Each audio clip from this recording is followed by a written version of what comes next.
Peace, family. I'm going to get started in just a couple of minutes. I just want to give everybody a chance to make their way over here. I have announced to our membership channel, Instagram, Facebook, all of the et cetera, et ceteras. So I'm just going to give it a couple minutes and then I'll get started.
What's up, y'all? Peace. Paulo Santos, Lord knows.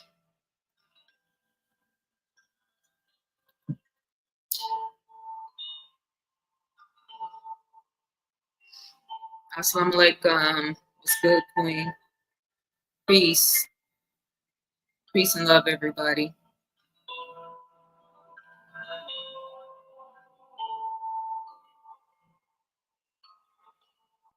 Yeah, what a difference. Remember, it was all good just a week ago.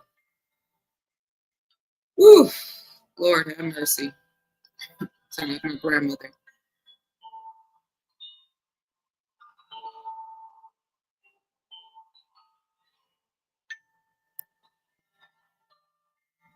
I need to go outside and pepper the streets and litter the streets with Palo Santo and sage.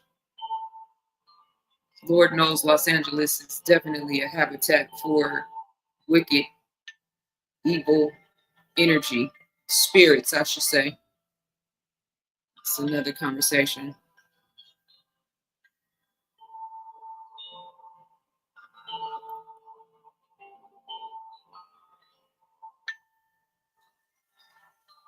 You know how Palo Santo smells, then you catching the vibes, right? I'm just giving it a few minutes for everybody to start coming in, you guys. I just announced it on my social media pages, so just bear with me here. Make sure it's actually posted. Yeah. Wrote down a few notes. Maybe I'll get to them. Maybe I won't. I don't know. I have been trying to prepare myself to do this because I know I need to do a video just to break the ice, if for nothing else, my own sanity. And yeah, it's taken me a week. What's today, the 15th? All hell broke loose on the 7th. So day 8, my day of resurrection.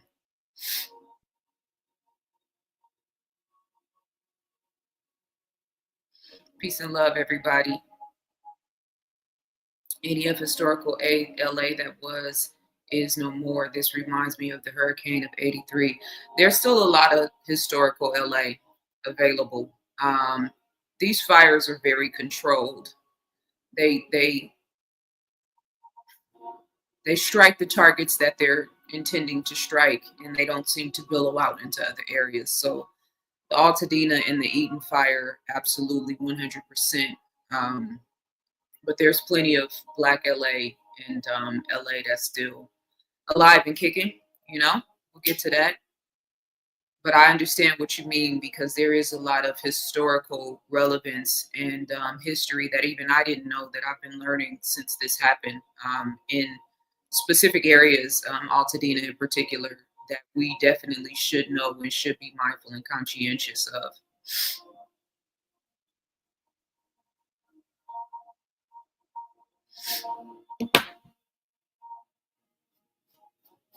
How y'all feeling? Big ZaZa.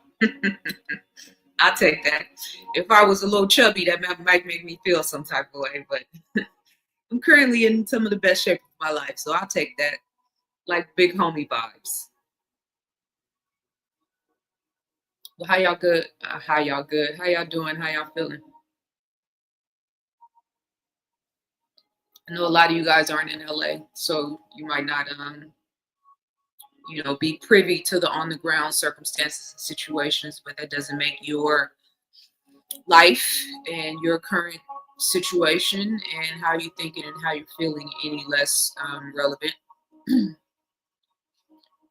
How's my sound? How's my frequency, sound, music in contrast to my voice? Am I loud enough and strong enough, or should I turn the frequency music down? Having this music play, it keeps me in a center space. So let me know how my sound is, you guys. Alhamdulillah. Yes, Brooklyn very soon, springtime.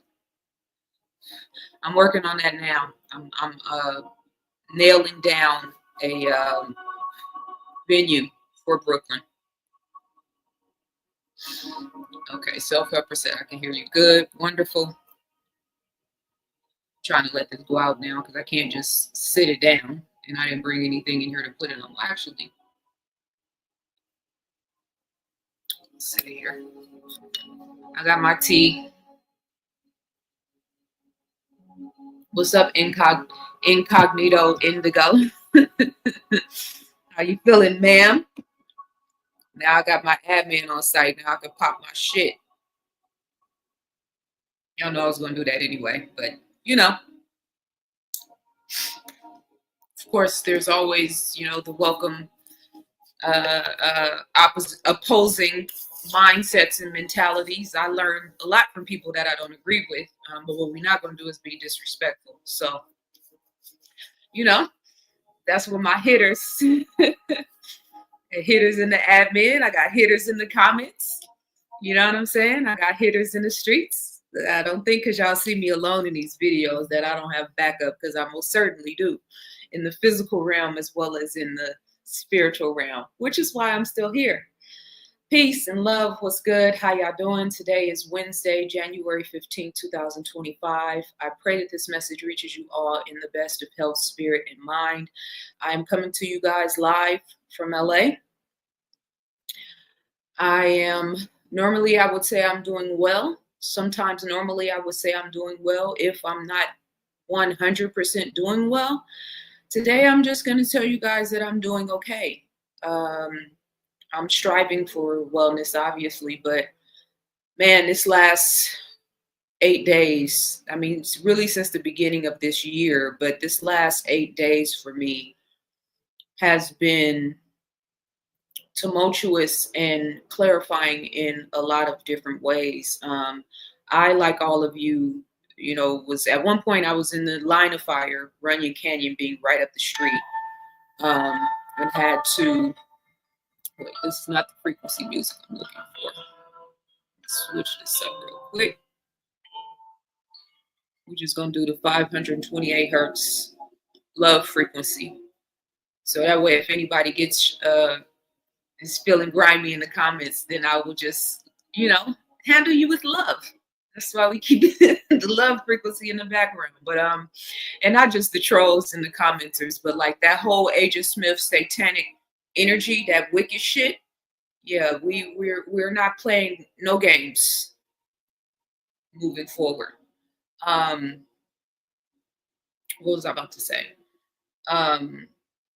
So you have multi-layered experiences here in LA in particular. And I'm going to say here on the ground, but then I also want to make sure that all of you guys understand that this is another representation of the extreme levels of psychological warfare and trauma and fear-based consciousness manifesting right in front of our eyes.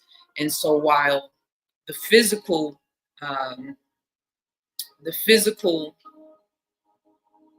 goals on the ground have, I'll say, been achieved and are obvious and tangible, the intangible things that we don't really quantify for, that I want us to be mindful of, is the psychological warfare and spiritual warfare aspect of this, and emotional warfare aspect of this, i.e., for 24 to 48 hours straight, having homes burning live on television.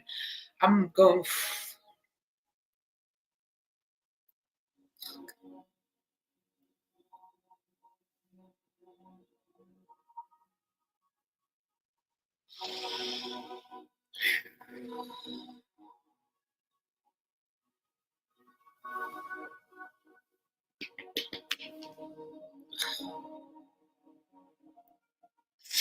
That's why I didn't want to do it yet.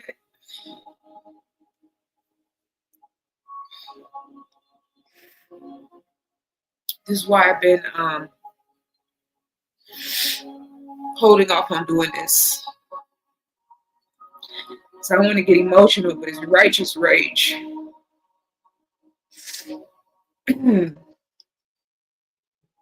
Shout out to Renegade Hearts, my sweatshirt. I got the sweatpants too.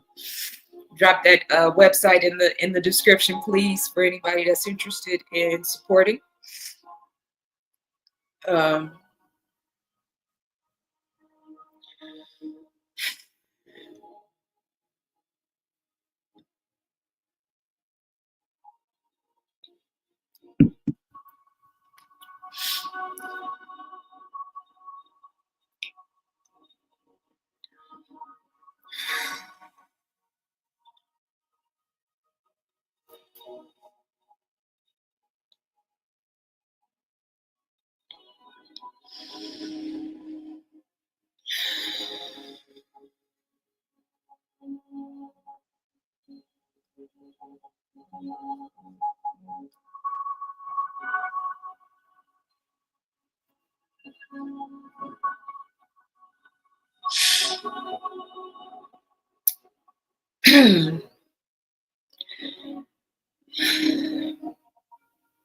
The psychological warfare aspect of this.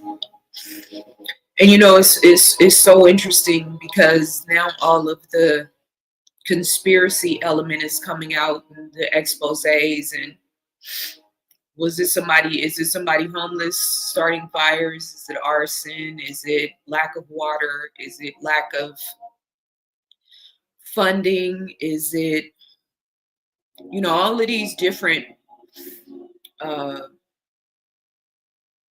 perspectives and hypotheses, and you know, and rightfully so, right? But the psychological warfare of that aspect of this cannot be denied. And when I talk about spiritual discernment and spiritual awareness, I'm intentionally not looking at the chat room because you know what I mean? Sometimes the comments make me feel some type of way, not negative, just like kind of, you know, the emotion of it all. And I'm trying to stay on point with the points that I want to make. But the psychological warfare aspect of this, there's no denying, right? And so while we can argue the semantics on the ground, what we cannot argue is that the ongoing media onslaught of images of homes burning to the ground and forcing us to watch that for 24 hours for sure, with no active, I'm not saying there weren't active firefighters on the scene. I'm saying for that first 24 hours, they were not showing any scenes where there were active firefighters. And so, of course, I'm watching this live play out on multiple different networks because I'm my situational awareness, and I'm here, right? I was far enough to where I wasn't really stressed, but I was close enough to where I knew I needed to be paying attention. And then I looked up and it was at Runyon Canyon, and I just completely lost my shit. But the psychological warfare aspect of this is one of the major clues for us to get a proper understanding of what it is that we're actually looking at, what we're experiencing, and the role that the media is playing and how they're playing this game to keep us locked in this fear and this lack-based consciousness, right? All of these conversations now about arson, about water, which is ironic. It's not even ironic. It's insulting to a person with half a mind. Because California is a Pacific coast where the whole state is lined by water. Now, we're not talking about, you know, salination. I think that's the name of it, salinizing, water treatment, right? Cleaning water for consumption, cleaning water for drinking. We're not talking about that kind of water. We're talking about water that is used purely for the sake of fighting fires.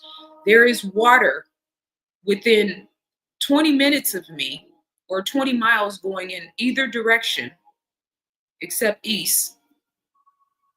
So this whole argument about the basins being empty and not having access, when if we're talking about sending people to Mars and we're talking about linking people's brains to computer chips, if we're talking about how beneficial artificial intelligence is, and we still haven't used it to figure out this little very simple equation in terms of building tunnels from the beach to access the water and use that water in order to fight fires, because we are in an area that is prone to fire, and it's prone to fire for a very man-made specific reason.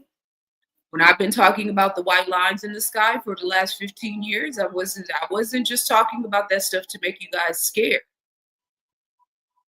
And it is absolutely inadequate for the response from the collective consciousness when learning about these things to respond and say, okay, we're tired of the problems. What is the solution?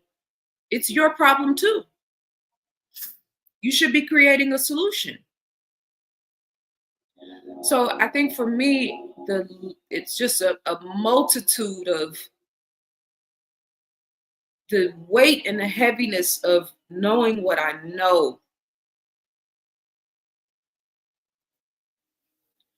I remember Minister Farrakhan used to say, and I'm pretty sure he got this from the Messenger, but he used to say, we can't fathom the depths of the mind of Satan. Maybe that's in the scriptures, or maybe it's phrased a different way. We cannot fathom the wickedness that these people are capable of. And because I know it weighs so heavy on my heart, y'all have no idea how much, oof. And I had to stay off of social media because it's like you see fire in somebody's, house and life's goals and works, disappearing in front of your eyes. And then you see some smart ass who thinks they know everything and talking about climate change and you know what I'm saying? And then you see somebody else, like they're pointing and sending you in all of these different directions to keep you away from the truth on multiple levels. And the real truth is the center, which is the self. Then you'll see somebody flossing a Birkin bag. Then you'll see somebody, twerking in a thong. Then you'll see somebody giving relationship advice that shouldn't even have access to a microphone, let alone a camera. Then you'll see, a beautiful vista off in Greece somewhere. And then you'll see death and devastation in the Congo. And then you'll see, Mexico talking about banning geoengineering. And then you'll see Florida talking about banning geoengineering.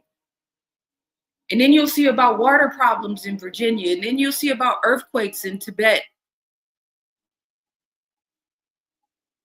It's just like a lot. And for the righteous ones among us, if you're striving to be spiritually focused, if you're striving to be a good person right now, to walk in the light, to have integrity, to run your business, to run your organization, to run your life in a righteous way, yeah, people aren't really supporting that. I'm here in LA. The number of people that know me, that have my actual phone number, that have not tapped in with me and checked on me in the last week is a very telling situation. I'm very mindful and grateful for those experiences. I pour a lot into a lot of other people. I give a lot. So the multi-layered psychological aspect of this, the emotional aspect, they're tugging on all of our heartstrings right now. And everybody's tugging on all of our heartstrings right now. God bless us, our souls. Half of us are barely hanging on by a thread. And then the anti-California hate is a whole situation. I'm born and raised in California. I'm not from LA. I've been here for 5 years, but I am born and raised in Oakland, California. If you're from the Bay, then LA is a part of the whole California experience. I've been coming back and forth to LA my whole entire life. So this was my home before I even moved here. But the anti-California hate is something serious. Like, you shouldn't have compassion for the people who are here. We told y'all a long time ago to leave California. Don't you know California is getting ready to drop off the map, et cetera, map? Do you know how much California adds, how much value California adds to this whole entire country? I'm not talking about the bad parts of it. I'm talking about the good parts, the food, the farming, the agriculture. Plus the economic factor, how much California contributes to the global economy. And I know you guys are probably seeing those videos. For me, I've been dealing with that my whole life as I moved around and lived in different places. Like, yeah, if you from here, people treat you different. There is a glow and mystique about it, yes, but then there's also this little hidden subliminal cocky, like, yeah, that's why California is supposed to fall off the map anyway. Those type of vibes. And especially when you understand history and understand the historical ramifications of California, going into the original natives, the dark-skinned native people here, the Califia Indians, right? All of that historical representation, the ancient Polynesians. Yes, I'm going to talk about Califia and the Native American peoples, the original Native American peoples of the Americas in my volume 2. But it really pisses me off when some of you smart Alex that I have written a whole textbook and you want to come and teach me about Native American population instead of actually valuing and appreciating what I brought to the table. I'm really,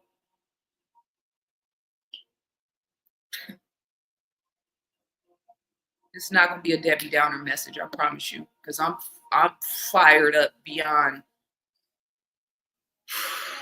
in a cool, collected, spiritual way though, because we need critical thinkers right now. We need people on the ground that are able to assess and analyze what's happening on a spiritual level, which I know right now is why the Most High brought me here. So the anti-California sentiment, the whole, in the comments that are bringing attention to what's happening here, the whole, the Palestinian flags, right? The Gaza comments, why are you focusing on that? Why are you not focusing on Sudan? I mean, the lack of real compassion. You know what I'm saying? And mind you, we're not even talking about actually doing anything, like being on the ground, lifting and helping hand. We're just talking about the state of mind and the state of awareness. If you can't lift your Twitter fingers to say something nice and kind, and you know what I'm saying? If we're in a war and they're using fear and lack-based consciousness and victim-based consciousness and terror and trauma to keep us all locked in a position where we can't manifest our highest and best selves, then the only thing, or one of the main aspects of fighting that type of war, is love. It is compassion. So, a lot of you guys are really, when I say you guys, to whom it may concern, I don't feel like this applies to a lot of my audience, but I know, some of you guys that are going to watch this are my audience too, but we really need to step our compassion game up. You don't have to be in LA to do that right now. And for some of you guys, and for most of you guys, I'll say, and this includes myself, we need to step our internal compassion game up.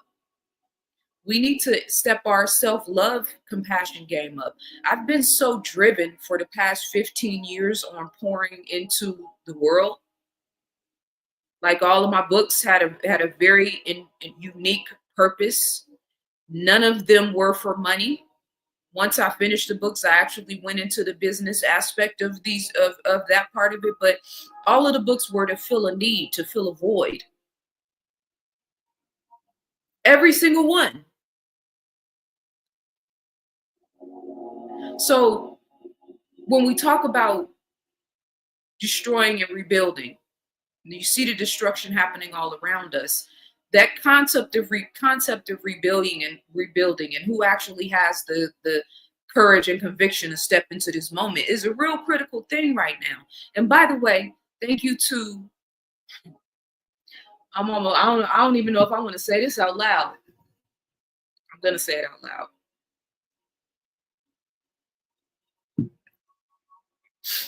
Much love to everybody joining us right now. Those of you guys coming in live, I don't have any particular message. I'm just updating you guys on what I've been dealing with, what I've been observing, what I've been feeling, what I've been processing, what I've been transmuting, which is what the divine feminine does. Transmutation, transmuting everything, all the pain, all the suffering, all the chaos, all the trauma, all the triggering, all the helplessness, all the hopelessness. That's what the divine feminine does. Our culture is not really serious yet about honoring and respecting the divine feminine and what that entails, which explains why on a physical level, a place like California has been consistently under attack. Because I think California might be the highest representation of the divine feminine in America for sure. You look at the state, if you've actually been here before, I mean, nothing represents the divine feminine in the physical like a palm tree. Nothing. If I come back and I have to come back as a tree, or if I've already come here as a tree, I've definitely been a pine. I was about to say a pine tree, a palm tree for sure. So as I've continuously been saying, and you guys have heard me say this, you know, the attack on the divine feminine and all of those multi-layered facets from the war on women and the war on girls to the, you know, changing of the sexual dichotomy in a very subversive and underhanded and scientific way, to the war on the whole concept of being emotions. We look at emotions in such a negative regard, especially in our culture. So you acting like a little female right now. What does that mean? Stop being emotional like a woman. What does that mean? If you're a man and you don't have emotions, then I think something is probably wrong, which is a big deal in a lot of our culture and in American culture in particular. We've been spearheading this concept of manhood minus love. I don't mean love like putting meat and potatoes on the table. That's love too. But I'm talking about the heart center, the heart chakra. This right here.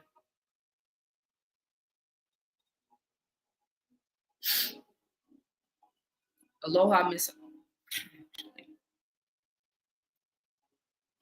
Aloha, Miss. From Hawaii, Miss Ali. I've been watching your content nearly a decade. When I reside in Virginia, my commitment to you is that sometimes the Most High One wants us to take note for the purpose. I agree 100% and much love. Thank you for the super chat. Hawaii, man, I took that Lahaina situation very serious. And I know people in my membership channel were probably like, why does she keep honing in on this? Like I kept bringing it up in membership chat in headline news because I knew what I was looking at. Just like I know what I'm looking at right now. Satan is on 1,000. We claim to know God and we claim to be so spiritual, but we can't recognize evil and wickedness when it's right in our midst. The math is not mathing. Bible, Holy Quran, the Buddhism, Taoism, you know, all of the reflect the African spirituality, the Medu Neter, the Orishas, the Elohim, right? All these concepts of spirituality and of religion and of connection to God and connection to source. And we still, that third eye is still blind. I really do want to understand why.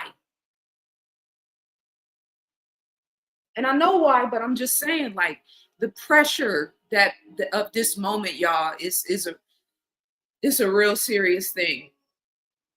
And what I'm not going to do is crack under depression, but what I am going to do is make sure that I'm taking care of myself, my mental, spiritual, emotional, and physical health, primary, first and foremost. And I think we should all do the same right now.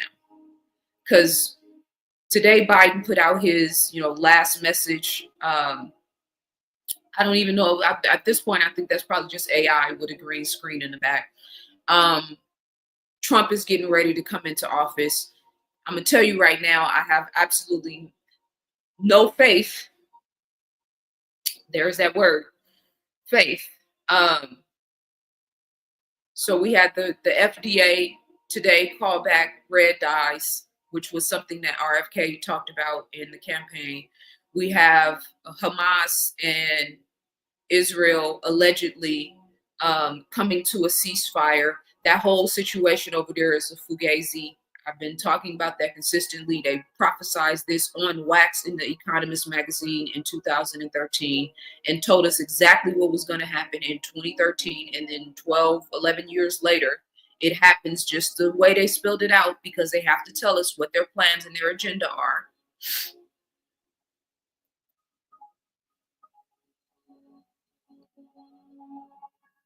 And then this is something else. I'm all over the place, but y'all bear with me. This conversation about DEIs,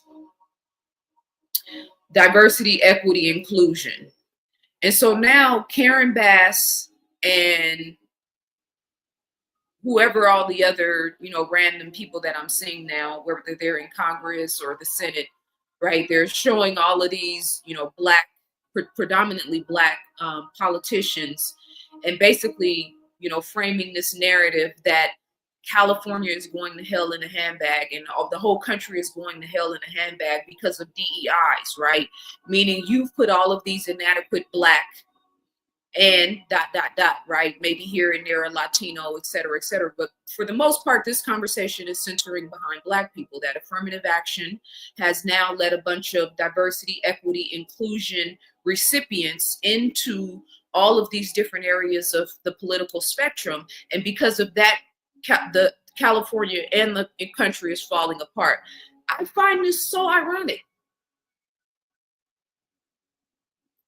Because if DEI represents, in the way that they're using it, represents inadequate representations who just got on, who got on not because of the merit of their work, but because of the color of their skin, then what do we call the continuity of white politicians that have been in office, that have been presidents, that have been mayors, that have been governors, that have been senators, that have been congressmen, that have been CEOs, that have been lobbyists, that have represented every single aspect of American culture and the political spectrum? What do we call the mediocre, average political arena that has been predominantly white, that is still predominantly white? What's the word for that? Since we have a word to pinpoint the black inadequacy, we need a word. If it's diversity, equity, inclusion, Caucasian equity, inclusion, we need to coin a term. And I have to be, because I've been saying that the race-based consciousness is over, and it is. You need to look no further than Malibu Beach right now, in case you think that this is just a war on the black and brown people of the world. It's not. We're way past that, but there's still elements of this race-based consciousness that's still amongst us. And so we'll address it. If every black person who is inadequate that's in politics is only there because of DEI hires, then what is the terminology and the language to represent the continuity? Nobody has put more mediocre and half-assed and average politicians in American politics than the white race. Not even close. It's not even close. So if we're going to coin the term of DEI, then maybe we should create a new term, CEI, meaning Caucasian equity, inclusion. It's just a thought.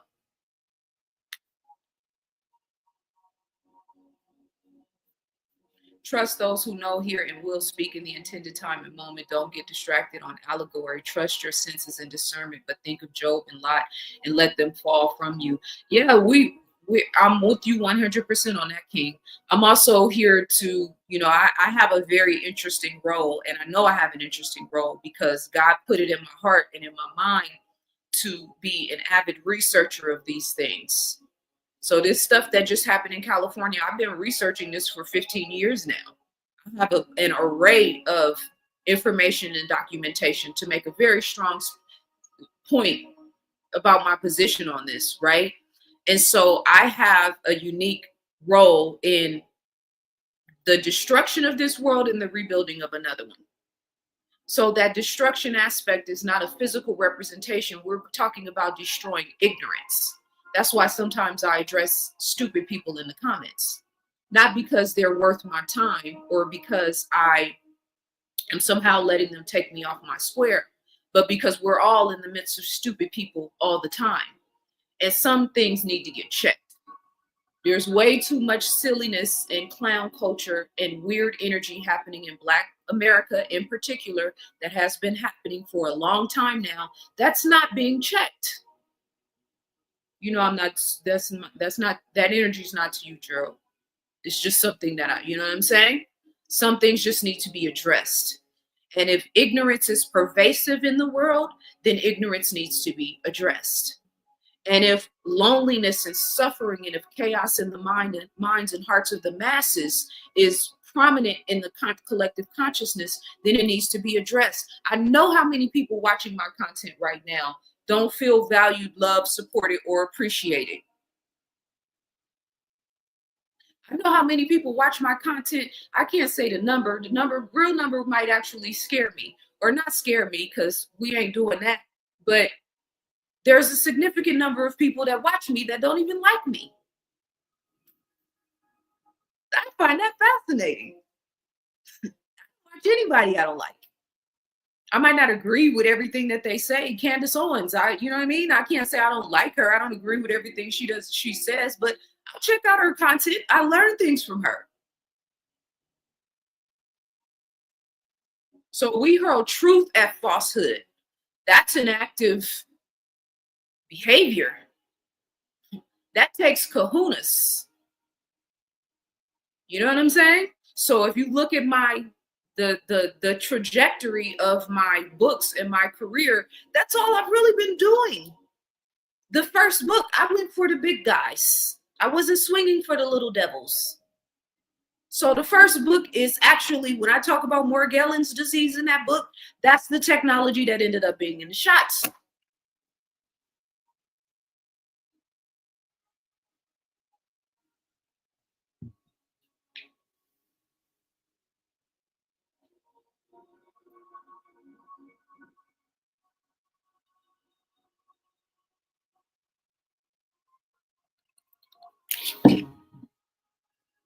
I'm going to do my event in LA on January 25th, but I want to, in order to contribute to raising the vibration in this area, I'm going to make the event free to the public.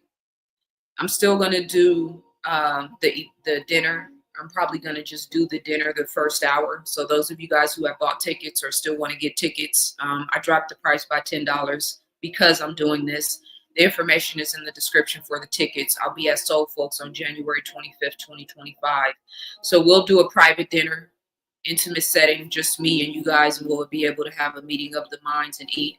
And then I'm going to open the doors and open it to the public. And everybody can come and share in the experience and the vibration. God's gift to me is the ability to be able to speak life into people. I'm here for the healers.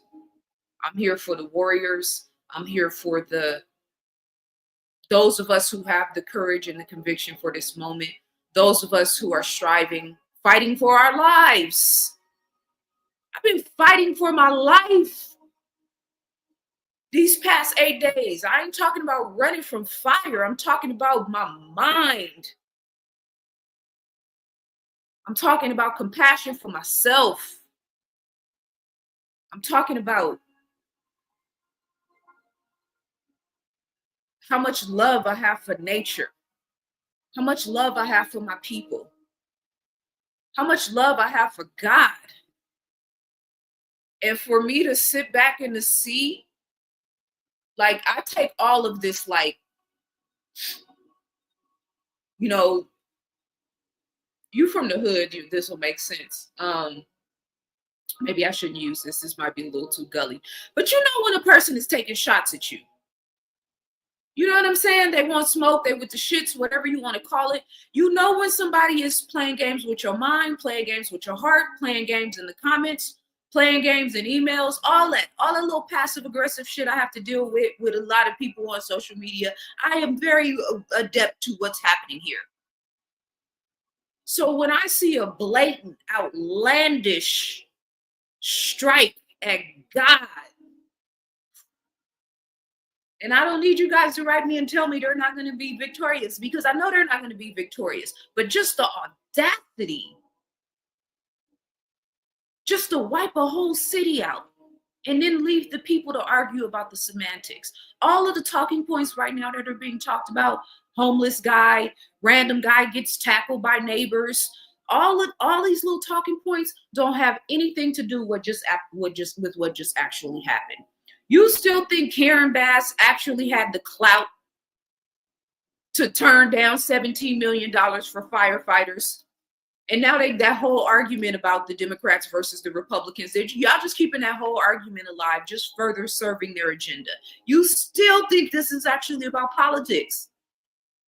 It's fascinating to me and kind of scary. Post 2020, that we're still like, this is kindergarten. Blaming the one particular politician for anything. It's insane how the lack of self-awareness we have. Again, to be so spiritual, so godly, so scripture focused. I was going to say scripturally focused, but I don't think that's grammatically correct. 2 billion Muslims, 2 billion Christians.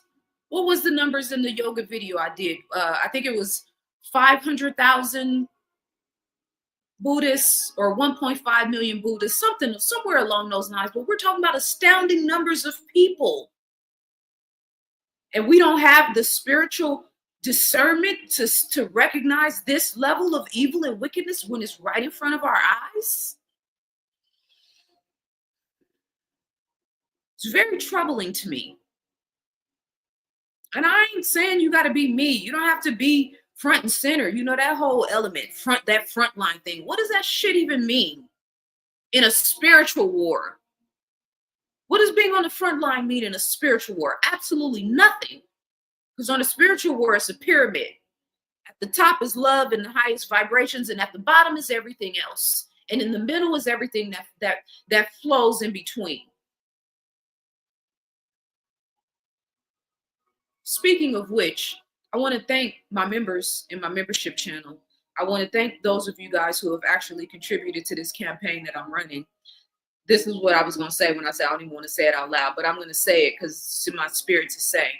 I ran this campaign for 6 weeks, hoping to, pretty sure that I have 500 people in the world that I've touched, that I've helped, that I've assisted, that I have brought value to their lives in a 6-week campaign. I was pretty sure I can get $50 contributions, not even a donation, it's a purchase, from 500 people. I've been on this campaign now for a little bit over 2 weeks. It's been longer than that, but I'm using the last 8 days when I've been in the blur. I've sold 23 out of those 500 in the course of 2.5 weeks time. And in the first breath of gratitude and appreciation, and most of those people are already in my membership channel, so I definitely have to, you know what I'm saying? Like, I really do have a tribe. If I have 100 people in my tribe, I'm okay with that. But it makes me feel some type of way, I'm not gonna lie. Because everything that we said we need and that we needed, I've done. Not everything, but a lot of it. Why it ain't no women doing this? Why it ain't no women talking about that? Why are Black women not doing this? We need content and culture for our children. We need to rewrite history. We need to bring Black culture to the forefront. We need to learn our history. Knowledge of self is the way, etc., etc. Well, I did it. And I didn't want to ask my people for help. So I asked for reciprocity. Mutual giving and receiving. I come on these platforms, I share my time, I share my energy with you guys. It's not really that reciprocal though. And in times like this, it really does kind of emphasize and pinpoint some things for me in particular. People have been telling me over the years that I give too much. You know, why would somebody buy your book when they can just watch your content? That never made sense to me because I'm a book writer, but I'm a reader.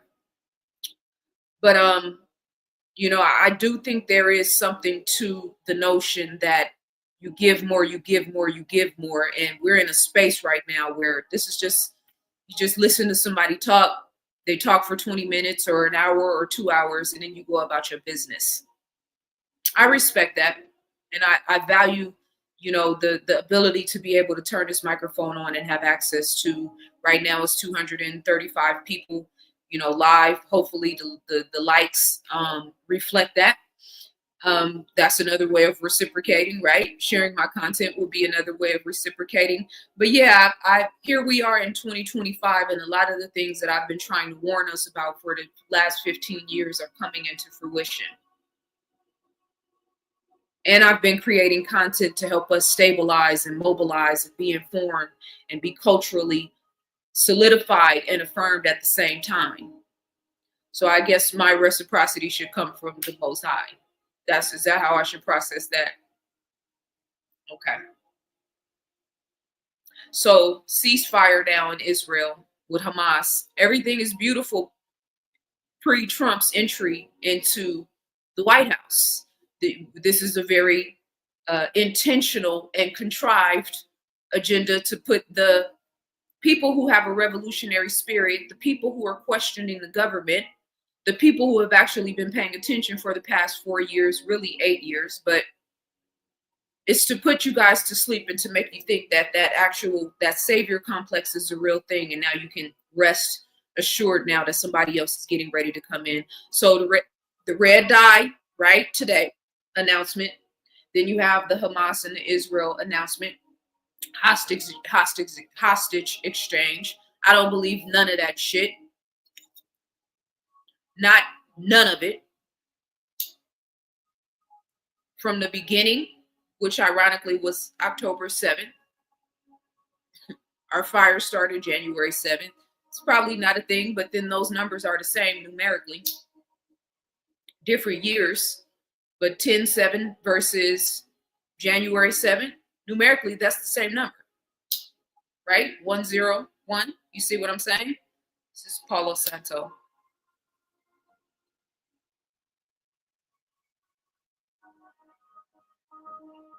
Yeah, God will provide. God definitely provides, but I'm at a space now where I'm really getting ready to start channeling my energy and channeling my content and channeling all of my events and everything I do to people and spaces that are reciprocal, because you can't pour from an empty cup.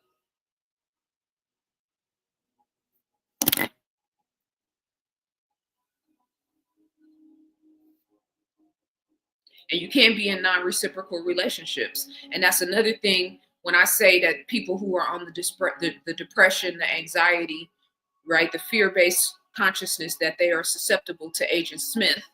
That's how the devil gets in, right? Through the chaos and the suffering of the mind and the heart. That's how you become susceptible to that energy.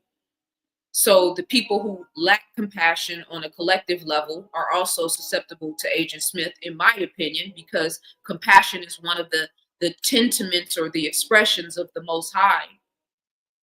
But then that also comes in our interpersonal relationships and experiences that we have on a day-to-day basis with the people in our lives. Vanessa and Melinda, much love. I appreciate you, Queens, for the cash out, for the love. So the interpersonal relationships, the people who have access to us now, because your frequency is critical right now. That's why I spent this last 8 days pretty much in the house. I was like, I can't go out and offer anything to the world and anything to the collective consciousness until my baseline self is okay. And right now, I am not okay. And this idea and this sentiment that we have programmed ourselves, programmed the culture, and programmed women in particular to pour from an empty cup is a fascinating thing.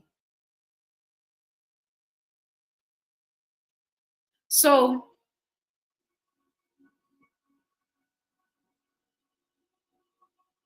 the devil is in the details and God is in the details. How do we know? Well, I just gave you an example, or I'll give you an example in terms of the devil being in the details. How do we know that this is some type of underhanded agenda that just played itself out? We don't have, there's no way to know 100% for sure unless we just could lay out I'm a scientist. So for me, you know what I mean? I got to be able to paint a picture to believe it, or to give somebody else enough information to validate something. And I have a very strong argument stacked with data and information. But before we even get there, the psychological aspect of this that we've already talked about in terms of the way that this is playing out in the mainstream media. We know that this is nefarious. How do we know? Because they played over and over and over and over and over and over and over and over and over again structures burning in the background with a random meteorologist or a random news reporter standing in front of a burning building. If that's not prophetically wicked and evil,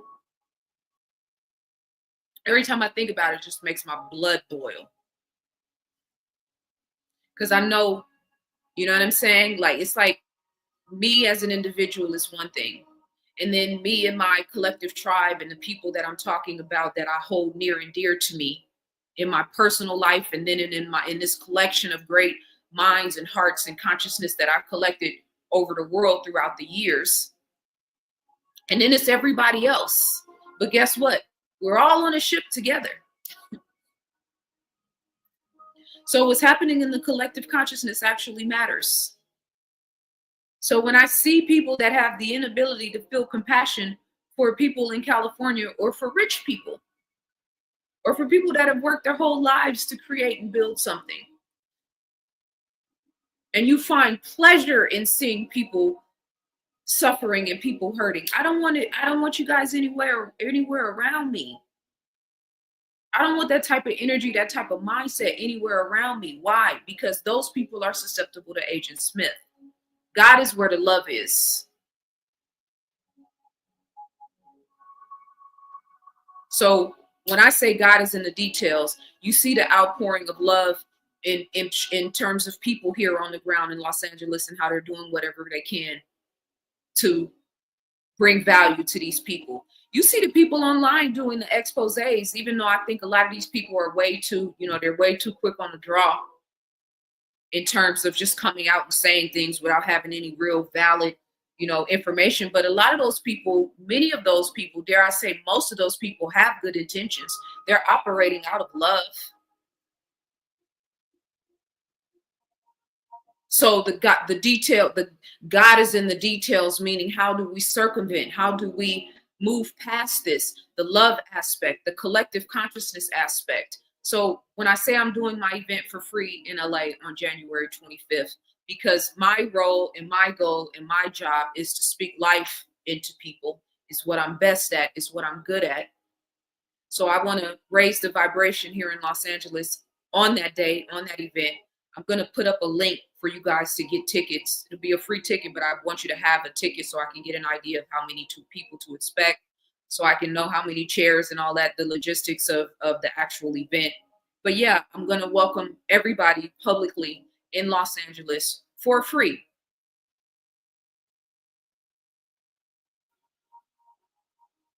I believe those fires are biblical prophecy coming to fruition. No hate, just facts. Everything happening right now is biblical prophecy coming into fruition. That goes without saying. It's just a question of how it's actually happening. We know it's all coming into fruition. Of course, Los Angeles being the direct target. Like I said in the last video, we saying God is destroying Hollywood. No, the God of Hollywood is destroying Hollywood. That's why Diddy's on trial, and it's running parallel with everything that's happening here right now. That's why throughout this whole last 8 days, when all this stuff has been happening and LA on fire and all of that, the momentum in the conversation behind Diddy, behind Jay-Z, behind the celebrity culture and the celebrity world hasn't stopped at all. Because those are Pharaoh's magicians. So there's a spiritual aspect to everything taking place. Absolutely. The COVID wasn't mentioned in the Bible. Not by name. They're talking about bird flu now. California has already declared a state of emergency. Bird flu is not mentioned in the scriptures.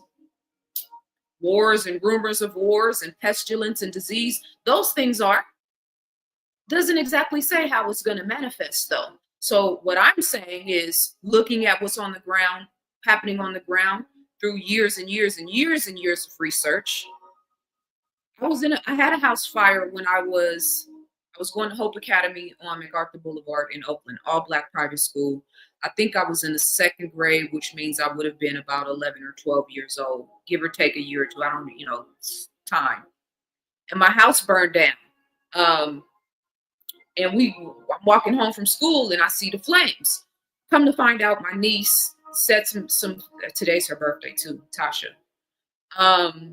We called her Chops. Rest in peace, Chops. I hope you're watching over me and protecting me right now. Man. She was in the attic of the house playing with newspapers, and the attic is predominantly wood, and then there was also some of that soft cotton like insulation in the attic that was just out free. So she's in the attic playing with fire. Long story short, house catches on fire. The whole top half of the upstairs, the attic plus the whole second level, the whole second level, and like part of the top of the first floor structure was burned, right? So we could go in the house on the first floor, couldn't go upstairs because it wasn't accessible anymore. But I'm saying that to say I've seen how a fire actually burns in a home. I was in Oakland during the firestorm in the Oakland Hills, which was not far from where I lived. I remember all of the footage. I remember all of the chaos. I was young, but I still remember the visual representations of the buildings. Buildings and properties and structures do not burn to a crisp and turn to ash by the thousands. That's not the way fire works. You might have one house completely burned down.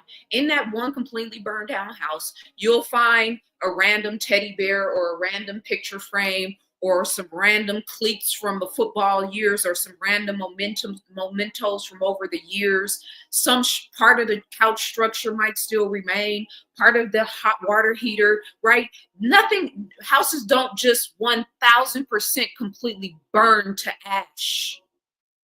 I don't need to be a firefighter, or an engineer to know that. Just like I don't need to be a scientist or a health practitioner to know that those things that you're putting on your face post 2020 were not good for you. It's called being a yogi. And when you're in touch with and in tune with your breath, you understand that anything that impedes that process is going to bring damage to your lungs. So I don't need to be a firefighter or to be a specialist on the ground or know how the heat pattern that would, even though I've been collecting data for years, my spidey senses are on 1,000 right now. Something is very wrong. It happened in Lahaina. We didn't even bat an eye. Humanity, not just Hawaiians, not just people on the West Coast. We've had two beautiful paradise-like settings in a very short span of time be burned to the ground to a crisp. Now, if you say it's your God, then please help me understand why. Because I'm trying to find God in all of this. And the question is rhetorical. So please don't respond to me with Bible passages and quotes. With all due respect, I have the same access to that book as you. I've read the same passages you've read in the book as you. And I can absolutely qualify and quantify what's happening in the world right now. And on a spiritual level, man, meaning man, woman, and child, humanity's inability to deal with our lower nature and our lower self has now metastasized and expanded to the point now where evil is completely out of control on our planet.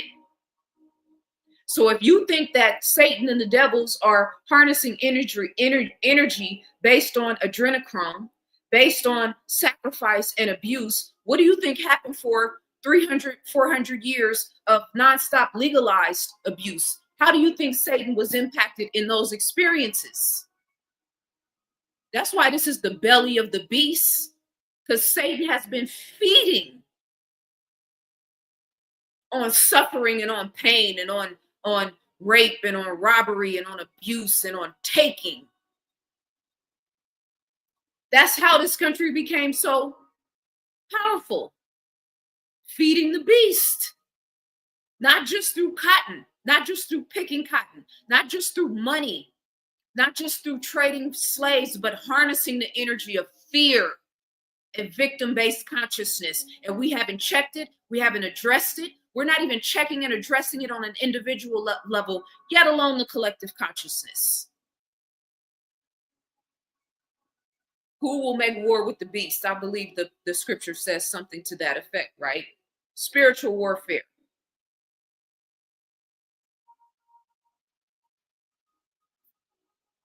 Much love, Renee. I appreciate you. So I'm not, yes, I remember the Loma Prieta quake terribly. I was a child and remember it very literally to this day. So I don't want to get it. I don't want people to think that I am anti-religion. No, on the contrary, I respect the scriptures way too much. I'm just also a student of humanity, so I know how people play games. So it's like walk soft but carry a big stick with the scriptures, with the prophecies, with everything. Yes, what the book says matters. What does your life say? What does your life experience say? What does your family upbringing say? What does your relationship experiences say? You say God is in the details. Okay, well then what is God telling you through the quality or lack thereof of people that you are attracting in your life? What is God telling you through the condition of your physical body? What is God telling you through the condition of your mind? You know how I've been saying, if one who cannot sit and meditate for 20 minutes without the world being, the emails and the to-do lists and what's happening on social media and ... all the stuff that's happening, in the outer world. If you can't sit and meditate for 20 minutes without those things controlling and ruling your mind, then you don't have control of your mind. So here I am trying to do yoga, trying to do shavasana, trying to find some peace, and I can't even lay down for 20 minutes and focus on my meditation and my breath and being centered. Not only because I can feel the wickedness and the evil spirit hovering over Los Angeles, but because I know how unprepared the average person is in terms of bandwidth, in terms of mental, spiritual, emotional, and physical preparation, which is the only thing that I've really been talking about for the last 15 years. Those workbooks, I didn't choose workbooks that I thought were going to make a lot of money. I decided to write and create workbooks based on the things that I knew humanity was going to need moving forward, including a textbook. So in 2020, when I was worried about all of the parents that were putting their children in diabolical harm's way, aka inoculations in the arms, I didn't just talk about it online and tell people this is what you should do, this is what you shouldn't do. I actually created a viable curriculum, a history curriculum, to assist you with that process.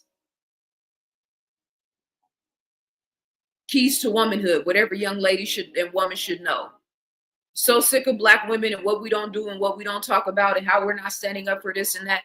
Listen, this video isn't even about me. It's just about whatever comes up in my heart and in my mind and in my spirit. I've been in a purgatory for 8 days. And when I say purgatory, I don't mean hell. I mean having to fathom the evil, having to fathom the lack of preparation, having to fathom the lack of ignorance, having to fathom the lack of situational awareness. And then I'm constantly getting emails, I'm constantly getting messages, I'm constantly getting DMs from people that want and need my assistance.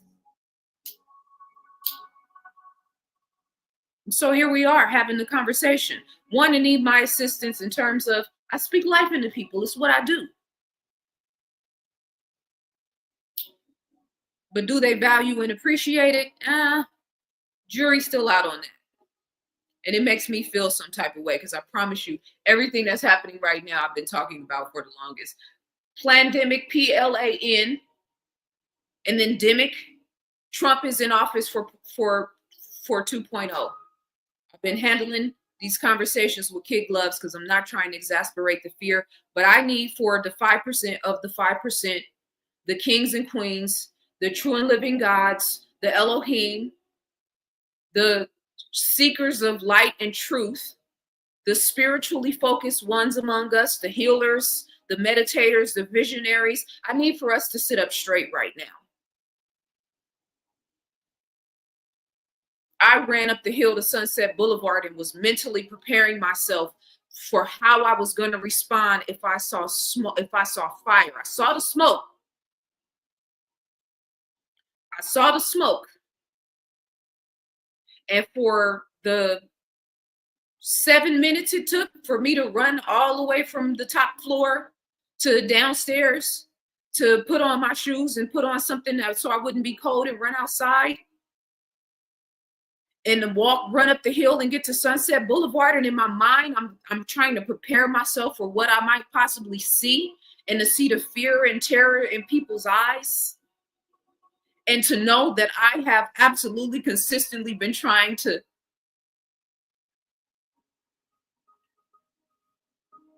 still not get reciprocity and to still not get support. Yeah, it does make me feel some type of way. We don't know God if we can't recognize when evil is present, when we can't recognize the difference between darkness and light.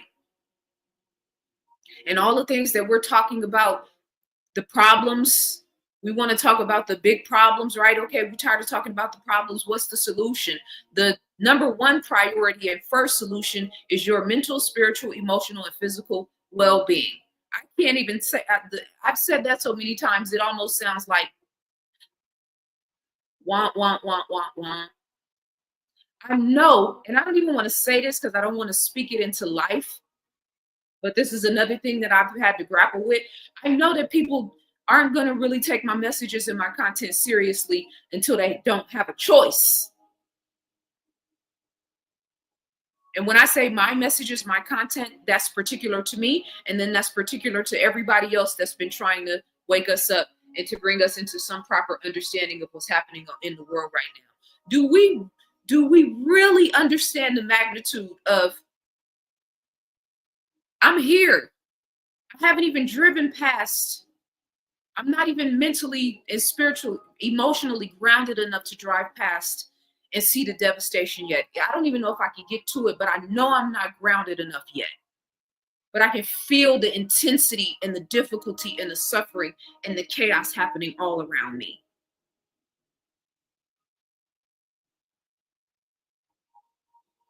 Sometimes it's like when I was like, I'm gonna do live, I don't even know what to say anymore. What can I say that I haven't already said? Especially when you think people aren't listening. And I've recognized over the last year, especially after that, I told you guys what happened after I did the walk with me in Venice, the Venice canals. I'm going to post my walk with me's from Malibu Beach too, by the way. I just need to remember to do it. I'm going to put them on YouTube. But after that experience of the Venice canals, where I just was like so overwhelmed the day before the election, seeing how invested and how focused. You know, it's like if you voted for Biden, you signed a contractual agreement on a certain level. This is a fact. So you had an accountability and a responsibility to hold him accountable in a way that other people who didn't sign that contract had. Does that ever play out? No. People wear their "I voted" sticker and that's the end of it. You never hear from them again. So if you voted for Karen Bass, you have a fiduciary agreement, a fiduciary responsibility right now in terms of that contractual agreement to hold her accountable more than everybody else. Especially if you were one of the ones jockeying and campaigning and typing in all caps in people's comments about how doing nothing is the problem. If you're not voting, you're a part of the problem. Well, if you're not holding these people accountable, you're a part of the problem. So if you voted for Trump, let's say this on the record, January 15th, 2025, you have a fiduciary in terms of being a citizen, in terms of being a human being, in terms of being a spiritual being, having a human experience, you have a fiduciary responsibility to hold this man accountable. And what's so brilliant about their plan is that the same way you can't tell right now, turbo cancer, they're not telling you where that's coming from. All of the major upticks in heart issues and, dare I say, the M word, starts with an M, ends with an S. All these heart problems, all these physical problems that people are having now, all of a sudden, post 2021, that are like new and on the scene and nobody really understands what's going on. It's God again, right? It's in the prophecies, right? It's in the scriptures, right? So we don't need to pay attention to the fact that billions of people took an inoculation that seemed to be having a negative impact. We shouldn't pay attention to that, right? Because God said it was written. Is that how I should interpret and process that? I don't think so. But I'm more prone to Elohim than I am sitting back and waiting for God to do something that we all know God is waiting for us to do ourselves. How do we know? Because the Bible says, ye are all God's children of the Most High God. That scripture is more powerful and more important than 99.9% of everything else in the book. And really, 99.9% of everything else in the book should be complementing that and supplementing that and empowering us to that regard, right? Unless I'm misinterpreting.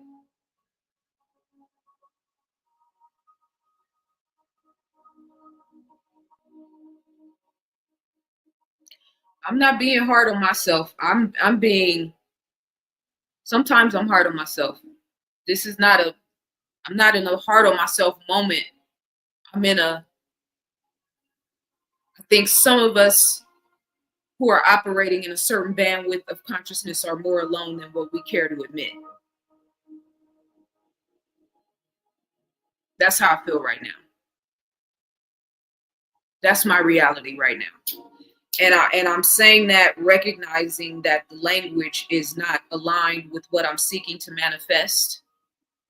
So I can say that in a higher vibrational way, right? I'm looking to attract, and I have a tribe already, but like the attraction is for mutually aligned mental, spiritual, emotional, and physical resonance. But I think, and I know because of the number of consultations and people that I spoke to last year, because I know what's happening in the minds and the hearts of the righteous and those of us that are striving to make sense of what's going on around us, the heavy, extremely heavy burden of having to recognize and realize that we're more alone than we care to admit.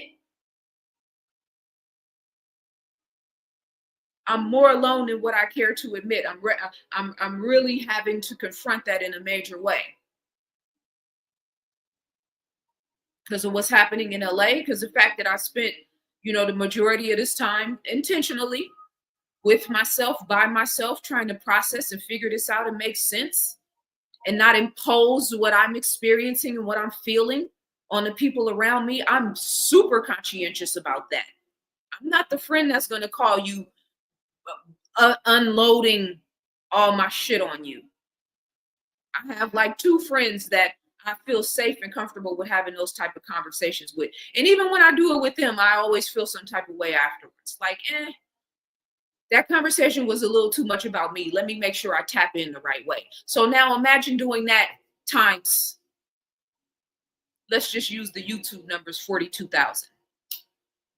And that number isn't accurate because, probably I would say maybe about 15% of that number is actually tuning into my content. And, if I talked about celebrities and trending topics, I'd probably get more, more look, more value. But I'm just not interested in that shit, just to be honest. The NPCs don't really move me like that anymore. So when I started the campaign, what have I been talking about? Sexual discipline. I did a 1-hour video where you should be sending that to all of your teenage sons and your young male sons who are out here running rampant with these thoughts and these hoes. Mothers, women, sisters. You got a handsome cousin, a handsome nephew, a handsome brother that's out here wilding out, not even understanding the dynamics of sexual control in these days is a lot more important than it was before people started taking these inoculations, arming themselves with poison because the devil said so.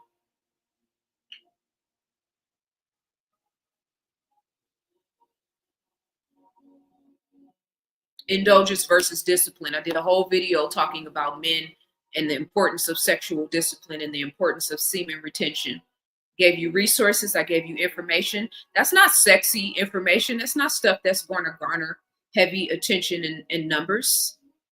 So it's very strategic, because really what I'm doing is trying to tap into the 5% of the 5%. But that 5% of the 5% reality, it's a very, very, very lonely place to be.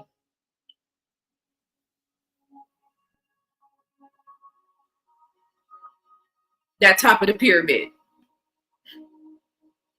And I'm not even saying that as a flex. I'm saying that as it's a heavy cross to carry.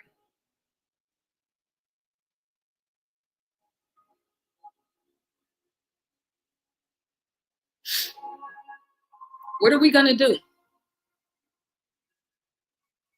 On an individual level, on a collective level, what are we going to do? Yeah, emotional intelligence is very sexy. It's rare too. Reciprocity is rare. And the irony is that I know if I went online and just, you know what I'm saying, shake something, show something, sell a little bit of sex, the difficulties of the circumstance would, you know what I mean, would be limited overnight. That's the frequency the collective consciousness is on. Sex sells, right? Yeah. So you get support when you move in that frequency. But that's not where God is. That's not where the God frequency is. How do you know? Because that's where the majority of people are. That's where the lack-based consciousness is at, right? So the fires, the chaos, the drama, the building aspect, the physical building aspect, whether those people are going to be able to go back into those areas and actually rebuild their properties. What happened in Lahaina? Do we know? Were we paying attention? See, I find it fascinating that we have so many politically astute people. Hawaii is an American colony, yes, but still it's a part of the United States of America. How do we not know what happened there? How do we know that those people haven't been able to get back in and rebuild their properties? What happens to a property that has the land value is worth, let's say, Malibu, $1 million. The land value is worth $1 million. You bought the house for $5 million. You owe $2 million on the property. The land is worth $1 million. You owe $2 million on a property that is no longer a physical structure. How does the math and the economics on that work? So if you're a real estate attorney, if you are somebody in urban planning and development, if you are somebody that is a contractor or an engineer, or you work in the building industry, if you're in the construction world, if you work in zoning and in permits, if you're somebody that's in that area of expertise, then this is the time for you to shine.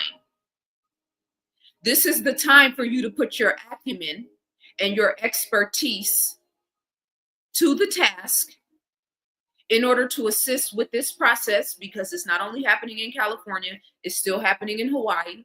We've got the situation now in the mountains of Tennessee and Georgia. I'm not letting none of this shit go. I don't have a short-term memory.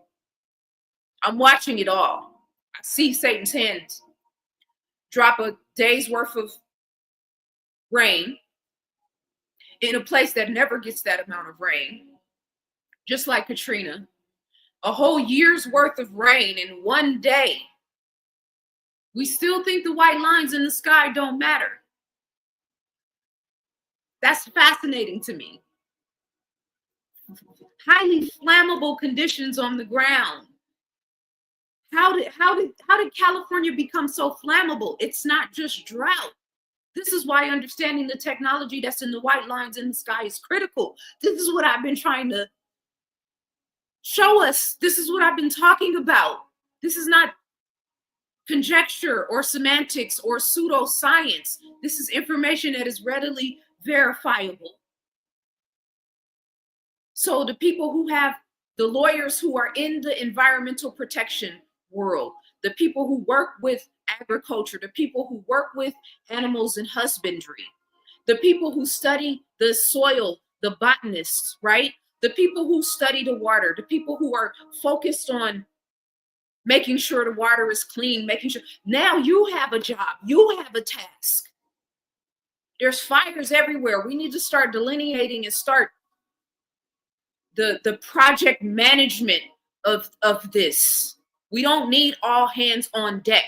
We need all hands that are expertise in certain fields on deck, because there's way too much scattered, even in terms of the LA situation. And this, I want to talk about this now. I'm going to talk about this in my event, and I'll probably do a separate video about this.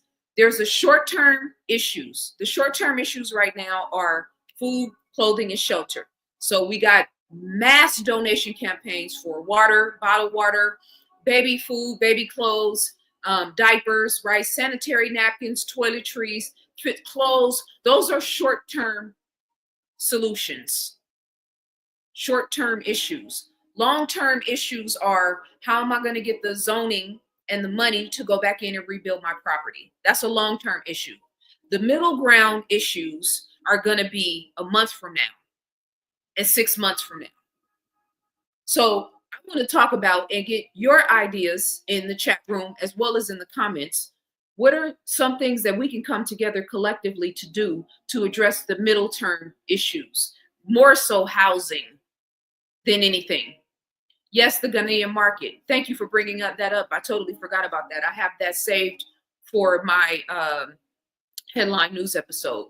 An entire market in Ghana where people go to have their livelihoods, in the blink of an eye, just completely burned down. So the idea that we're fleeing to Africa, to the motherland, you don't flee anywhere.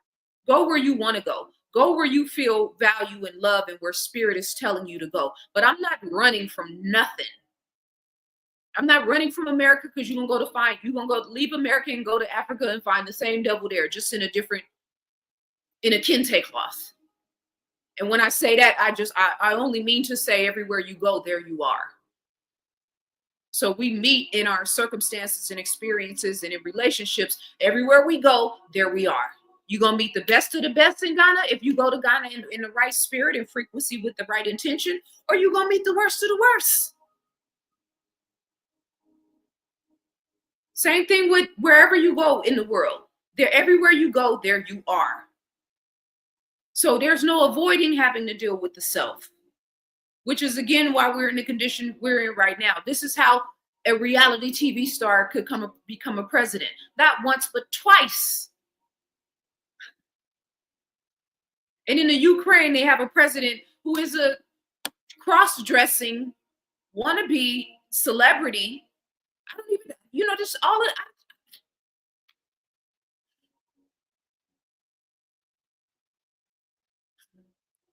What do I say to this? I want to,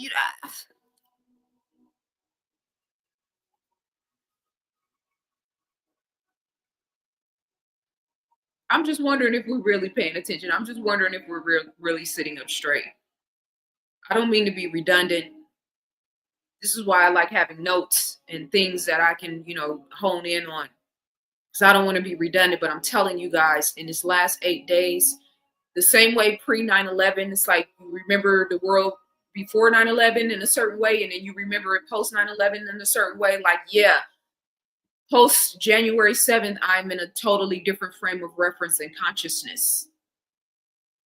The agenda is kicking in at a very, very, very, very high level.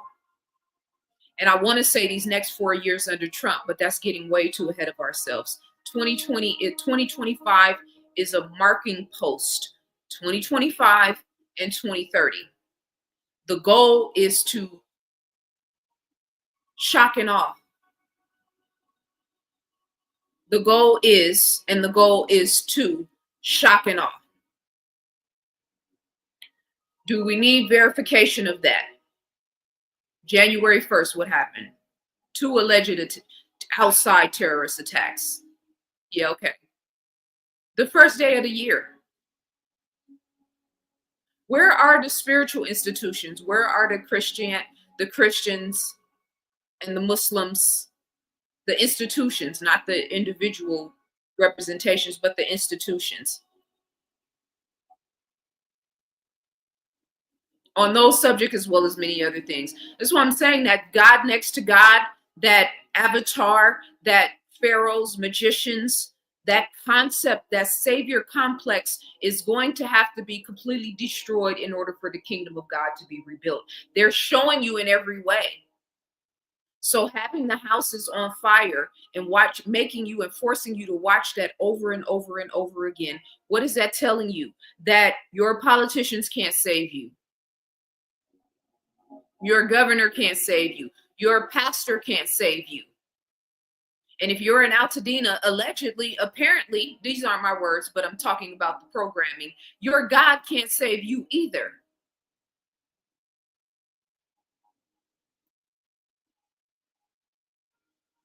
They've already destabilized the sanity of humanity. We're all walking around neutral, either neutral or batshit crazy.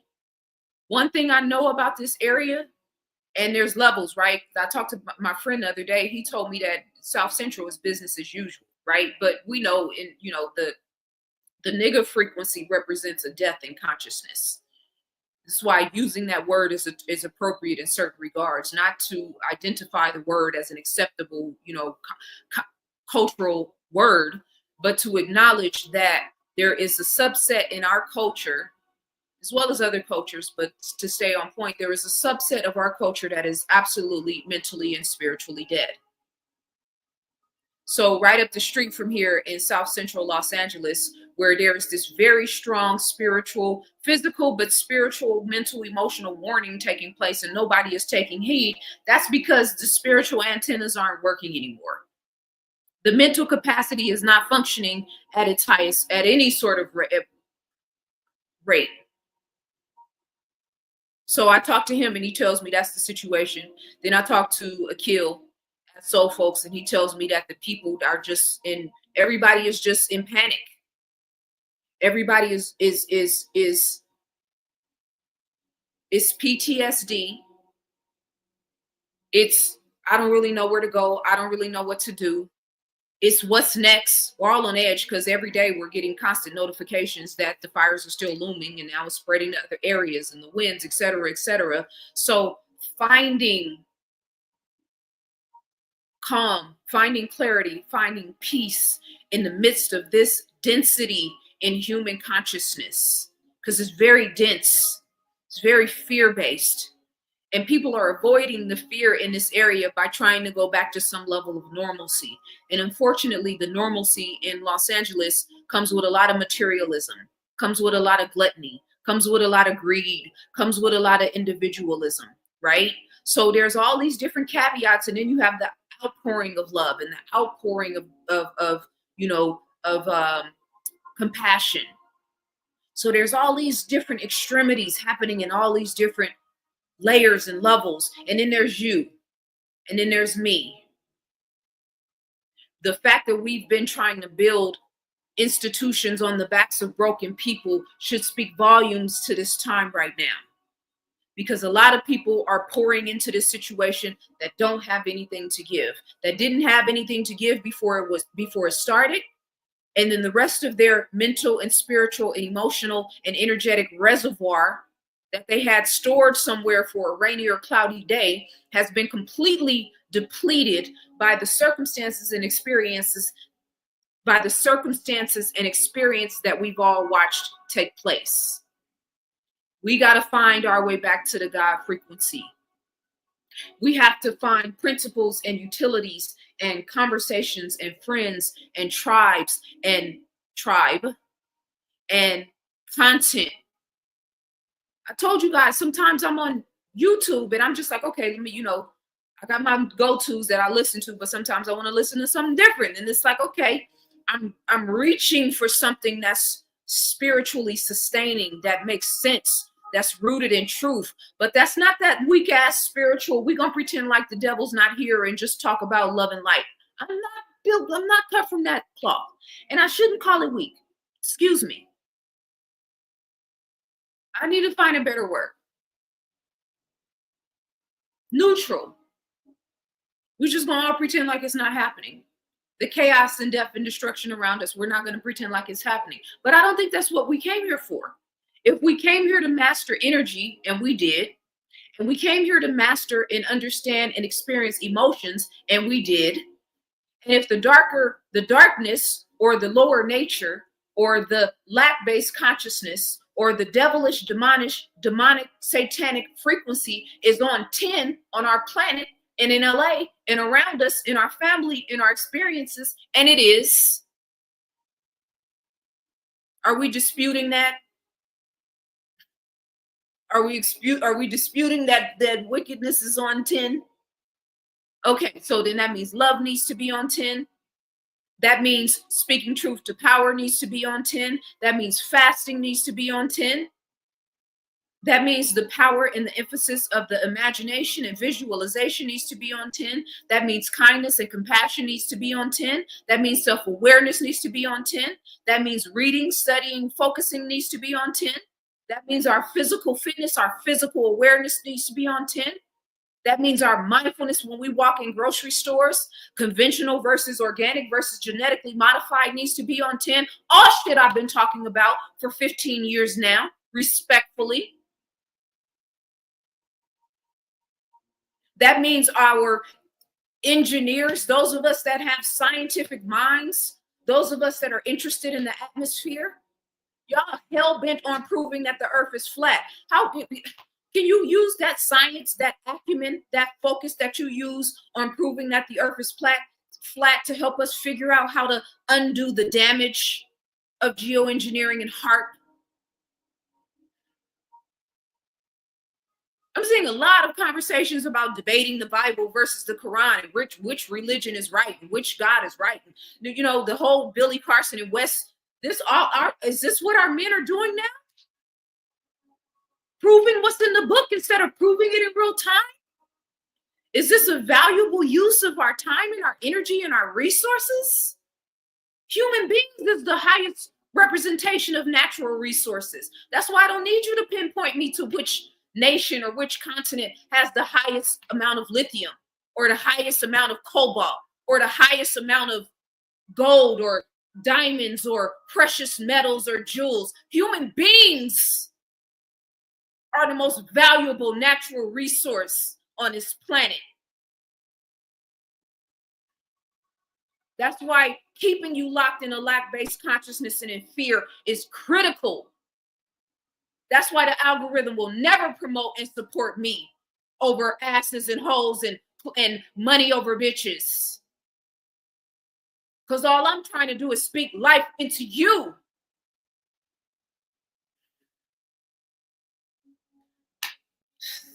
Give me a minute.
Oh,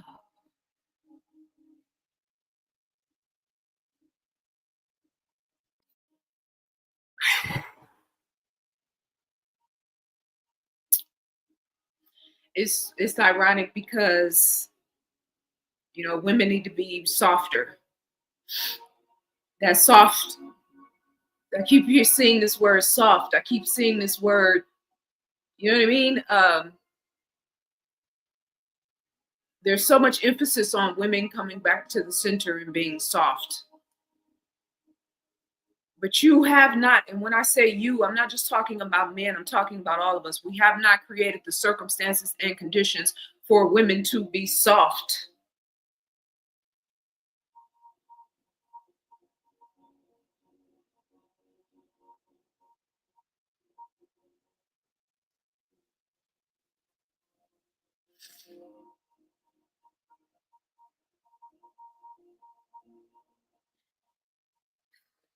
I've spent a lot of time in Malibu, you know, and to see the destruction and the devastation in that area, to see how these people have declared war on our planet, and the most emphatic aspect of the war on the planet is through humanity. I cannot stress that enough. We are absolutely representative, you know, the ka and the ba that's referenced in Kemetic mysticism, I'll say, metaphysics, you know, spirituality is referencing us being the representative of the Most High, the landlords of this planet, the stewards of the planet Earth. And the more chaotic and the more emphatic this war on our planet and on humanity gets, the more the suffering is going to increase. This is why, because I knew that it was going to take more for me to stay aligned and to stay balanced. This is why I stopped doing consultations, because the consultations were getting more and more dense and heavy and difficult, because people can't run from themselves anymore. There's nowhere to run to anymore. I see so many people reaching out to me telling me I should leave California. Everywhere you go, there you are. There's no running from this. And I was already planning on leaving California. I was only planning on being here for a certain amount of time, but I have not been able to leave. My original goal was to leave after summer of last year. I moved out of my place, rented a place in my friend's house because I just had a few things that I needed to get tied, some loose ends, and literally have not been able to leave. And now I understand why. Because I was supposed to be here to experience this. I was supposed to be here to see this. And of course, true to form, you know, the devil might get close, but he ain't gonna never be able to get too close to me. He has tried. He's been trying. They've been trying my whole life. You only gonna get so far dealing with me though. So close. And all the closeness is based on me letting my guard down, me being off my square. And the same goes for all of us. How much can the devil penetrate your inner circle, your friends, your family, the people you care about, the people you love, the people you pour into? How viable is that? I appreciate you, Jerome. Thank you for the Cash App. High priest will be herded in one way or another. NWO or Hebrew Israelite bloodline responsibilities. Watchmen to the wall. Herded. When you say herded, are you saying that in terms of coming together? Herded implies that you're going to be herded, right? You herd sheep, you put them all in a, you know what I'm saying? You force them to be in a certain area together, right? So you are controlling them and sort of herding them into a specific direction, right? Because the high priests and the righteous ones and the children of God are going to be herded anywhere. We will have to come collectively together though. Yeah, the like cattle part, yeah, I can't agree with that. I think that we are going to be we are being mentally, spiritually, and emotionally shaped and fashioned so that when the right time and the right circumstances happen, that we will all physically come together, but that will be a conscious and intentional thing. Satan is not hurting me into anything. It's not happening. So, you know what I mean? The cattle aspect is it's not really resonating with me, because the sheep are going to be herd like cattle, right? The ones that the devil is able to, garner some sense of power over, the ones who fall for the okie doke, they're going to be herded like cattle. We, the children of God, are being elevated and are being purged through fire and are being fortified, that's a better word, through fire, to rise up into our original natural organic nature, which is God, which is God consciousness, which is the God frequency.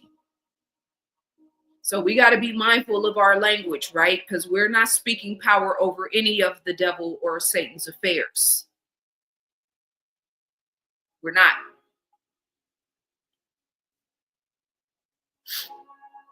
Much love. Appreciate you.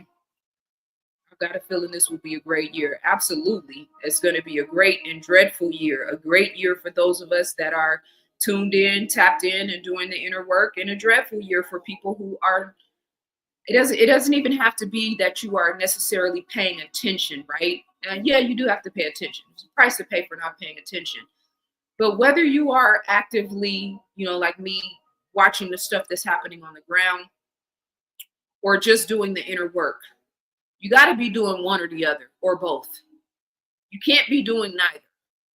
And the go with the flow element is going to get a lot of people, seriously, put in a bad position. So I appreciate you, Jill, or Jill. I appreciate you. Much love for the super chat. I appreciate you guys for showing love.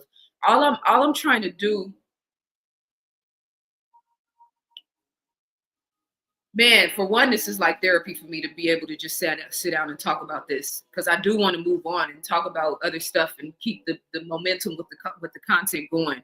But I'm invested in you guys' well-being. Like, I'm invested in the same way I'm invested in the family structure, right?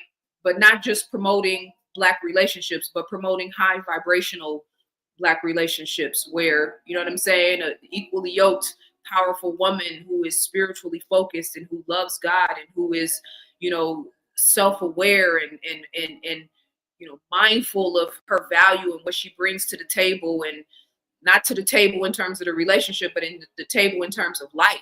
I wish a man would ask me what I bring to the table. I beg your pardon. The question is too low. I need to climb under the table to actually find it before I can ever even answer it. I've never had a man say something like that to me. I have no understanding of a lot of shit that you guys are dealing with right now in terms of the male-female dichotomy. I've always known men that have always wanted to, add value to my life and my experiences and my circumstances. And I'm not just talking about romantic relationships. I've been blessed to have kings bestowed upon my path my whole way. So I know what it means to have an actual man be in your life and be present and be of value and assistance. And ain't no real man walking in your door and asking you, or walking in any door and asking you what you bring to the table. For one, life. I wouldn't even dignify the question, but I'm just saying. I'm trying to get us all. It's like we all need to be slapped, right? I don't mean this in a physically abusive way, but I think we're all walking. It's like the deer in headlights. I can't really see. I don't really know. Going with the flow, right? Go along to get along, right? Fake it till you make it. Do what you got to do so you can do what you want to do. And there's a lot of neutrality. That one actually is a point and valid perspective, but there's a lot of real neutrality, bland shit happening in the ethers, in the human ecosystem. It's too bland, right? It's, you know what I'm saying? We need to sit up straight. We need to be paying attention. So let me get back to the point I wanted to make. I appreciate you. My members be having me super, super holding me down. It's time to rise like a phoenix. Fact. Facts, 100%. And I do want to read some of you guys' comments, so I'm gonna get to that before I close out here. How long have we been going? An hour and 50 minutes. Okay, see. So I'm saying I can never just talk for 30 minutes. Dominic, you know I appreciate you, King. Much love. Ryan, I appreciate you. Much love. I appreciate you guys so much. Thank you so much. I want us to remember God. You know what I'm saying? I want us to remember that while on the ground things seem so difficult and so chaotic and so, you know, the audacity of somebody to create, I'm just going to say this for entertainment purposes only, right? Please don't strike my page, AI. The audacity of somebody to create a weapon that can beam, I'm intentionally spacing out what I'm saying here to get around the algorithm, a laser. It might be from space, might be from a ship, submarine, might be from a drone, might be from all of the above. The audacity to spray chemical compounds mixed with barium, strontium, aluminum, polymer fibers, and a number of other medical particulates into our upper atmosphere with the intention of, number one, creating a plasma TV-like grid in the sky in order to eventually reflect or impose in the sky a representation of all of the different saviors that all of the different religions are waiting for, which none of the religions told the religious people to wait for, but still they're waiting for them. So plasma grid in the sky to reflect a savior. Put a pin in it, because right now it seems far-fetched to some of you guys. For me, it looks like it's in the making. To manipulate and alter the weather. That's the second goal.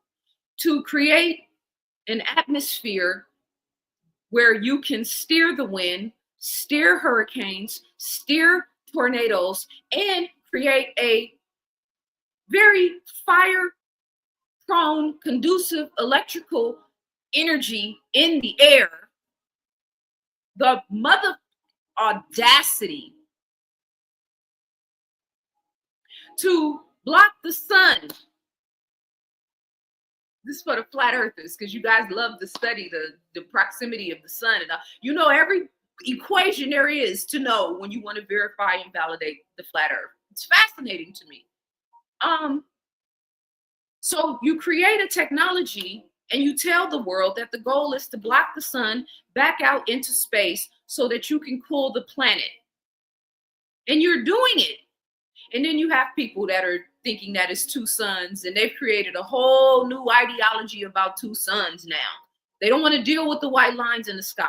They don't want to deal with the antennas all over the planet. They don't want to deal with a lot of the things that we should be able to see with our physical eyes, let alone our third eye. They don't want to deal with that, but they want to talk about two suns and Nibiru and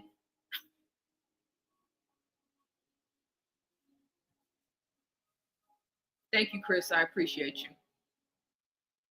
ZaZa, in 2022, I was in Culver City around the corner from the mall at the bus stop, and the chemtrail planes were creating boobs in the sky and writing haha in the sky just blatantly in bold.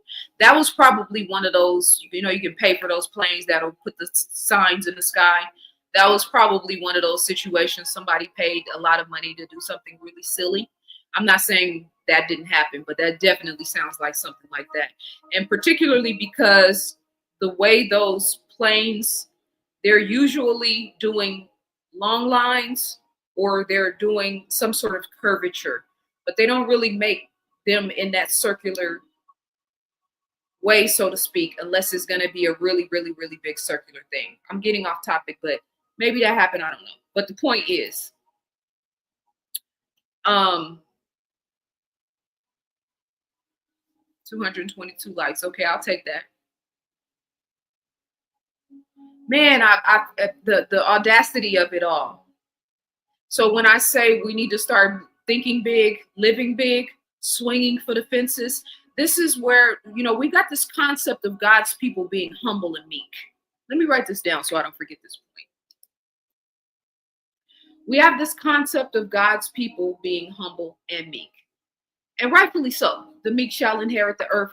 I think people process that statement as like, being quiet or timid or, playing the background, right? Not being seen or heard, right? It's what we tell women to do, not be seen or heard. It's like a thing that's built into the collective conscious and religions and whatnot. Like women are not supposed to be seen or heard, which is fascinating. But so the meek shall and the humble shall inherit the earth. So that humility and that meekness is talking about a vibration and an energetic resonance, right? Walk soft, but carry a big stick. We're not out here trying to provoke no fights with the devils. We're not out here trying to scrap with the NPCs. That would be a waste of time. Because what is the NPC going to do except go back to the mainframe and get a reboot in the hard drive and then come back to tomorrow stronger than ever, like it never happened. So you remember when I asked you, sis, do you want to spar with an NPC, right? This is a great way of judging and assessing how much energy you give people in your life or not. Do I want to spar with an NPC? Is it worth it? Usually, no.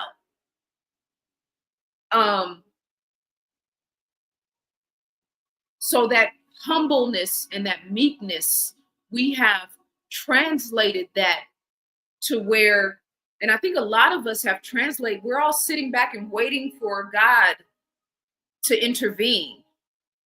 We're waiting for God to come and help us make sense of this. But maybe that's why God sent us here. It's like, I fear none but Allah. Okay, so maybe that's step one, and maybe the goal is for you to fear nothing. Because God doesn't necessitate or need your fear. Now, the fear of the capabilities of God is an absolute factor, but the fear of the capabilities of human beings is too, because the human being is either radiating or resonating the God frequency or not. And if you're resonating the God frequency, then you're welcoming, loving, and you can help and assist and add value and be of service and build and connect and inspire. Or you can be of the devil frequency and sabotage and hurt and harm and bring shame, make people feel worthless and guilty, keep people struggling and suffering in debt and lack-based consciousness, etc., etc. The devil's in the details, so is God. So these people are swinging for the fences, creating space-based weapons. The audacity. Wiping out whole entire cities. The audacity. Trying to rule and manipulate and control the weather. The audacity. Turning an orange that had enough seeds to create enough trees to feed generations to come, turning that orange into a seedless, genetically modified organism that can feed one person when it was never necessary. The audacity.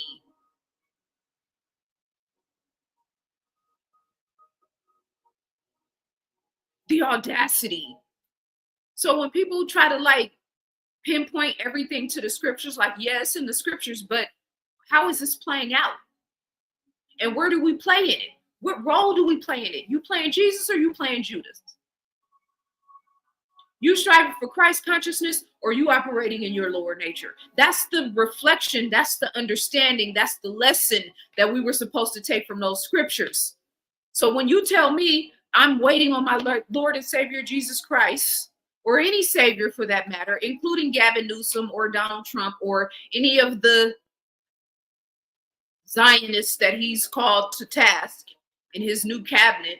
How you guys can't see this, what's unfolding right in front of our eyes, is astounding to me. Playing both sides 100% queen, because that's exactly what the devil does. I want us to, I've gone through every emotion and experience through this circumstance in LA from fear to being super mad at and judgmental and critical of myself for not being further than where I am now, for not having ... and all of my ducats in a row and everything that I said I was going to do by now. I went through a very self-critical, space in my mind. Then I went from that to I need to be doing more. I should be doing more. I should have done more. Then to grief for what's happening on the planet and for Mother Nature, which includes humanity. Then anger and frustration, because I know the majority of people that are listening to these messages are not actually paying attention. Sovereign consciousness, not emergency preparedness. Sovereign mindfulness and consciousness, not disaster preparedness. That's the frequency we need to be on right now. The eat the rich frequency is where the devil is. That's a program. Eat the rich meaning nah. Better you than me. Better the people in Malibu and in the hills, in the 10,000 square foot mansions and in the $10 million homes. Better you than me that's barely struggling to make ends meet. That's where the devil gets in. That whole better you than me sentiment. Again, eat the rich is a program, just like Black Lives Matter was a program.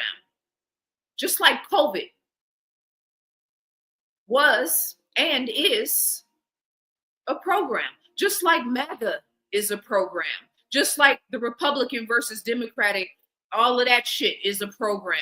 Just like the gender wars and the male-female dichotomy right now is a program. Why do you think RAPE culture is at the forefront of human consciousness right now? Why do you think it's everywhere? Why do you think that's on the topic of conversation? The depravity. And I've been talking about sexual discipline all this time, and people have been giving me flack for that. But now that we see that Satan is parading his minions, the Diddies of the world, and to me, a Diddy and a random pimp on the block are the same two specimens as far as I'm concerned. They're on the same frequency. So in the same way they're taking Diddy down, I hope they hit all of the ghettos in America, every single hood in America, and every pimp, every gorilla pimp, every smooth, suave, natural pimp, any man that is physically, mentally, emotionally, and in any capacity, using or abusing or misusing men and women, because God knows there are the number of male prostitutes that I've seen in the West Hollywood area. You talking about looking at somebody who's gotten their soul snatched? It's a hell of a thing to witness. And they're locked in the frequency of this area, so they can't even leave. Then come out here and got strung out, probably got flipped and smack it up, flip it, rub it down, pause. I don't even want to think about it, but just for the sake of conversation, used and abused in every possible way, taking every drug, every alcohol, everything you could possibly take. And it's all available right here. The white girl, the cocaine, the brown girl, the fentanyl, all et cetera, got their soul snatched and can't even leave this place because they're locked in the bandwidth of consciousness and frequency that's here. And you'll say, well, that can't be. There's wealth and affluence and $1 million mansions in that area. There is so much abundance and beauty in that area. Yeah, exactly. Exactly. So we're talking about conditions of the heart and mind. The money ain't even a factor in the spiritual conversation. The success in a physical realm ain't even a factor unless you did something of value with it, or you did something that has no value with it. Then you're going to be adjudged accordingly, not by your own heart. That's what the concept of ma'at is, the balancing and the weighing of the heart. They're swinging for the fences. They're thumbing their nose up at the Most High. They're intentionally have been continuously being declaring war on the melanated people of the world. I saw a video earlier where a sister was talking about white people, people of European descent only represent 7% of the global population is people representative of European descent. Those numbers make the amount of time and energy and focus that we put on racism and white supremacy feel a little bit skewed. We, as 93% majority population, I'm talking about native, indigenous, other than European, because racism, white supremacy only applies to Europeans, right? Okay, so 93% of us other are under the control, the abuse, the misuse, the neglect, etc., of 7% of the world's population. I think it's silly for us, the melanated people of the world and the collective consciousness, to still be using the language of racism, white supremacy. The numbers, the math ain't mathing. What about God supremacy?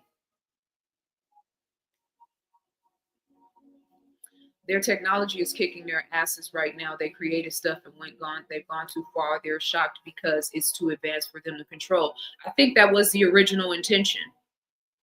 I think that artificial intelligence, the intention of the creation of artificial intelligence, is the hierarchy of their representation of creating their version of God. And that includes thinning the veil so that lower vibrational entities can make their way into the physical world without necessarily having to harness themselves to, I say beings of light, but they're not only harnessing themselves or attaching themselves to the beings of light, they're harnessing themselves to the people in the fear, desperate, lack vibration, victim-based consciousness, etc. Right? So they're not only, we have this naturally light attracts everything, right? So as a being of light, you're going to attract like-minded individuals, spiritual representations that are sort of equally yoked on that end. And then you're also going to attract dust and gnats and, and mold and, the sort of undercurrents in the underbelly of society that keep this thing running, that darkness, that lower nature and consciousness. So light is attracting everything.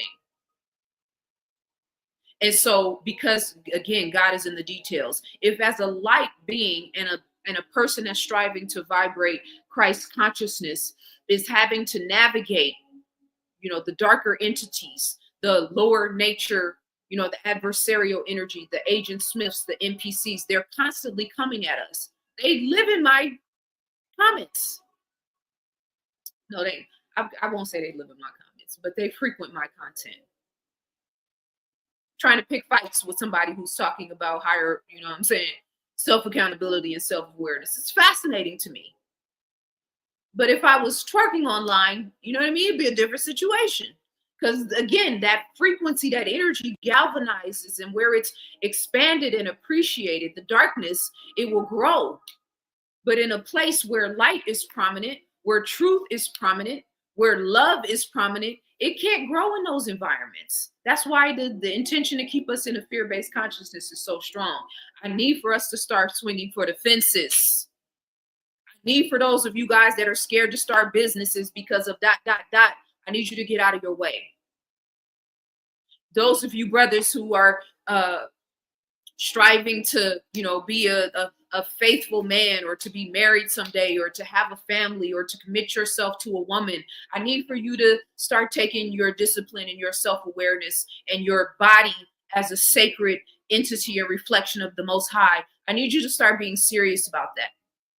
I need for you guys that have ongoing health conditions and physical problems in your body, I need you to start taking fasting more seriously, and your supplements and your walking and your yoga and your meditation, all that stuff to fortify yourself physically. It's not a game anymore. If you eat a predominantly fast food diet, you are more susceptible to Agent Smith. That's a fact. I can prove it in 10 different ways. Do we really need to do that? If you are a promiscuous man or woman out in the world right now, what did he say? Laying your royal oats, or what did he say in Coming to America? If you just out here giving your body to every Tom, Dick, and Harry, or every Shanae, Shaquanda, Lolita, Beverly, Brenda, Deborah, etc. If you're out here just wilding out physically, yeah, you are absolutely 1000% in the devil's path. ripening for the taking. Just ask Diddy. And I'm just honing in on Diddy because they're getting ready to use all these celebrities. They're going to use them. They're going to stretch them out. They're going to humiliate them.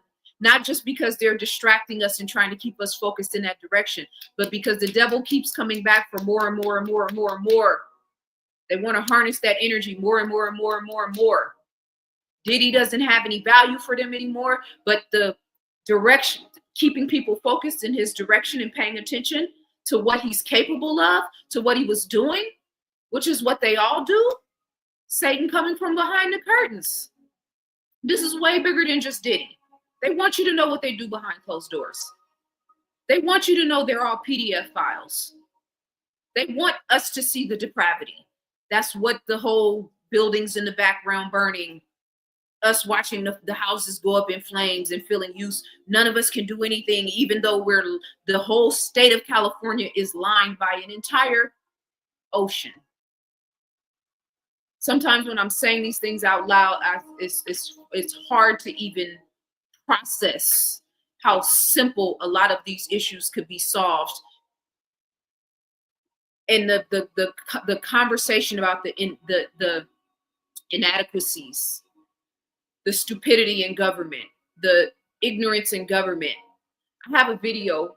I've been working on the finale. So I have a video that it's really done. I needed to do this video so I can get back to doing content again. In the video, I have a video in the presentation. I have a video of Amber Rose. This was, I had it in my archives already. I talked about it at some point in headline news.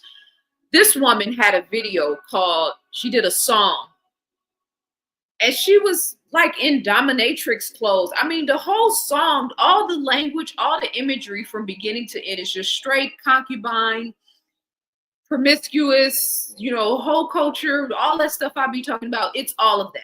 How is it possible with all of the beautiful, intelligent women in America, white, black, Asian, otherwise, that Amber Rose could actually be representing Donald Trump and the Republican Party in a campaign for the presidency?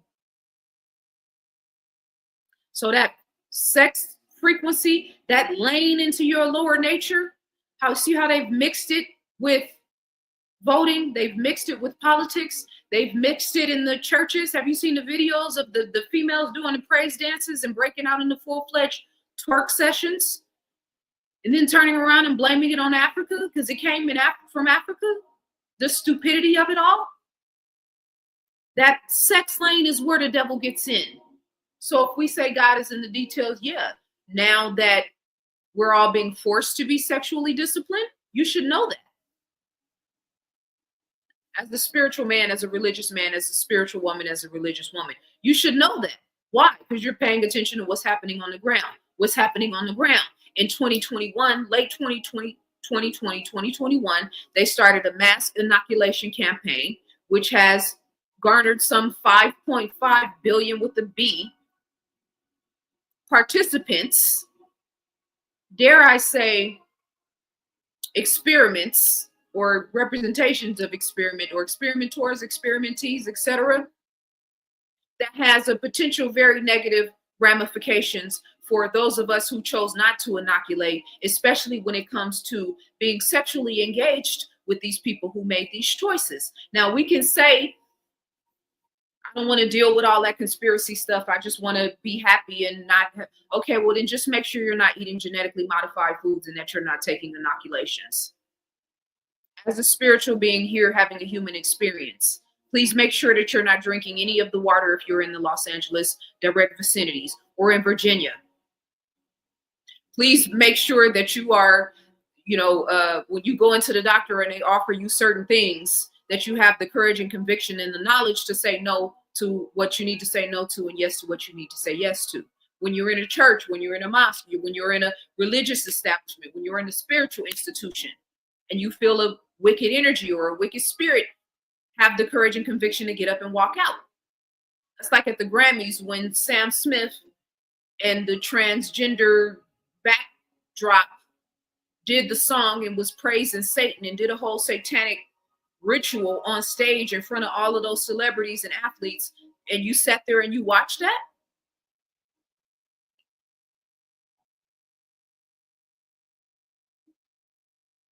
Yeah, T, the number of that's the big elephant in the room that I'm really trying not to talk too much about, because I know that there are people who are listening to this that took that shot.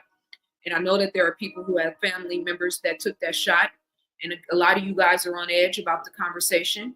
I would just say this now is not the time to, you should be very proactive. You should be very proactive. You should be very proactive in fortifying your health.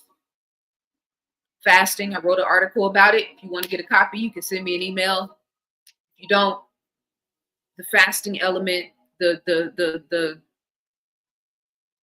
is why Trump coming back into office is so, like, in office for 4 hours, leaves office. Biden comes in, he comes back in 2.0. And we actually think this is a glitch in the matrix when he was voted in by the electoral college, not the popular vote. He's coming into office to finish what he started.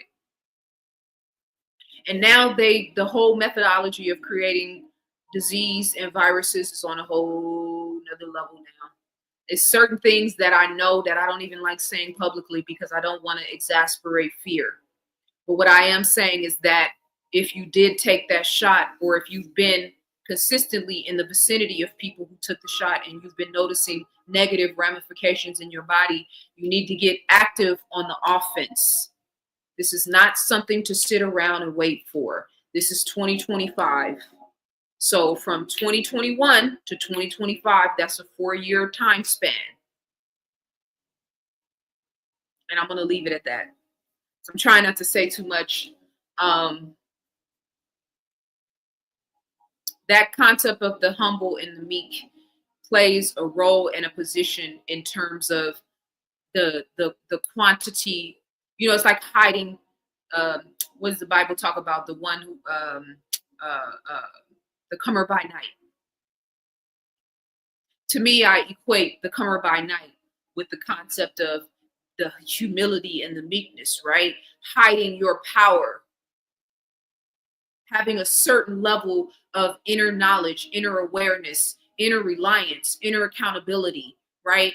And having that and radiating that, but not screaming that as you run out into the world, because it makes you a target. We're going to have to go underground in a minute. I've known that for some time. I've even been saying it. Those of us that are really the energy and grid stabilizers, and they know who we are. Trust and believe they know who we are. 144,000 Christ consciousness, all of that. And I saw somebody in the comments talk about, I wish I had that comment. If you said it, please repost it, because I did want to talk about that.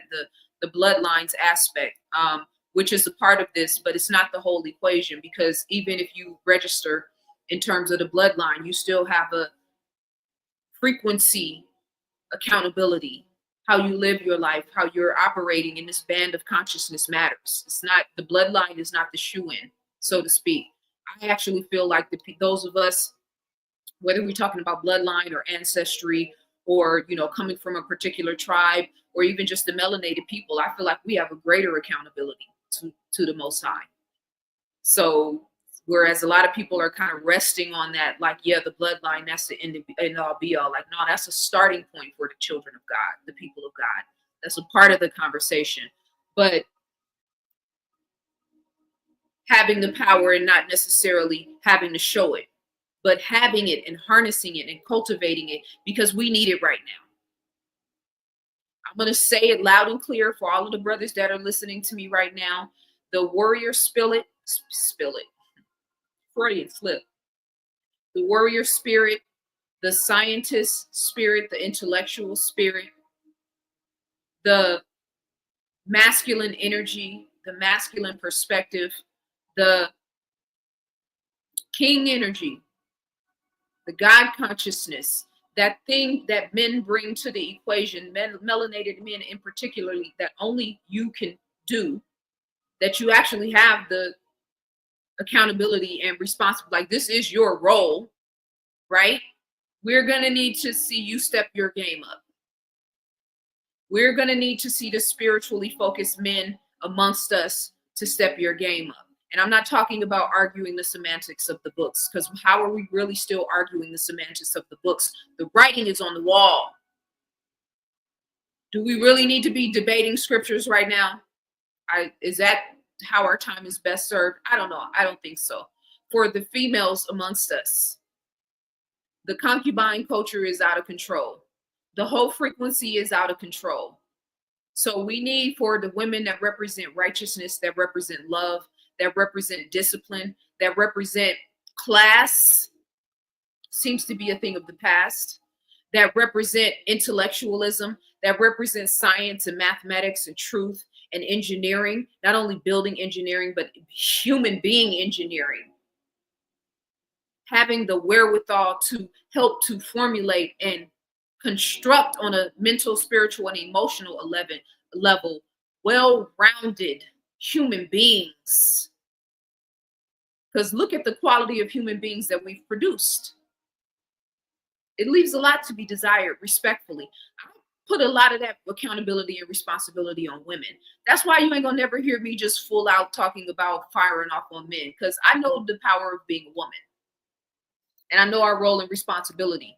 And I understand what the age of Aquarius means beyond the soliloquy or the romanticism of the language in astronomy. It's talking about bringing us back to center, which means that the masculine and feminine and the male and female attributes and physical representations of the Most High need to be placed back square on that center platform, center self, where God is ruling.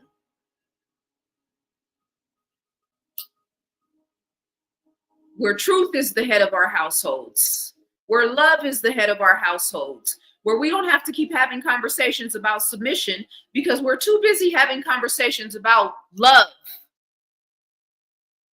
Imagine if we talked about love as much as we talk about submission.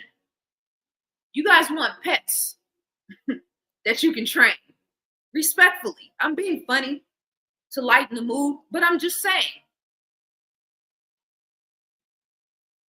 All things are being brought to the surface. I'm so thankful to be alive right now. I know I've been all over the place in this conversation, and I know I've talked about a lot of different things, and I know I've expressed my frustrations and my frustration from the lack of paying attention, the frustration from the support, lack of support, all of these different layers and levels of frustration, including within my own self. I'm so grateful to be alive right now. I'm so thankful to have the mind that I have right now. You not finna hoodwink me and run no gamut and no game on me and have me chasing my tail and looking for random homeless people on corners setting fires and running in circles talking about politicians and all of this bullshit that they have, the collective conscious especially. And I'm not running in that circle and playing that game with you. I'm already 10 steps ahead of it. I've been studying this for a long time now. I'm honestly past the whole climate conversation, whether or not it's happening, is it real or not. I'm actually past all of those things. That's why it's so frustrating to me, because I have at least 100 in the messages, in the comments, in the emails. Everybody's sending me information about stuff that I already know is true. And I think you guys should be mindful of that too, where you have somebody that process and transmute a lot of this energy and information. There's no way you should be DMing me 50 or 20 times and everything you're sending me is all death and destruction and chaos. I beg your pardon. You still don't understand what the divine feminine you still don't understand what I'm here for. You still don't understand the importance and the value of what women like me bring to the table. So you should be just as emphatic about pouring love into me, about checking on me, about making sure that I'm straight, making sure that my mind and my mental capacities and my emotional well-being and my spiritual acumen, you should be focused and invested in me and making sure that I'm good. You don't need to send me shit to prove the shit that I've already proven, respectfully.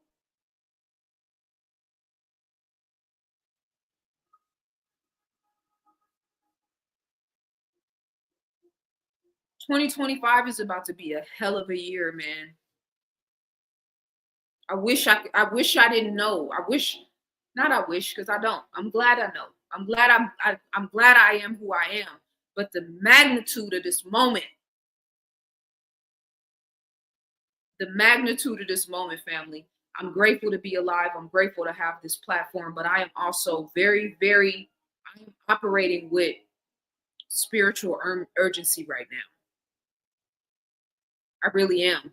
I'm, like I said, trying to prove anything anymore. Like, no, the writing is on the wall. If you still need proof, or if you're still in that, like, this is a terrible time to be coming into consciousness, with all due respect, and no disrespect to anybody coming into consciousness, because I'd rather you be here than anywhere else. But the level of shit that you got to shed, the programming, the family programming, the society programming, the culture programming, the race programming, the politics programming, the level of layers of shit you got to shed to come back to self.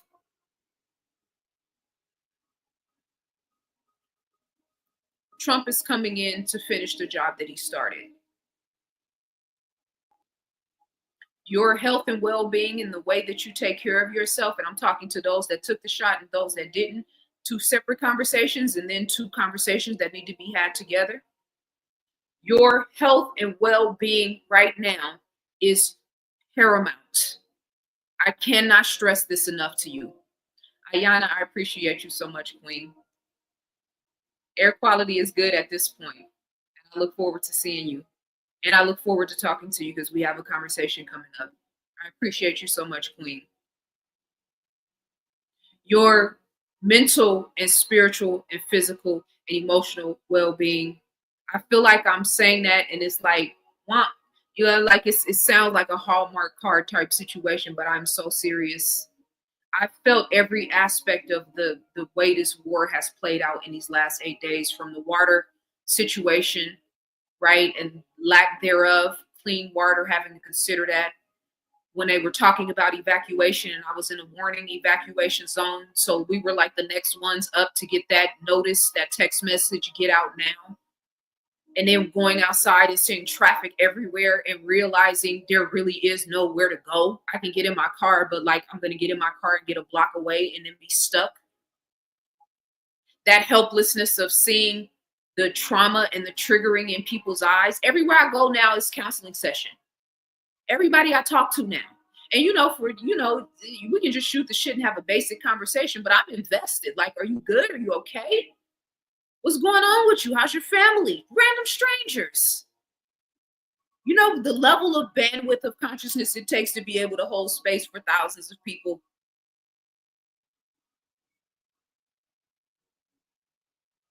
I just took 4 flights to the DR Republic within 2 weeks, just to warn and serve the people, to build with community. Only one donation. This is the level of faith and love needed. Exactly. And this is a very large planet. And we got people all over this planet, and there's cracks and crevices, as well as beautiful reflections of the land. I'm talking about human beings are the natural resources, the highest, expression of the natural resources of Mother Nature, right? Because we have free will, and we can actually shape and mold the planet. We've shaped and molded the earth. What we see right now is the representations of cities. You look at a city like LA, you've got a downtown area, you got two downtowns technically. You got Baldwin Hills, upper echelons, Black community. You got South Central, more impoverished type of ghetto type of area. You've got Beverly Hills, the upper echelon. You've got Malibu Beach, right? You got the Pacific Palisades. You've got Altadena. We've all shaped and molded Los Angeles in our image and likeness. Ooh, that's a bar. Oh my God. God shaped and molded man in his image and likeness. When I say man, I mean man and woman. We don't do that gender neutral God stuff over here. It's all love, but we got to step our game up in terms of the type of the quality of conversations we're having here. That whole woman is secondary, second fiddle, second nature, all of that. And Akon, I'm going to put your ass on blast again, because I have a video of him talking about men are superior to women, all of that. Yeah, we shutting all of that shit down in the mind's eye, because this is where consciousness happens. So again, God created man, shaped and molded man in his image and likeness. We have shaped and molded the earth, the planet in our image and likeness. What do you think the ghetto is? Now, yeah, it was an intentional, actually, it didn't even start out intentional. A lot of the communities that turned out to be ghettos were actually suburban areas at one point in time. It's a whole nother history lesson. I appreciate you, Ra. Much love.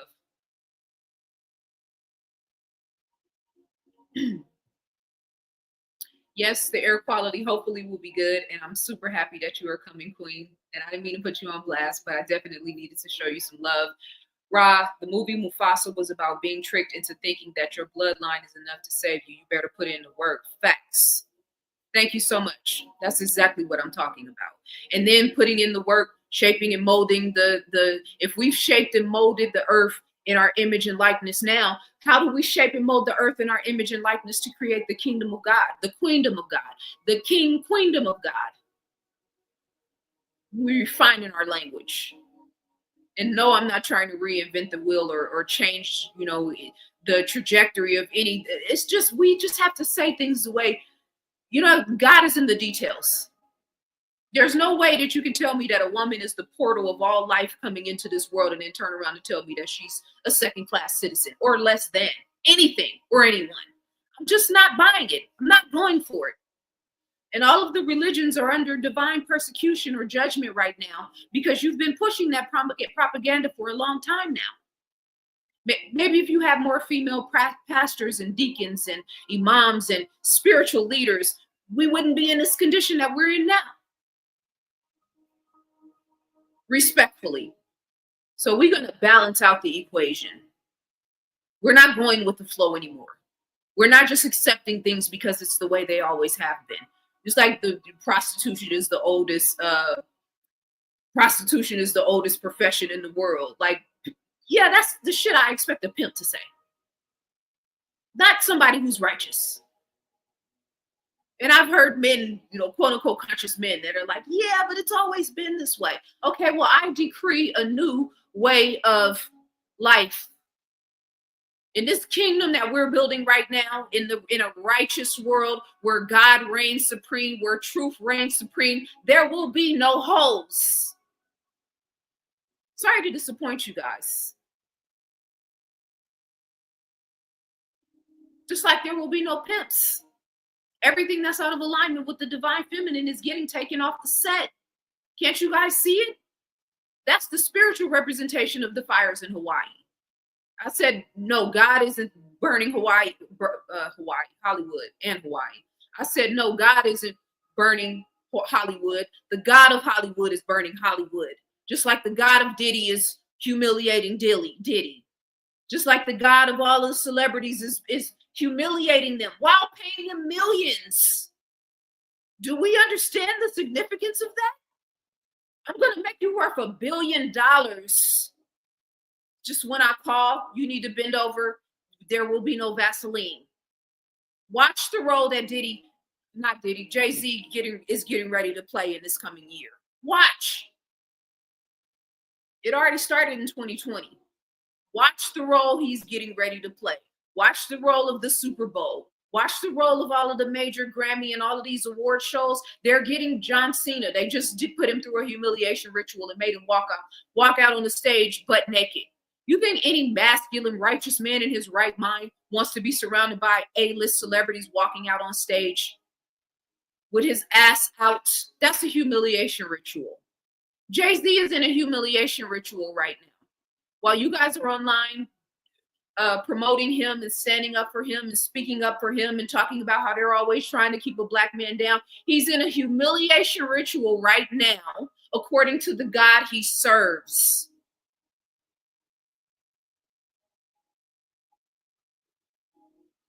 Playing his position.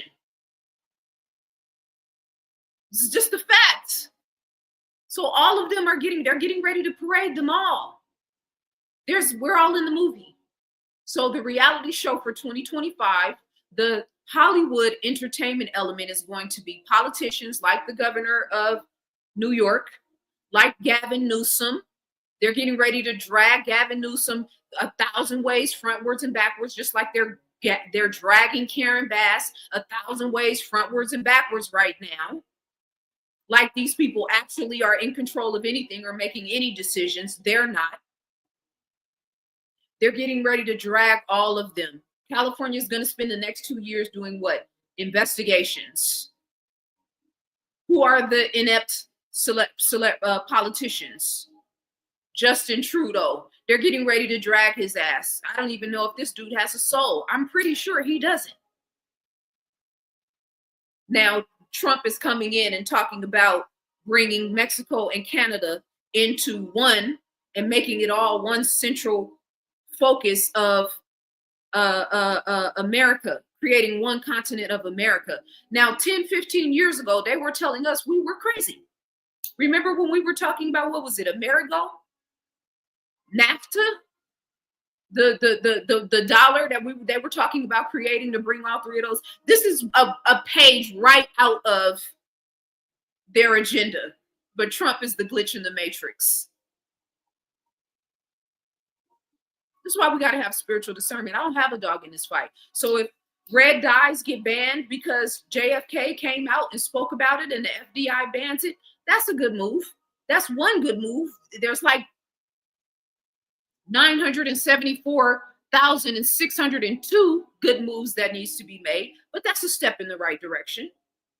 Florida says we're going to ban white lines above our sky. That's a step in the right direction, even though I find that hypocritical for you to not come out firing off sirens, because it doesn't matter if they stop over Florida or not, if they're still doing it in the rest of the world. But it's a step in the right direction. So all these little things that they're doing right now, the whole Israel and Hamas, do we really think, please, family, please, let's just stop. Let's just stop. January 15th, 2025 is 10:01 p.m. Much love, Keisha. I appreciate the cash app. On the day, January 15th, it's Martin Luther King Day, okay? I'm holding a lighter because I have Palo Santo. I'm not about to light up a spliff. But if I did, under the circumstances, you guys should understand. I'm just kidding. I got jokes. The day that Biden comes out and does his farewell address, Martin Luther King's birthday, we got the inauguration coming up. All of a sudden now, Hamas and Israel decide to have a ceasefire. Are you guys really believing any of this? This is it. I like films. I like movies. Some of you guys are super conscious to the point where you threw your TV out 20 years ago. That's not me. I am a film aficionado. I love poetry. I love plays. I love the what it takes to be a good actor and actress. I love the je ne sais quoi of it all, right? But if it's not a good movie, I'm only going to be able to watch for like 5 minutes. Just like some of the stuff, the content you guys sending me, a lot of you guys send me, bless your heart. I don't even say anything. A lot of you guys send me content from people that you have a high level of respect for, et cetera, et cetera. And I watch 5 minutes and I can't get past that 5-minute mark. Now, I'm not going to respond to you and tell you that I think this dude or this chick is a lame. Because I know you had good intentions. I'm being funny. Guys, I got jokes. We got to laugh to keep from crying.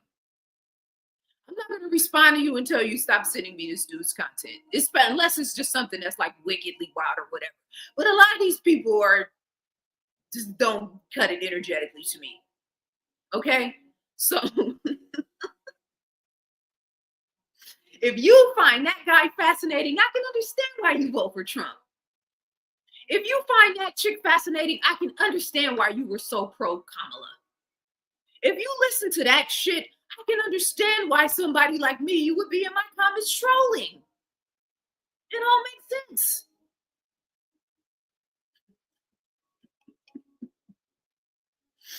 The fact that I can talk for 2 minutes, two and a half hours, and have you guys actually listening to me, and I'm not talking about no silly shit, and I'm not twerking, and I keep saying twerking. I don't know why that's in my bandwidth today. I haven't seen any twerking lately. Have I? Oh, yes, I have. who was it? I see twerk. I follow the shade room. Everything's twerking there. And then the comments just really like, do females actually understand the catch and grab part of the psyche of men? And when I say men, I'm not talking about righteous, well-rounded, godly, kingly type men that have control, that are not ruled by their lower nature. I'm talking about the average man, the average male. Do you guys understand that once you lead from your lower nature of sexuality, that the probability of the men or the males, or even females, if that's what you're into, you're going to attract the same quality or lack thereof of attention? That's why go read Cardi B's comments, or Kim Kardashian. Go read their comments when they're half naked and see what the people in the comments are talking about. Water seeks its own level. So when I was talking about women, and I kind of went off the track there in terms of what's necessary right now, women, ladies, sisters, queens, priestesses, goddesses, empresses, all of those titles. The world is in desperate need of guidance right now. The world is in desperate need of guidance and clarity right now. And I was emphasizing the point to men, obviously, because that's where I started, but the scriptures emphasize that point to men in terms of the being the spiritual leaders. Modern society emphasizes that point to men in positions of leadership. I mean, if I had $1 for every person that I saw that actually said that a woman should never be president, like, damn, I didn't know we were still operating in that limited bandwidth of consciousness. I just don't want a weak woman to be president. I don't want a weak woman leading anything, to be honest. Not the parent-teacher organization. You know what I'm saying? Like, we need high quality, high standard, powerful, intellectually powerful scientists, mathematicians, military, all of that. We need women in all of those positions, but powerful women, intelligent women, spiritual women. If you effed in, I almost said something. If you F-U-C-K'd your way and S-U-C-K'd your way to the top, then I'm not talking to you.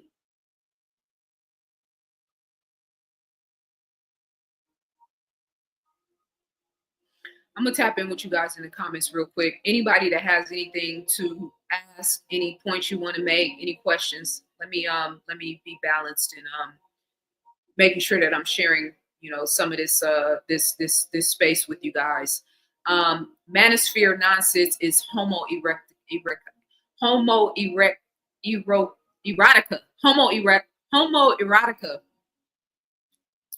Let me read that again. Manosphere nonsense is erotica.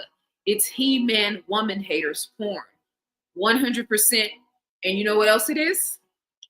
And I hope they don't come after me. You guys, I don't want any smoke. You know what I'm saying? And if you listen to what I said, I'm way more focused on women getting their shit together than I am men. But I'm going to go a step further and acknowledge that a lot of these guys are psychologically gay. Not to be confused with sexually gay.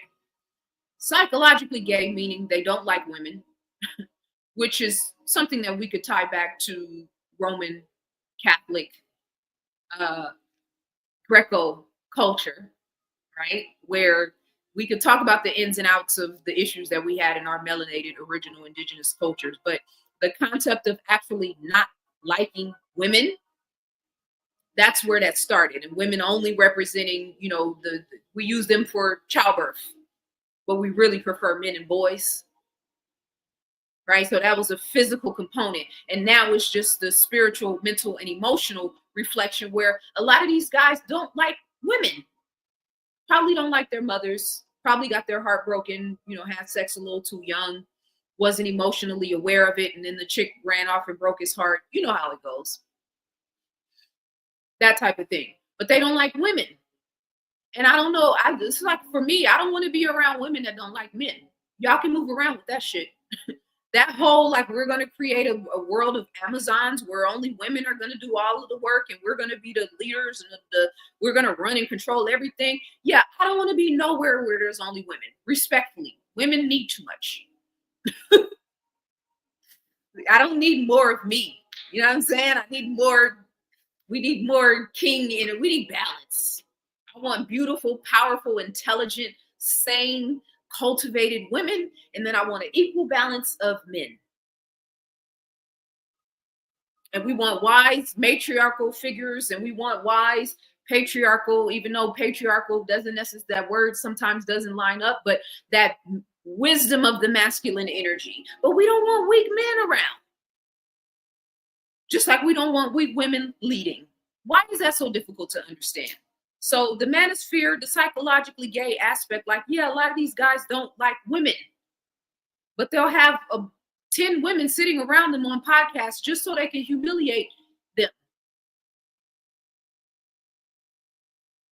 Much love, Sherelle. I appreciate you, Queen.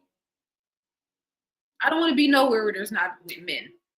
All due respect. Y'all can take that sister circle, woman, whoa, women is the world. We're going to build our own reality. Yeah, good luck with that.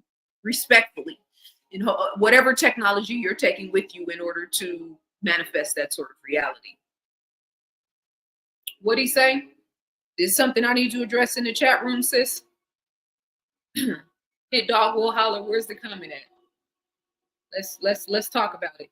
You sound so square right now. Why do Black women have to turn everything into a gender war?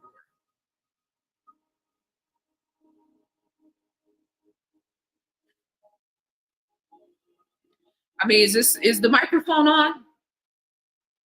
Tell me if you guys can hear me in the chat.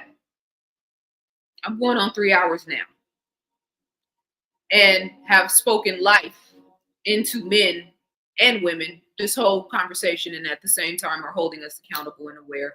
So let me know if my microphone is working, or if you're just one of those guys that just wants to have your ego stroke and not talk about the reality on the ground and the things that we're actually facing in real time.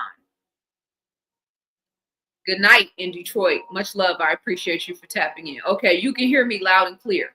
Okay, so then I need to know what's happening. What are you talking about? And I sound square. Who are you?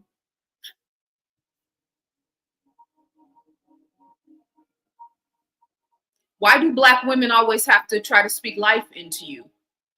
Why do Black women always have to try to hold themselves accountable? Why do Black women always have to bear the pressure and the weight of everything? Why do Black women always get held responsible and accountable for all of the problems? Why do Black women continue to exasperate clown shit and hoe culture? Why do Black women continue to be the glue in our culture and our communities? Why do Black women continue to set an example for all of the beautiful and wonderful, amazing things about humanity all around the world? Why are Black women continuing to promote silly shit and clown shit in the culture? You see what that is? That's called balance. Now, if I talk about Black women and hold us accountable and responsible, that's cool. But if I talk about men and hold you accountable and responsible, that's not. I would love to hear your position. So I'm gonna wait for you to comment again because I got time today.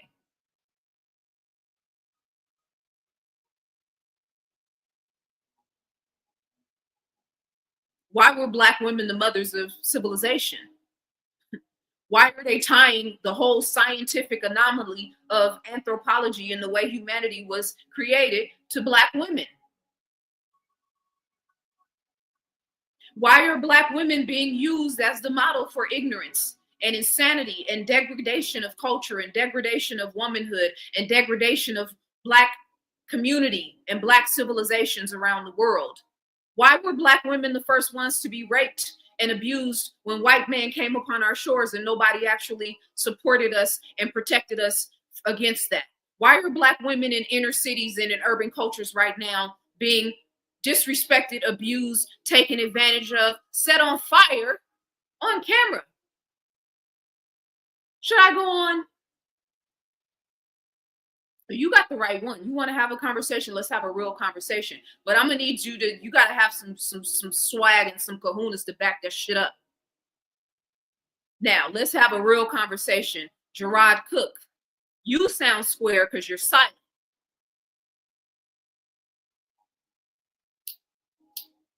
I'm still burning my Palo Santo. I still have my frequency music going on in the background. But this is what I mean when I talk about confronting ignorance and stupid shit.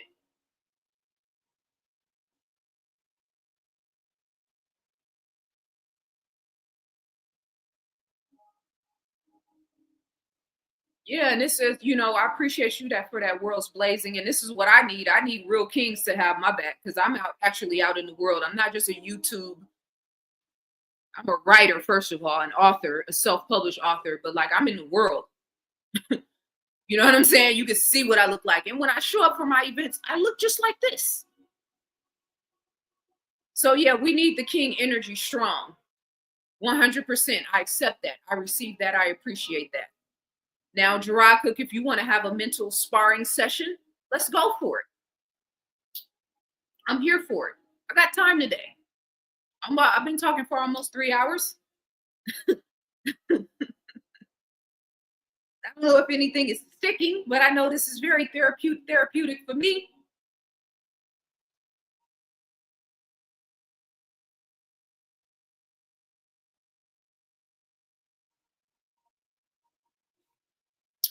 We still need to get the rates up. 31% of Black Americans were married compared to 48% of all Americans. I think I agree with you 100%. I think there is, a focus and a conversation that needs to precede that, which is, creating viable and self-aware and people that love themselves and people that have self-awareness, men and women, to come together and unite.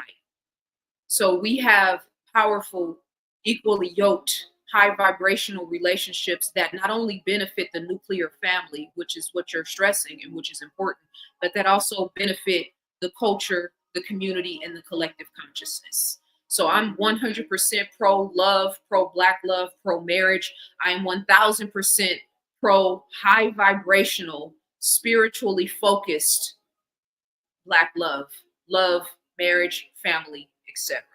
It's the only thing I would add to that, and it's not even to add to it. I'm not even adding anything. I bear witness to exactly what you say. Just a little extra, you know what I mean? Perspective on that. Dudes love blaming women. He ain't never no size 16s up there. Facts. 100%. We don't need marriages if they require settling, and that basically goes to the point that I was making. Settling in any regard, we need the union of the man and woman to be cohesive and to be created based on that real love foundation, the authentic self, like relationships and people that migrate towards one another based on the authentic self, not fear.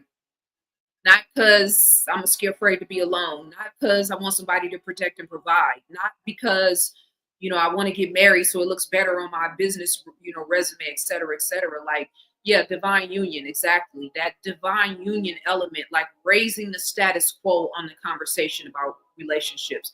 Because it's not hard to be in a relationship. It's not hard you could trip over a rock and settle for a relationship. We're talking about unions that are magnifying the God frequency, so to speak. Greetings, Queen. It's been too long since I seen you in the chat. What's up? What's up? Peace and love. I'm all for soulmates, twin flames uniting to create families and bring the gods back down to Terra, aka Earth. 100%. I am with you on that. I just want to tap back in with the comments. I'm going to go back and look at some of the stuff. Yeah, you catch me on the right now, you can get the smoke. And I don't mean that in like a combative way. I turn down so much. I ignore so much stuff. I should have a master's degree in ignoring stupid shit. But every now and then, you catch me on the right day. All the pillars of society need to change: education, finance, 100%. And we need thinkers, in all different pillars of society that have the, the ability to think outside the box and create new means of education, the way we see finance, income, all of that stuff. Even I've been seeing a lot of videos talking about taxation and how when I take taxes out of our check, we pay taxes on, we pay property taxes, we pay taxes when we spend in stores, right? If you're a business in California, you get taxed up the wazoo, right? But any business, like we get taxed left and right. And just imagine how much easier our lives would be. Just imagine if the average person wasn't paying tax on their paychecks, how much that would increase their, debt to income ratio, if you will, or actual income, where they can use that money to actually, maintain themselves or build. So yeah, all of that is definitely coming to the forefront. Pardon me, I didn't mean to bring yours back up, sis. It's just work, bro, my brother. Yeah, I've definitely done that. I've done that to books too. I bought books. First 10 pages, if it's not clicking, yeah, it'll be set. Post it up somewhere. My heart is at peace knowing young women have a ZaZa Ali to emulate and learn from, and not just Sari Red. Yeah, Sari, thank you for not saying sexy, because there ain't nothing sexy about none of that clown shit. And I just, I'm trying to remain optimistic. I'm trying to keep my faith in humanity, and really more so transmute that energy into faith, into the Most High, because that's been the repeating factor for me throughout this time. Like lean into God, lean into the Most High, lean into Source. Listen to your inner being, because that's the best guide that we have, and that's really one of the main messages I try to convey. Like, take the best part of what I say and leave the rest. I don't want no followers. I'm not here to solicit or to attract followers. If you following me, I'm already off my square. The whole goal is to increase our personal power and to get us prepared for this moment in time. 2025, I don't know what's going to happen around this inauguration situation. If you guys have any more questions, now is the time to post them, and I will address them right now. Otherwise, I'm going to probably be on here for a couple more minutes, and then I'm going to let you guys know. Thank you to my moderator for holding me down. I know it's super late on the East Coast. Anybody watching from the East Coast, I appreciate you guys. 2025 is about to be a hell of a year, y'all.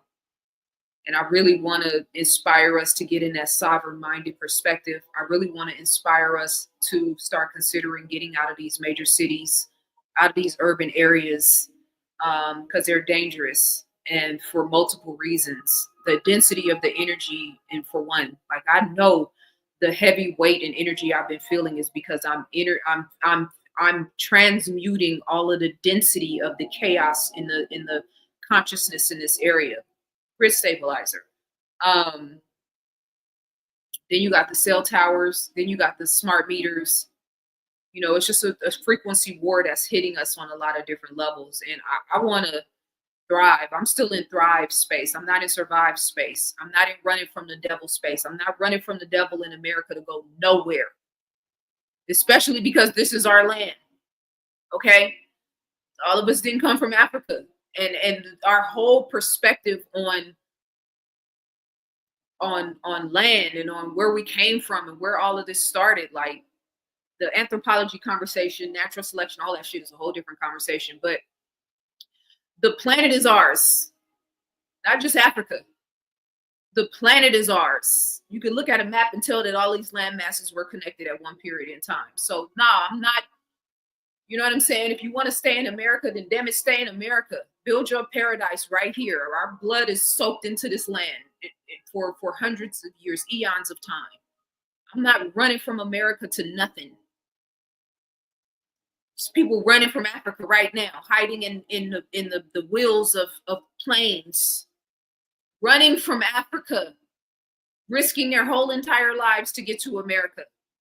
Okay, so let's be real about the conversation.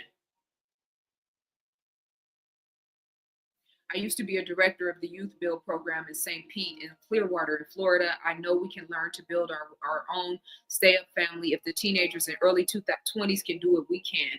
And my son is early 21, just turned in June of this year. And so that's one of the reasons why the whole gender conversation, like, nah, I'm not going to ever just be anti-male, nothing. I would be disrespecting my son and my father for that matter, and all of the men in my life that hold me down, which we mean way more to me than this little weird shit that be happening in the chat room. And if I'm out of alignment, I do have men in my life that will check me if I say something that's out of alignment. And it hasn't happened yet. So on this conversation. So the idea that our children are supposed to be in the forefront or be leading us, I don't agree with that, especially in a spiritual war. I don't want, I want to create an environment that is conducive to protecting our children, to protecting our young people, and at the same time encouraging them where they have the strength to stand up to the moment. But yeah, I'm not with that whole, our children should be in the forefront and leading us. Like, what? Spiritually? No. And I don't take anything away from the whole starseed conversation, the whole innocence, the beauty of the innocence, and to be childlike is the closest to God. But when we're talking about spiritual warfare, when we talk about all the stuff that we're talking about, like, you have to have wisdom to be able to navigate these circumstances. So we should be more prone to creating spaces of safety for our children, where they can learn safely and grow safely and teach and all that different stuff the world we're supposed to be creating for them. Yeah, the onus is on us, not them. Do you see any bigger life changing disasters or psyops before Trump swears in? I mean, today, and they're not all going to be bad. The red dye thing with the FDA is monumental. The Hamas and Israel quote unquote ceasefire is a really, really, really, really big deal. Those are two big things, and it makes our consciousness think that maybe we're moving in a different direction, right? Maybe Trump is for the people. And again, I appreciate and celebrate all of the good that comes out of this, but Trump is coming in to finish what he started in 2020, and I 100 that 2.0 element of what started in 2020. He's the perfect person to roll that out, particularly because a lot of his supporters are the revolutionary spirit of America. I mean, I will rock with some of these, and don't hold this against me, but some of these intelligent MAGA hat rocking, might be a little bit crazy, but like are conscientious of what's going on. Like, yeah, I would rock with some of those people before I would rock with people that are online, cheering on prisoners getting sexual surgeries and it being paid for by the government, or drag queens reading books in libraries. You know what I'm saying? So it's like, choosing the lesser of two evils, so to speak. But the Antichrist sentiment is billowing around the Trump caricature. And I'm saying caricature because him as a man is only one part of this. The cabinet, the people, the masters that he bows down to over there in Israel, which are the same people who are responsible for those inoculations, and the same people who have been putting fluoride in our water systems, and the same people who have, right, Sudan, Congo, favelas, ghettos, it's all connected. So yeah, the Antichrist to me represents the sort of that top of the pyramid element of that evil, wicked agenda, coming from behind the curtain. So yes, I think 2025, for the people that are not striving to be aligned and operating in this God consciousness that we're talking about, is going to be a very, very, very difficult year. So the shock and awe aspect, being able to maintain yourself mentally, spiritually, emotionally, being able to do that. And I'm somebody that's been focused in that direction for a long time now. And for me to get like the shock and awe aspect of what I've just experienced here. Mind you, I didn't lose a house. I didn't lose a loved one. My son's school didn't burn down. You know what I'm saying? I don't have a household that I tie back to. I have all these nostalgic memories, you know, and I was just here, a part of it. And I've been deeply, deeply, deeply, deeply impacted. So LA right now is under divine judgment, but so is America.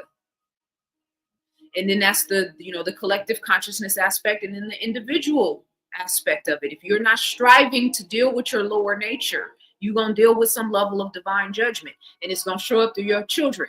It's going to show up through your family members. It's going to show up through your day-to-day circumstances and experiences, you know? So yeah, 2025. And the thing about the whole virus aspect of this now, it's a lot easier now for them to make people sick.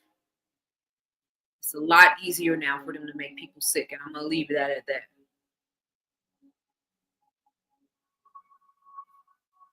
Running to another nation only gives you traffic jams in another nation. You can see blockchain and facial scans wherever there are airport buildups, even in poor nations.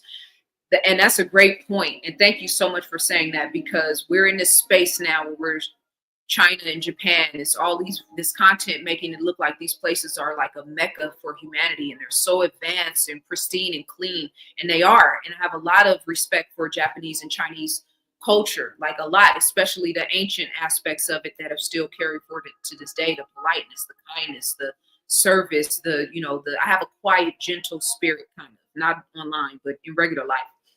So I relate to that part of the culture, but it's also places where you can't cross the street without your face being zoned in, and they're checking your social credit score to see if you are in compliance.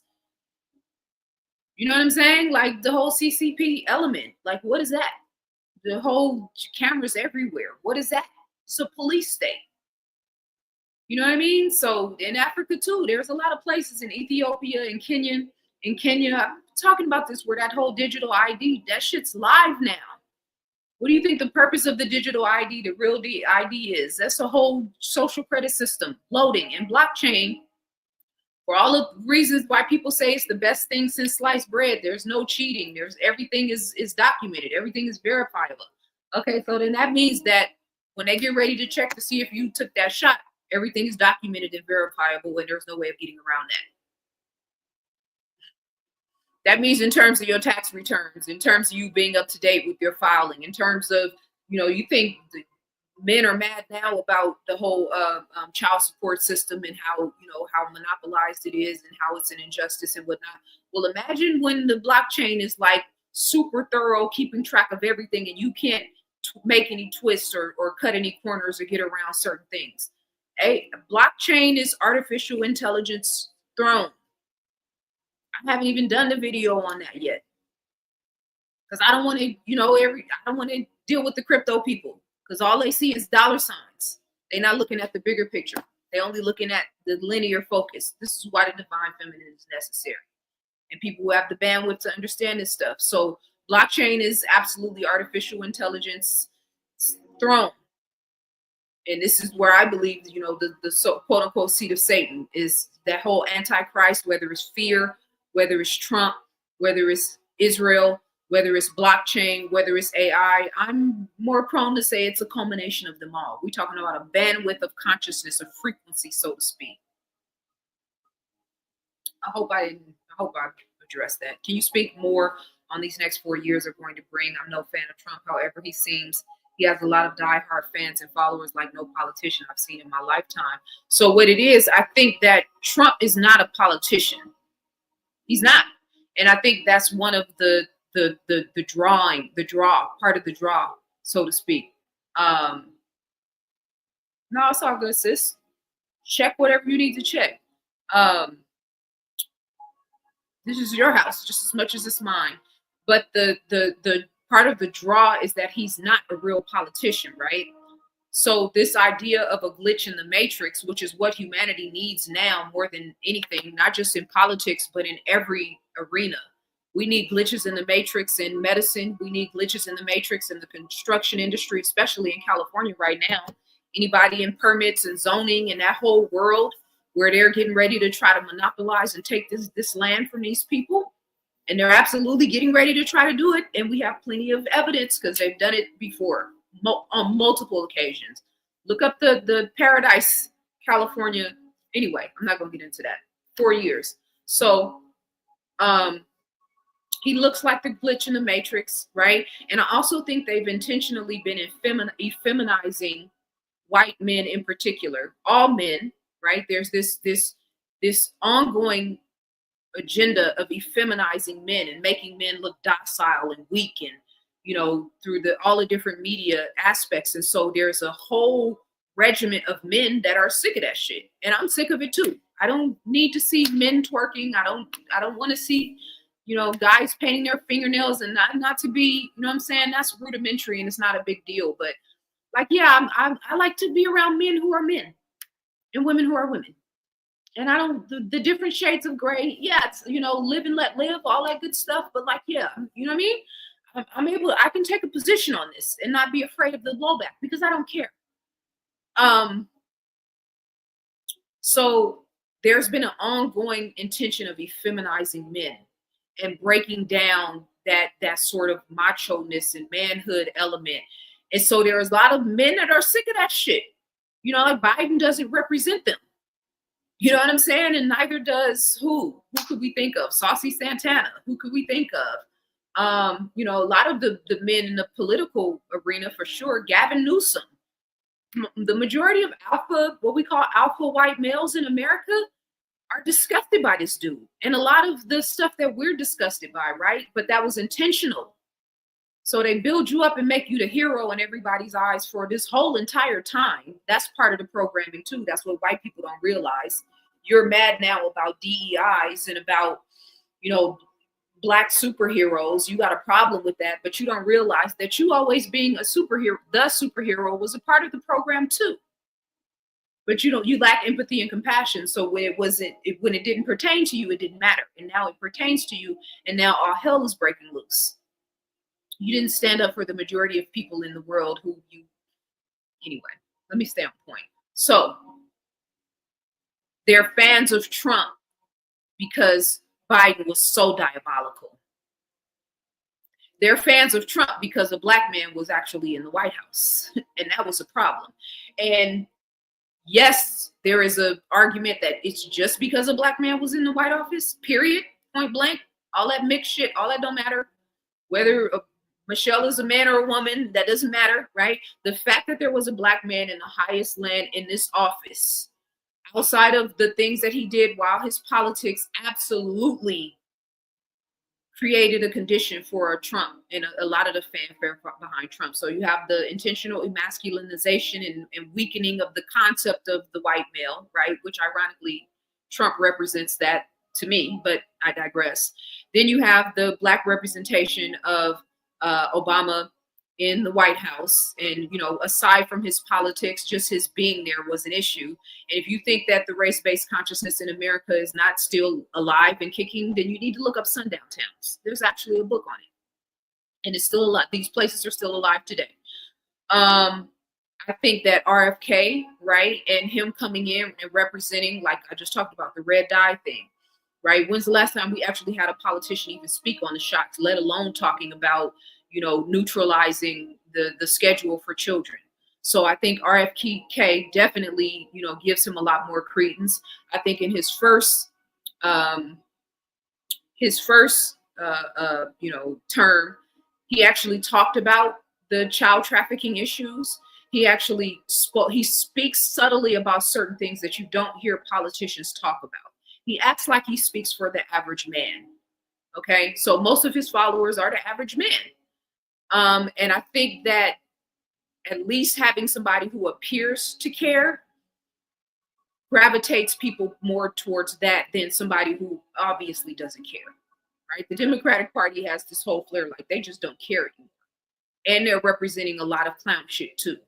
So I think it's a culmination of all of those things. I think we're all still dealing with PTSD from 2020. And even though Trump set a lot of that in motion in his term, Biden was the one who had to carry the burden of it all. He was the face, so to speak. So I think it's a culmination of all of those things. And we're just really tired. People want something different. People want an alternative. And so I think that that's what Trump represents, along with that, powerful white man patriarchal representation, which a lot of men need, apparently. Take a half-cocked white man opposed to, whatever. So I think that all of those things play a role in that. But over this next 4 years, I think that plan, PLAN, Demic 2.0, is going to be made manifest. I think they have the goal to crash the economy. It's on the books. When that's going to happen and usher in digital currency. And I think the way that they're going to finally get the world to accept digital currency is China is going to introduce a form of cryptocurrency that's backed by gold, which is going to bring some semblance of credence to it, because right now it's not backed by anything. So it's just literally trillions and trillions of dollars have been pumped into the global economy that came out of nowhere. At least before we had physical money where we could at least make it, okay, well, at least I have the money in my hands, I can spend it. Now it's just a number in your wallet or in your phone. But I think China is going to introduce a version of cryptocurrency backed by gold. And that is when the world is going to accept it. And I think that that's going to happen either at the same time or right around the same time as CBDCs going live. They've been building up for that. And I think that, look at Trump and Elon Musk. The name of the department that Elon runs in the federal government is the Department of Governmental Affairs. It's DOGE. DOGE is the actual acronym for the cryptocurrency that Elon Musk. I mean, there's so much. You talk about corruption, and people don't care as long as they're benefiting, right? So I think a culmination of all of those things, as well as all the money to Ukraine, all the money during 2020, they're planning on crashing the economy. I'm not saying it's going to happen. I'm saying they're absolutely planning for it. And the digital aspect of our money is very, very, very dangerous. I think we all should be spending cash a lot more and taking this a lot more seriously, because if the world goes digital and now we need electricity and internet to function and to spend money and to travel and to do everything. The Real ID is supposed to go live in May 7th of 2025. So if you don't have a Real ID after that date, you won't be able to fly. I mean, I think we should all be getting our passports as an alternative to that. It is a viable alternative now. But then the flip side of that is vaccine passports. And they've already been testing that for the last 4 years. So that they're terraforming the earth. I don't even like talking about a lot of this stuff because it's, what I'm saying, it's a lot. Much love, Rod Drummer. I appreciate the Cash App. Transhumanism, it's already underway. We think Neuralink is actually you can opt in to get a Neuralink, right? Elon Musk, that whole idea that it'll be optional. I think they've already downloaded the software for Neuralink. And a lot of unsuspecting people, the whole water wars, that aspect, which is the dumbest shit ever. Please do not get locked in this lack-based consciousness conversation about water. Anytime you see or hear a conversation, if it's online, if it's in person, and people are trying to make you feel afraid about water, it is the dumbest thing in the world to me on a planet that is 3/4 water. We could talk about hot springs versus, spring water versus ocean water versus drinkable versus not. I don't care. It's the dumbest shit ever for us to be talking about shortages in water. If we're talking about sending people to the moon, if we're talking about artificial intelligence can outthink, outsmart, outwit humanity by 1,000-fold, okay, then this is a problem that artificial intelligence should be easily able to solve. If artificial intelligence can be used to steer wind and storms, which it is, to pinpoint how to exasperate conditions in the Earth's tectonic plates to create earthquakes, which it is, then I think that we should be able to easily fix the water issue. That's just some of it. And I'm only talking about in terms of the politics, Trump and all of that. I believe that the children of God, we are really getting ready to be exalted to our rightful places of peace. I don't mean ruling over people or not like that, like not peace. How many people watching me right now are really everything we talked about, everything happening in the world, LA on fire, Tibet earthquake, you know, all of the worst aspects of what's happening in humanity and the best aspects of what's happening in humanity. And then if I asked every one of the 286 people watching now, I think it was 350 at its height of our conversation, how many of you guys are actually living in and experiencing peace? We'd be having a different conversation. That's what I've been trying to talk about in my content. But, you know, those videos don't get as many views. So maybe that's not what we're all seeking. I don't know. But hopefully that gives a little bit of context. Not running, but deaf gotta go. Gotta get the F. Oh, I'm happier outside of this place, America. I don't blame you at all. I have somewhere I'm eyeing that's a little bit outside of America, but close enough. I'll probably be in 2 or 3 places at one time. I like the fact that they're trying to make our food healthier in America. Absolutely. I like the fact that we're all talking about red dye. We've all been eating it for 30, 40 years now, right? So it's better late than never, right? I don't like the fact that they said that the FDA has passed this law now, but it's going to take 2 years to phase it out. So the requirements don't come due until 2027. So for the next 2 years, red dye foods and organisms, whatever you want to call it, will be readily accessible in a store near you.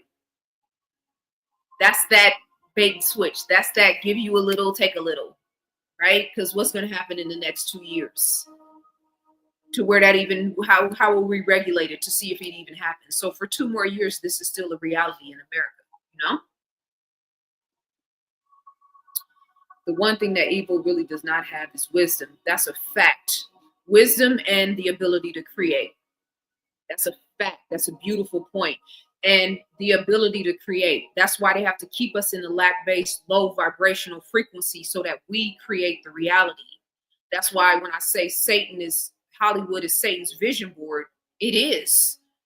That's why it's so necessary to have the Contagion movies and the movies about the world getting wiped out and all this chaos and destruction and death and damage, and because they need for us to either subconsciously or consciously or unconsciously accept this idea that this can happen. We create the reality.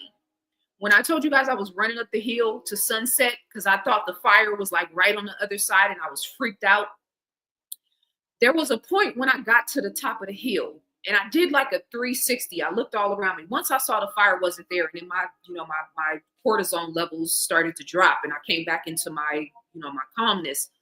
There was a moment when I turned all the way around, and I was on the phone at the time.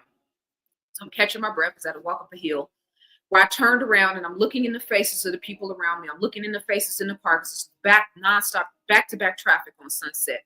And I'm looking at this.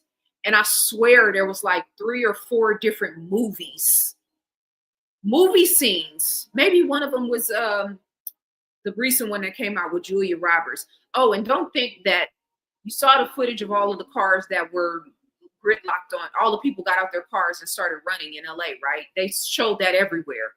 Look at all of these cars. These people were so close to the fire. They got out of their cars and started running, right? And then later they showed the bulldozers coming in and knocking all the cars out of the way.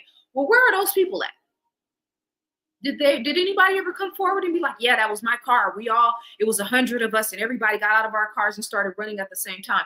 Or was that just a part of the psyop to tie us back into that movie where all of those white cars, electrical vehicles, mind you, were just there in the movie, and then all of a sudden they started running and the cars turned on and turned against them. Like, I had a moment on Sunset Boulevard. I'm in the middle of La La Land. This is where it's all going down. And I did a 360 and I had a moment in my mind's eye where like 3 or 4 different movies popped up in my mind. was a real thing that happened, and I meditated on it and had to process it later because, like, no, that shit really happened. And so I'm a conscious thinking, you know what I'm saying, aware person. Imagine the masses of people on this planet that are not, that think it's all a video game. They're dangerous because we live amongst them, you know? So, yeah. What he started in 2016, respectfully, ZaZa, in 2020, he lost to Biden. Yeah, and in 2024, he beat Biden. MAGA and intelligence don't mix. Elon is definitely not for the people. No, but billionaires, 100%. Absolutely. And, you know, that whole, when I say, I mean, he's back in office. I don't even, have we had any other presidents? I think there might have been one other president that did a 4-year term and then left and then came back. I did the knowledge on this some time back. I don't quite remember, but I think Trump is either one, it's either he's the only one or he's one or like two, maybe three that held office, left office, and then came back and ran again. So to me, that really speaks volumes, especially with what he did in that first one, right? What happened? They kept him in the headlines for 4 years during Biden's whole presidency. Trump was in the headlines the entire time that Biden was in office, you know. So they kept him in the headlines, and they grew his following. They made the dude a hero. The assassination attempts, all of that. I mean, this is like Manchurian Candidate and Jason Bourne, and you know, like all of the major action star movies is what they use to propel Trump to the level of stardom and celebrity that he has to this day, you know? So that 4-year period where Biden was in office and representing all of the incompetence that he represented, him and Kamala, again, created a breeding ground for we need anything else but that.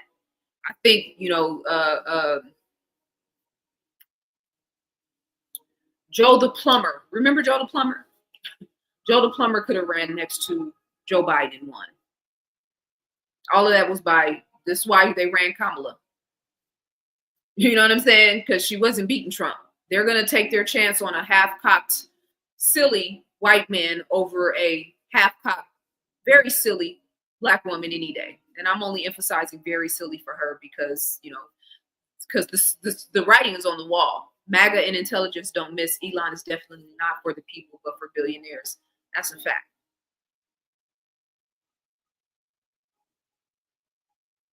The first 2 years of Trump might be more relaxed, however, prepare for more digital rollouts and surveillance tech before the real shock and awe. I think it's not going to take 2 years. I really think the fall, that third quarter of the year, when fall rolls around, when winter rolls around, they're going to roll out, you know, because spring is when God consciousness is heavy. Summer is when the sun is operating at a high capacity, and so it has a high vibrational impact on melanated people in particular, which, as we already talked about, are 93% of the population, but on all people, right? So in the springtime, which is the real new year, and in the summertime, people are way more, it's just a different frequency and energy in human consciousness. So that fall time, when the seasons change, and then winter particular, which is when a lot of their, you know, rituals and satanic, you know, energetic, you know, holidays, from Halloween to Thanksgiving to Christmas. And I'm sorry to alert you guys, but what is being represented as Thanksgiving and Christmas, the behind the scenes aspect of this is not righteous at all. You know, that's a side, doesn't take anything away from the religious aspect of it. But I think that, you know, they're going to let the award seasons roll out. This whole year, we're going to see the mass humiliation campaigns of politicians and celebrities, along with everybody, a lot of the other doctors and nurses and people who played along with this game in 2020. A lot of these people are getting ready to get dragged in a major way, high up on the pyramid and at the bottom of the pyramid. Satan is an equal opportunity humiliation exposer. So I think this year is going to be filled with a lot of that, as well as weather anomalies and major weather anomalies, as we've already seen to start this year. We see ISIS being reintroduced into the conversation all of a sudden now with the situation that happened at the beginning of the year. So they're priming us for the war again, that Muslim versus Christianity element to this, not because Islam is the real threat, but because they need to keep people focused on that religious war, right? So it's not going to be 2 years. I think the shock and awe has already started. And it's not because Trump's not in office or because Biden's in office. It doesn't matter who's in office. Both of these men are being controlled. They're all controlled by the same people. We know because we saw Trump put that yarmulke on and go kiss that wall, the God that he serves. Okay. So it doesn't matter who's in office. It matters the timeline and what the goal is and what the agenda is. So the shock and awe has already started. I mean, I'm right here in the thick of it, wiping out whole entire cities to ash. So it's not relaxed. We're, you know what I'm saying? Because it's not Trump's term technically yet, but does it matter if it's his term or Biden's term? It's already, you know what I'm saying, 2025 has already kind of started the year off. But I hope you're right. The surveillance tech is already on 1,000. It's already there. So, you know what I mean? The digital rollouts are already happening. Like I said, the real ID is May 7th, 2025. That's in a few months. What are we going to do about that? This is stuff that we need to really actually start talking about and considering. Are we spending cash? Are we thinking about spending cash? Do we care about the fact that you can't go in your bank and take a certain amount of money out without them being all in your business? Cash App, you know, is getting ready to start getting taxed, like all this stuff. It's already happening. So, you know, man, you are so on. That defense secretary is a dark card, but almost boy Scott compared to Matt Gaetz. Look at the evil state of this cat in his photos. Yeah, and look at Trump's cabinet. Notice how his daughter hasn't been anywhere in the equation either. Notice how her husband, Jared Kushner, who is a super duper Zionist on steroids, hasn't been anywhere. I mean, I would love to see Candace Owens talk about him. I'm just saying.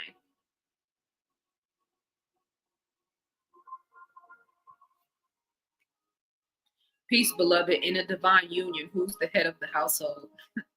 Peace, Dean. Much love for the super chat. I appreciate you. God. In truth. I think in a divine union, there's no need for, you know what I'm saying? Like, in a divine union, a lot of the stuff that we're focused on right now in terms of conversations and relationship don't even really fit the bill. You know what I'm saying? Like, you know, who's the head of the household? And I remember us having a conversation with a brother before, well-known brother in the conscious community. And we had this conversation publicly, and, you know, he was talking about making the decisions on the household and if I need to protect you and, you know, the whole, you know what I'm saying, the physical aspects of protection and, you know, when decisions need to be made in emergency worst case situations and stuff like that. And like, to me, that doesn't equate. I don't know. To me, that's simple. Yeah, get the car. Please get the oil changed. Please make sure the cars are up to par. Please make sure the buildings are safe. Please make sure the alarm system is taken care of. Please make sure the babies are taken care of and aren't afraid to take the bus to school. Please make sure that the water is running. You know what I'm saying? Like all that stuff. I don't, if that's a man's responsibility and role 100%, that go for it. I wouldn't be arguing about the semantics of any of that stuff.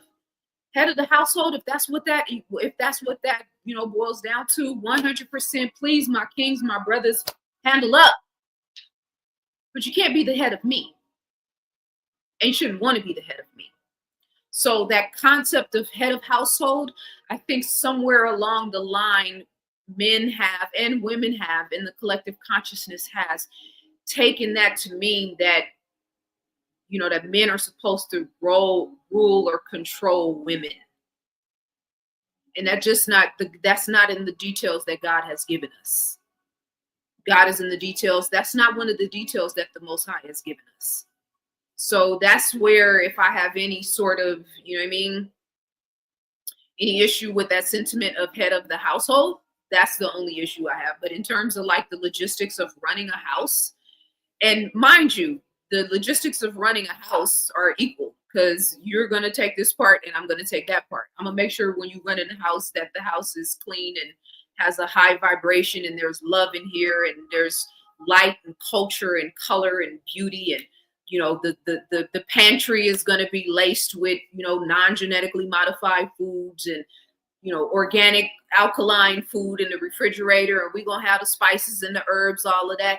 I mean, if a woman is supposed to be in charge of that part of the household, then she's charge of that. She's the head of that part of the household, right? In terms of rearing the children and domesticating the children and making sure that they're getting their proper nutrients and their proper learning and understanding, and that they have a proper sense of themselves. The woman is the head of that part of the household, right? And then in ancient times, the women were the spiritual leaders and teachers. So we could have that conversation, but that usually ends up in a religious conversation. So I digress, but I hope I've answered your question. And if you want to, you know what I mean, add anything to that to contextualize your point, I would definitely, you know, appreciate your vantage point.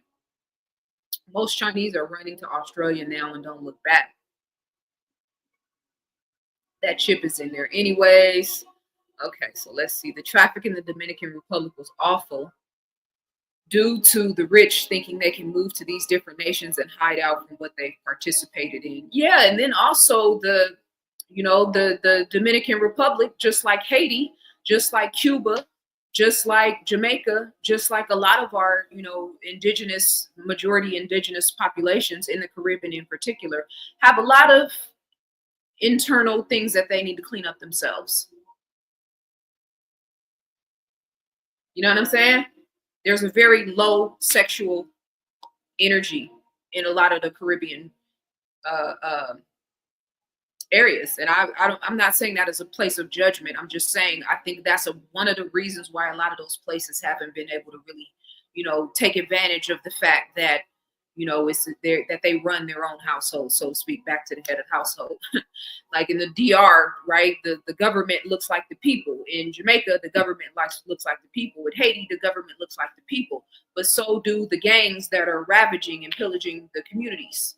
Same thing in the Sudan and in, you know, the Congo, where, you know, on a higher level, we understand that it's the you know, the quote unquote system, and the IMF and the WEF and all of these different, you know, alphabet boys. But on a lower level, the people that are terrorizing the people in the Congo and Darfur and the Sudan are people that look just like them. Same thing in the Democratic Republic, where there's these gangs and different quote unquote, maybe not militias, but gangs that are turning against their own people, like Haiti.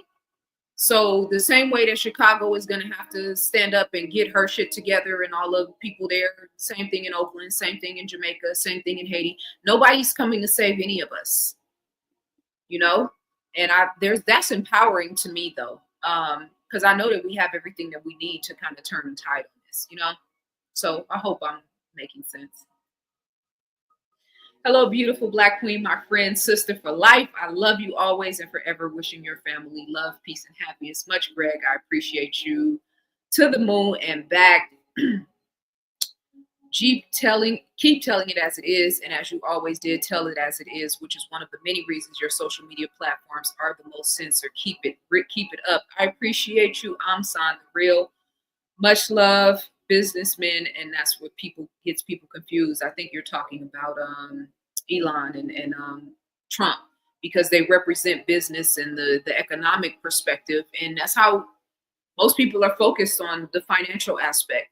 Nobody in their right mind who has any spiritual depth would look at Trump and see he's a godly man. I and I'm not saying that because he's white. I'm not saying that because he's a politician. I'm not saying that because he's a billionaire. I'm saying that because I actually listen to this dude. And I don't just listen in on the stuff that he talks about that resonates with the things I agree with. That's one of the things that's so frustrating. People stick to the thing they agree with and just completely ignore all of the other shit. So anybody that has, in the land of the blind, the man with one eye is king. That's a perfect representation of Donald Trump. 100%.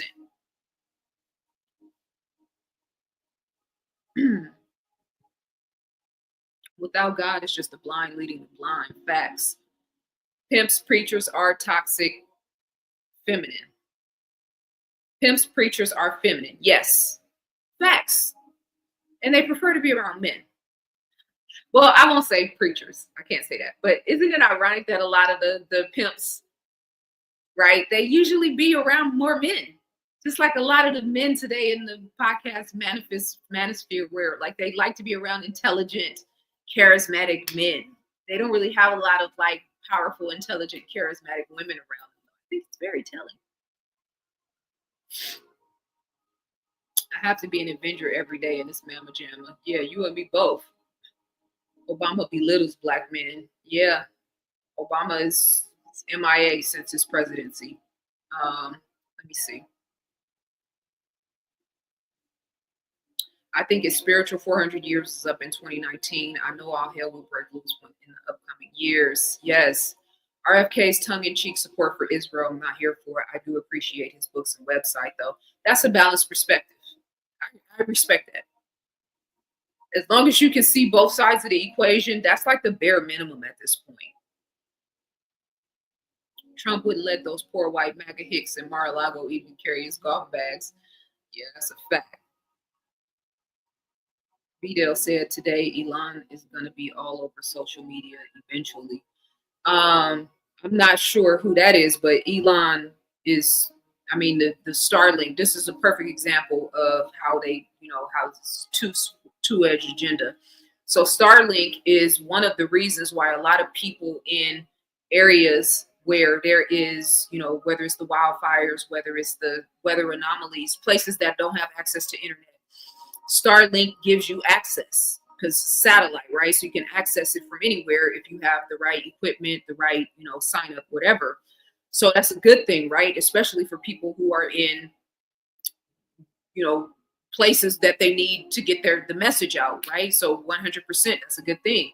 The flip side is that having 5,000 to 6,000 satellites in our upper atmosphere that are beaming down high voltage frequencies, if that's even a language I want to use, these frequencies down at humanity and the neurological, psychological, physical impacts that could possibly have, that is having on us, is the flip side of the coin, right? So Starlink has good attributes, but then all of those satellites in our upper atmosphere have a very nefarious and dangerous agenda to them. So good guy, bad guy, yeah, bad guy for sure. And I'm going to talk about that when I do the Hollywood series, because it's clear as day to me. Is the jab required for passports? Not right now, no. So now is definitely the time to get our passports, all of us. And we can do it online now. Thank you for doing a renewal. Not yet. But remember that they inundated us with the concept of vaccine passports for 3 years. The conversation started in 2021.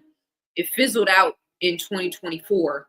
Started in 2020, really, but it fizzled out in 2024. But the whole conversation was to get us pre-prepped for what their intention is. RIP to Aaron Russo. His documentary helped back in the day. Yeah, Aaron Russo was his documentary. I talked about the taxes earlier. His documentary really kind of broke that whole conversation about us having to pay income tax and all of that. He was definitely a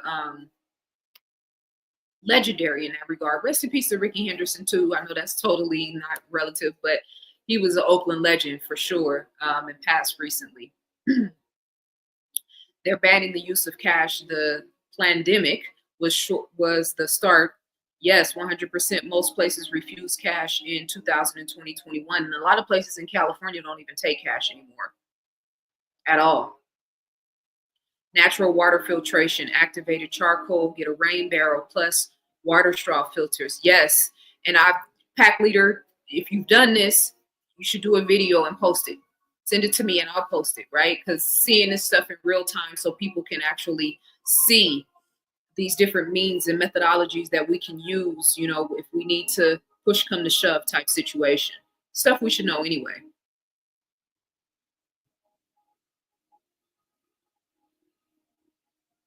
Fever, yellow jab, yeah.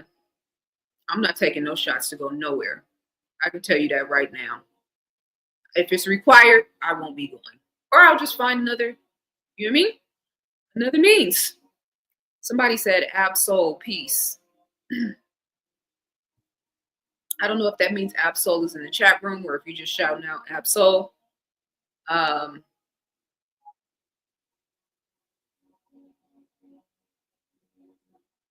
Jab not needed for passport. It is needed for international travel.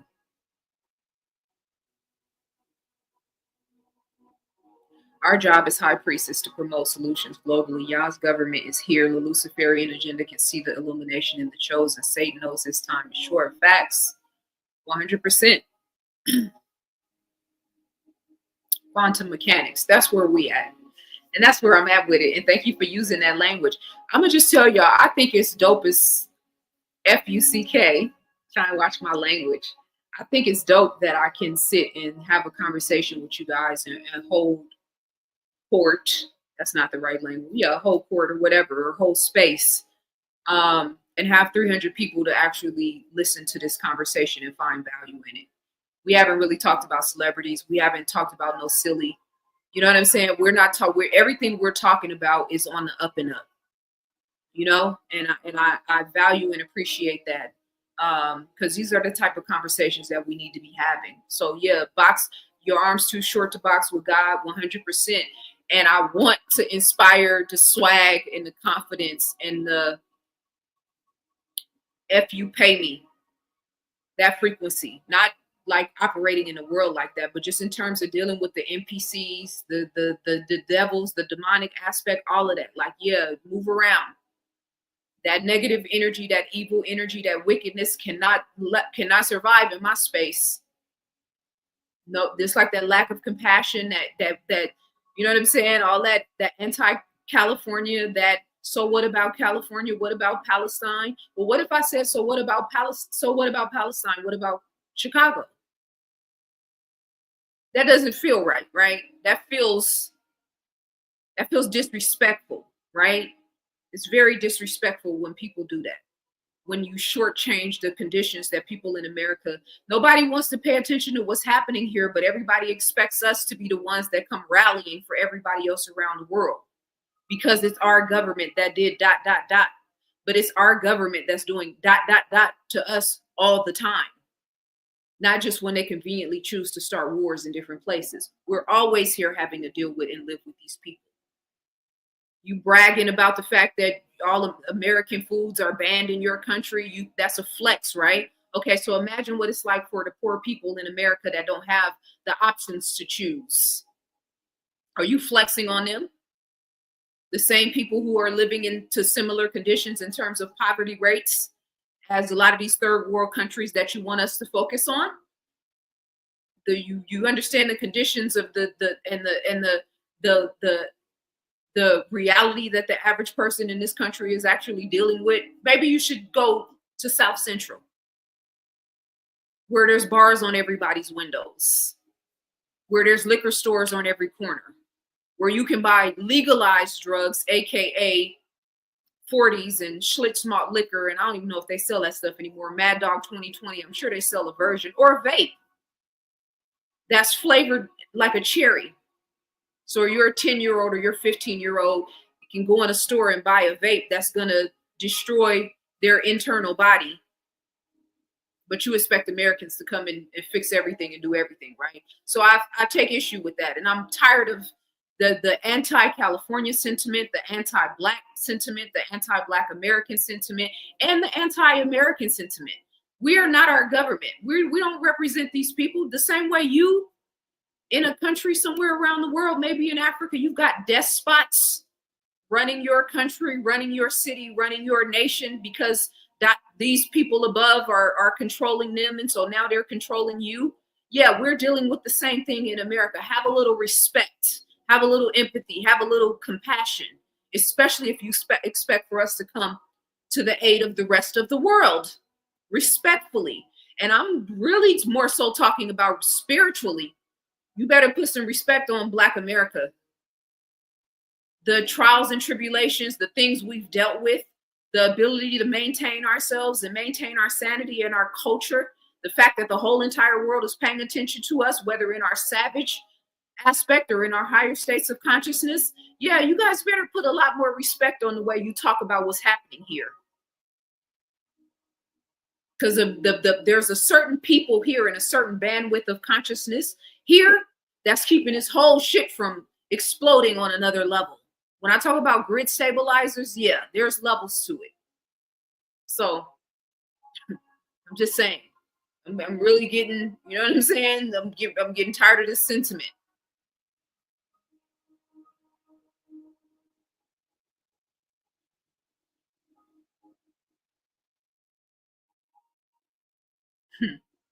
It's time for us to disappear from the planet like the Mayans. Well, I think when we disappear, we're going to go back to, you know, this collective soup of consciousness. I think that it's time for, I think there's a time to fade to black, and I think there's a time to be, you know, vocal and in the forefront.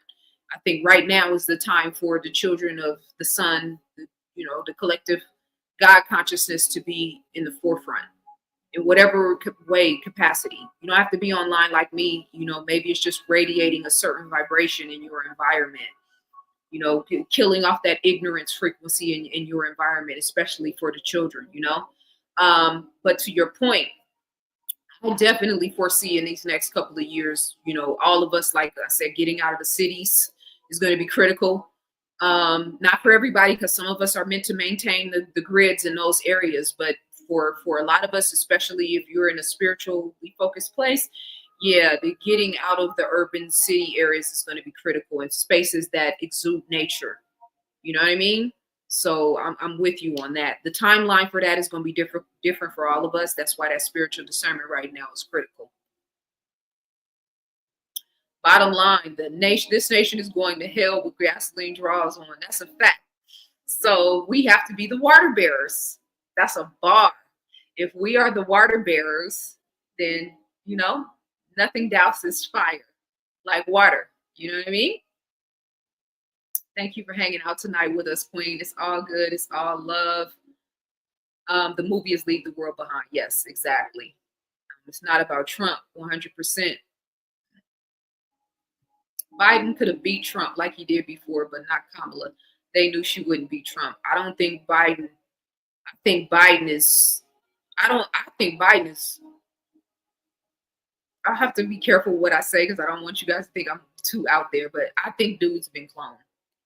He's either been cloned or they have a body double. And if they have a body double, the body double only represents the physical body. It can't represent his facial features and his voice. But that's where AI can come in. So did we really see him do his final, you know, sort of bowing out today? Or did we see a body double with a face transfixed on the body double with a voice that is artificial intelligence? I'm a little bit more prone at this point to think that that's what that was. So I don't even know if he's alive at this point. I know that sounds way too far-fetched, but yeah. I've been studying his mannerisms. I've been studying his body language. I've been studying all of it. Something very, very, very, very wrong there. But it's the same thing with Kanye West. The Kanye West that we're seeing, that they're showing us now when he doesn't have a mask on, it's not the same person. It's just not. I still can't believe folks wore Band-Aids, etc., on their ears at his rally.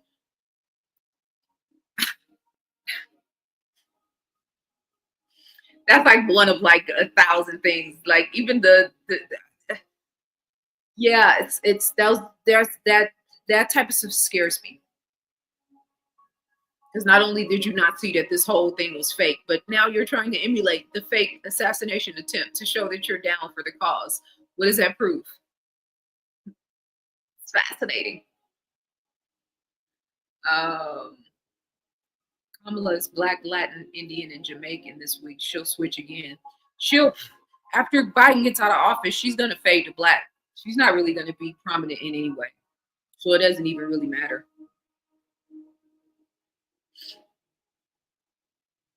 They meet for Bohemian Grove, Redwood Forest in California. Yeah, man. Surveillance technology is already here. I have a printer since 2019 that I can no longer use unless I log into a browser to print. Well, yeah, and just think about, I have my website, my commerce site. I got like 5 different sites that operate my, I got a store here, but then I got another store that's connected to my website.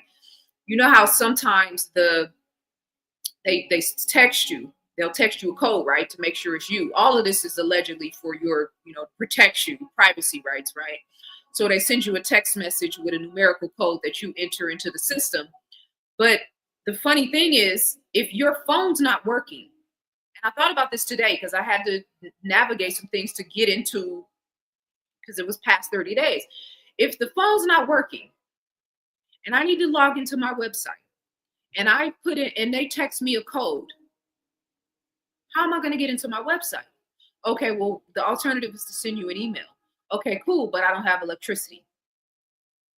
You know what I'm saying? Like, well, why would you need to get into your website if you don't have electricity? Because I have a whole app that works without me having to be online. That's one part of it. But even that question is not really that intelligent, because it doesn't matter whether I can get into it or not. The point is, like, the digital control in all these different spaces. Like cryptocurrency, have we really thought about not being able to use cash? So if there's no electricity, if LA's electricity goes out and cash isn't a real thing, then what do we do? That's a question for the people that are into cryptocurrency. I don't think we're really thinking about that. When I was little, my own family made me afraid of the dark and going in the basement. But later I found out that they were warning me of possible danger, a vice creating fear in me. Well, yeah, and that's confronting the darkness on a spiritual level is a critical thing right now. Something that I've had to really, even stuff that was embedded in me from my family that I didn't even recognize. This is the timeline from 2020 to 2024. This was the timeline for us to process those fears. So if that family trauma came back to the surface, which it absolutely did for me in the last year, if the abuse or the lack of, the abandonment issues, the neglect issues, all of that different stuff that gets embedded in us in our family and in our upbringing, if we still haven't processed that, like, yeah, now is the time that we're not going to be able to go to the next level without doing those things. So that's why I talk about being sovereign-minded, because you can have prepared for a disaster and still be batshit crazy.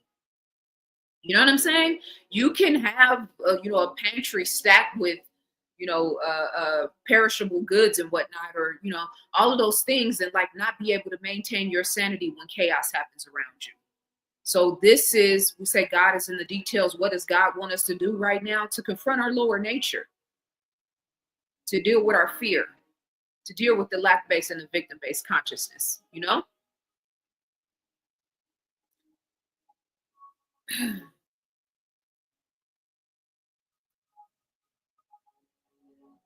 The man is, look at ZaZa beating around the bushes. Okay, so the man is the head of the household.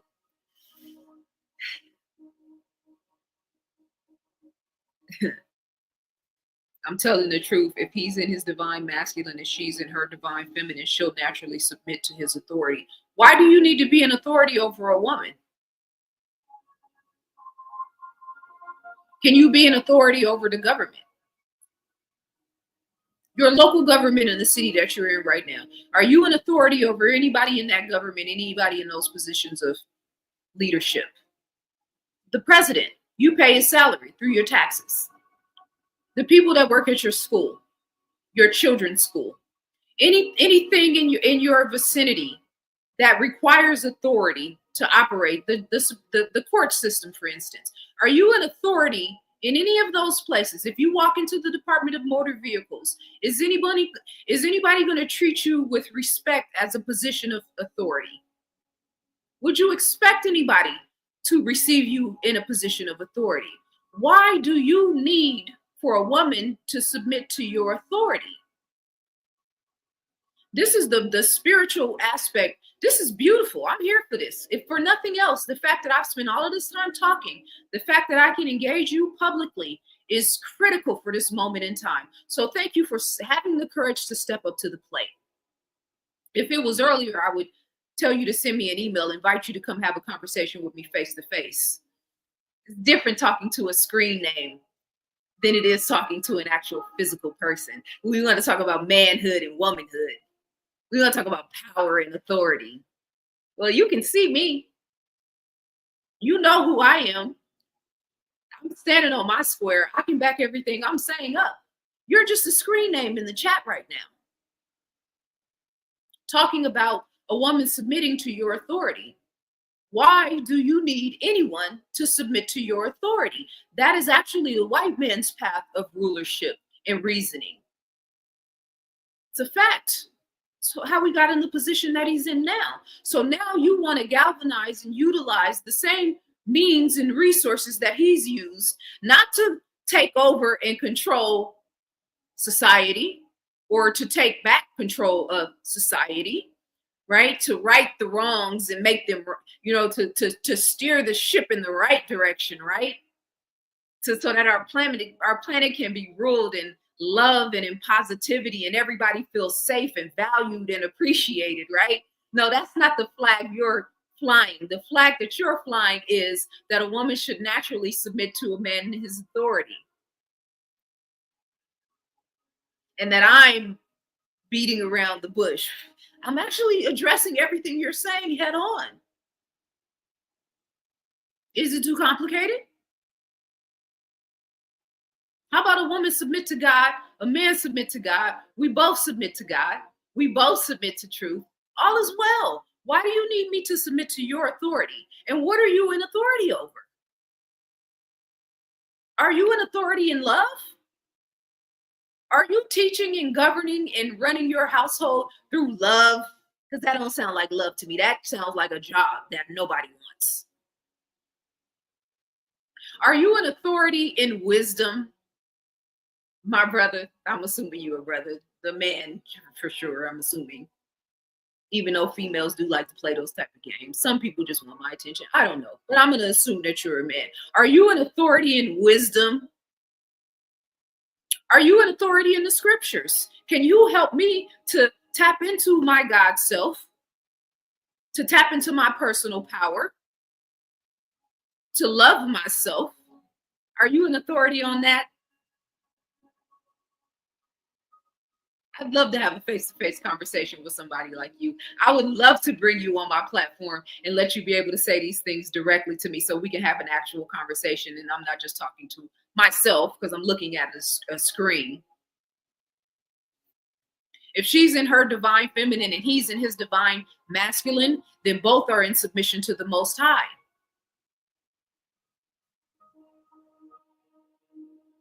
The only way a man can control a woman is by controlling himself.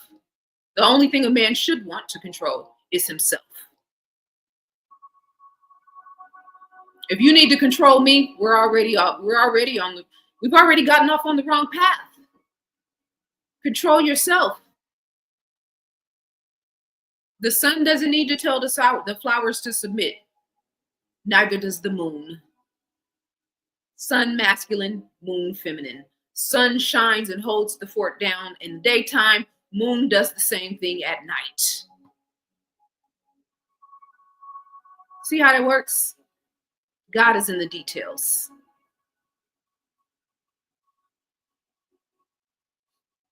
I think in a divine union, men and women are complementary and each play their role, each have their own strengths. I 100% agree. A divine masculine wants and needs his equal, so submission would have to go both ways. I mean, I don't even understand. That's why this word submission, I don't understand why Why is it so prominent in the lexicon? Why is this such a focus? I think if our men focused on mastering themselves, we wouldn't be having so many conversations about women submitting to them. And the same thing for women. If we were focused on mastering ourselves, we wouldn't even be engaging certain types of conversations and behavior for that matter.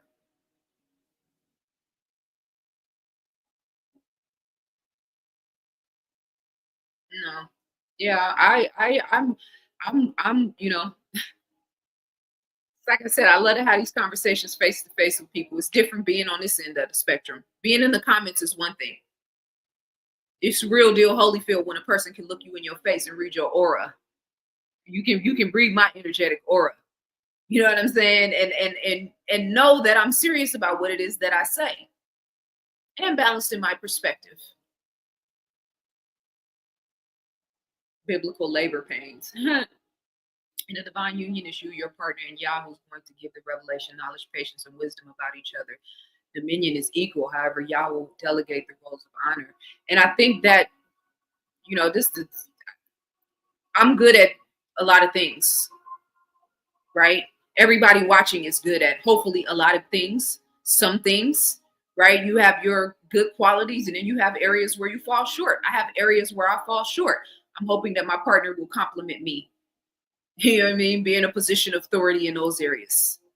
In the areas where I'm strong, where I'm good, where I can hold things down, I'm thinking that he would be able to remit those priorities to me. Like, do you need to be an authority over the parts of the house that it's so silly. All this shit is silly. You see the level of conversation, you see the level of comprehension that we're having right now with the magnitude of everything that's going on in the world. This is a part of shock and awe, in my opinion. I'm shocked and in awe that in 2025, with a major firestorm brewing in the background, that somebody actually would make this a sticking point. I find it fascinating. Equality leads to arguing and fighting. One has to submit to the other's authority, and women do not like weak men. So the woman has to choose the type of man she can trust and submit to. Men don't like weak women. Women don't like weak women. Men don't like weak men. So that's a no-brainer. If you could hear the types, how many conversations do you guys have or hear where men are talking about the fact that they don't like to be around men?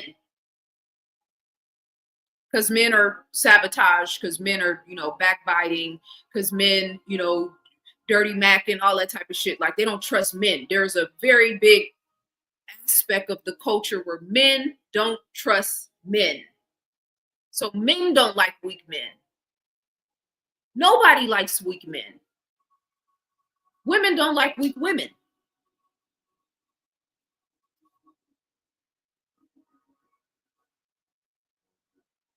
I mean, that whole submitting to somebody's authority, bro, you want a doll or a plaything. We're talking about human beings. We're talking about complex, multi-layered representations of the Most High. That's what women are. That's what all of us are. But like this whole idea that you've narrowed the complexity and the vastness of what a woman is, you've narrowed this all down to a woman submitting to a man's authority, just lets me know that you still have not yet made yourself worthy of submission to your authority. Because if you had, you wouldn't be in my chat actually saying those things. The same way that the sun never has to tell a flower or a palm tree or a garden or grass to submit. Now, you want to keep going down this path? We can. Picky in the brain. Exactly. In some situations, especially when it comes to the babies, men need to submit to women. I mean, and that makes people uncomfortable to hear that. It's just the word submit.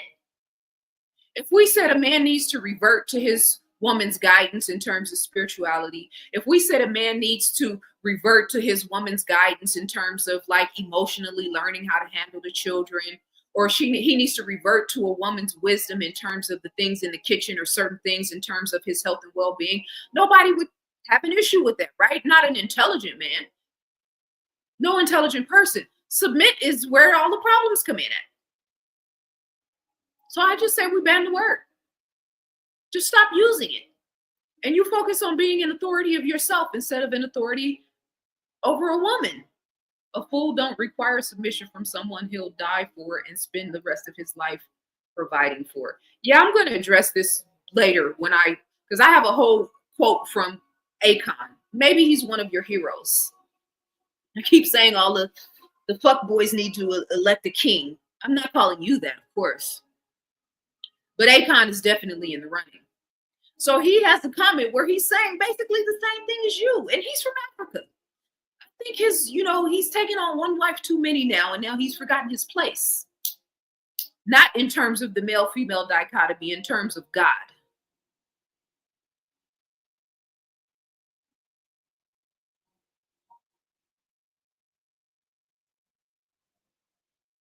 This obsession with submission, exactly. Yeah, I don't even know. I was born in Africa, but I live in Australia. I am not American. I feel you on that. Black men, we love you, but unless you have a table, don't even entertain the thought of asking what we bring to the table. You need to get organized and not look at your women as servants. I mean, they make it sound like a job. If I'm interviewing for a job, and Lord knows I haven't had one in 20 plus years, but when I was interviewing for a job, you know what I'm saying? And it's a company that I was interested in. I wanted to work for AOL so bad. Oh my God. Got hired, but failed a drug test for weed. This is back when I'm like 18. Don't judge me. 17. Maybe 17. 16, 17. But I wanted to work for AOL so bad. This is when AOL just started popping, all of that. So, but I'm saying that to say, because I was trying to think of a job that I really, really wanted. If I'm going to apply for a job, and when I walk through the door and a person is leading with this sort of sentiment, see, this is how I know you don't have no je ne sais quoi. You have no proper understanding of God. I don't even need to make it sound sexy. I was getting ready to play with you a little bit, pause. But you have no proper understanding of God.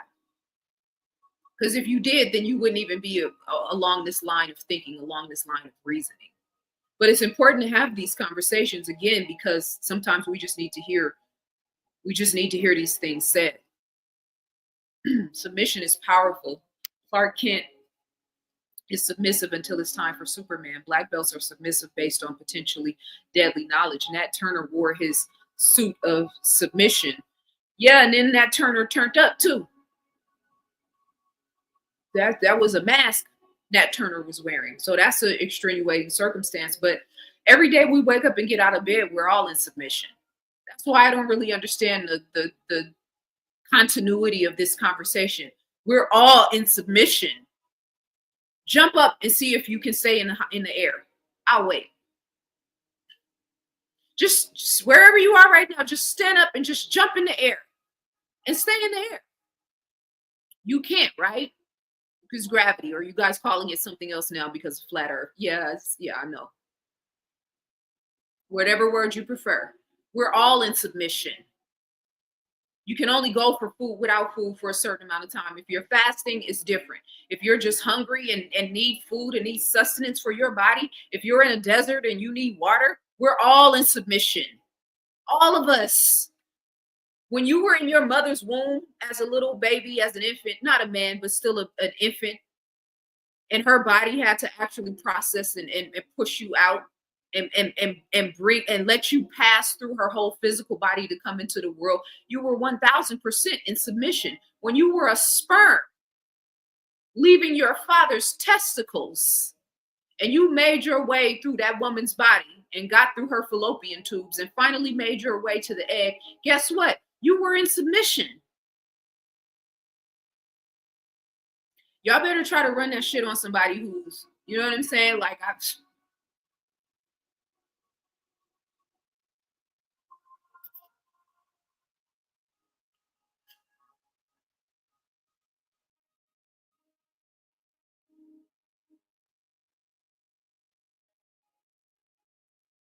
Dale should come onto your show or do a live together.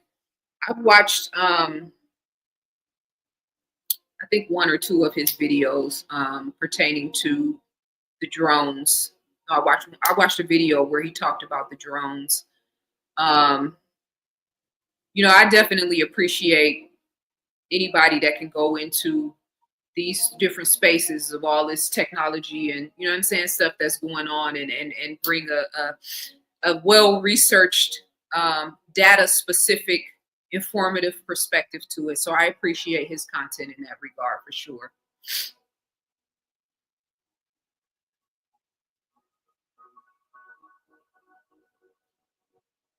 So glad to see you are okay, Zaza. Being in the fire zone's okay, as in alive.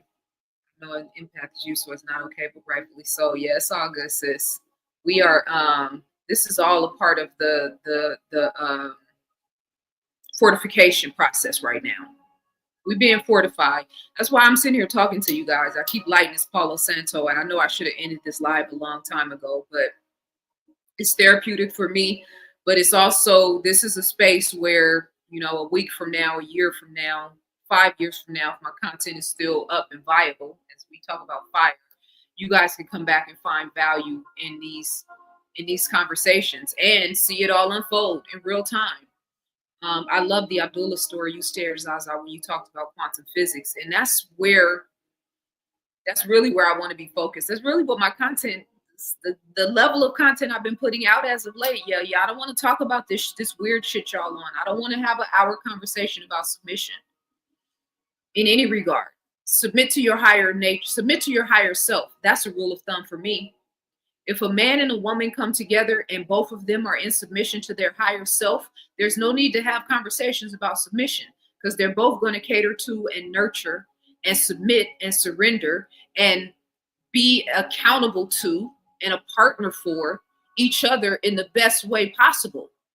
And if a man is in submission to his lower nature, then submission is off the table. And if a woman is in submission to her lower nature, then the conversation about submission is off the table. It's not rocket science. But the Abdullah story is critical, because in my mind, Abdullah had to be, if the story and the narrative is true, in the early 1930s, and he's walking amongst the people, and it's mad racism, and people still getting lynched in the 1930s. And it's major trauma jumping off. People are jumping off of buildings, rich people jumping off of buildings at the height of the Depression. And Abdullah is walking into an opera theater, black man with a turban on, and buying his tickets and sitting on the floor in the midst of mad chaos and destruction and devastating and all that. I'm like, yeah, I want to be on the Abdullah frequency. I want to be on the Abdullah frequency and not the J Ball frequency. You see the difference? You see the difference in the mindset and the awareness of an Abdullah versus a J Ball? That's where we're headed. Microchip or you don't get to have access to nothing. Now, do you actually think I would submit to that level of consciousness? You're not even in a position to lead. I'm going to tell you what they're planning. I'm not going to tell you that's where we're headed, because I'm not headed that way. I'm not going to tell you you got a microchip or you are not going to have access to nothing. The devil's going to tell you that. That's the importance of the divine feminine, sir. To get you to see the full perspective, to speak love and life into people who don't have hope. That's the difference between me and you. I could never submit to this type of mentality, ever. See, now we're getting somewhere.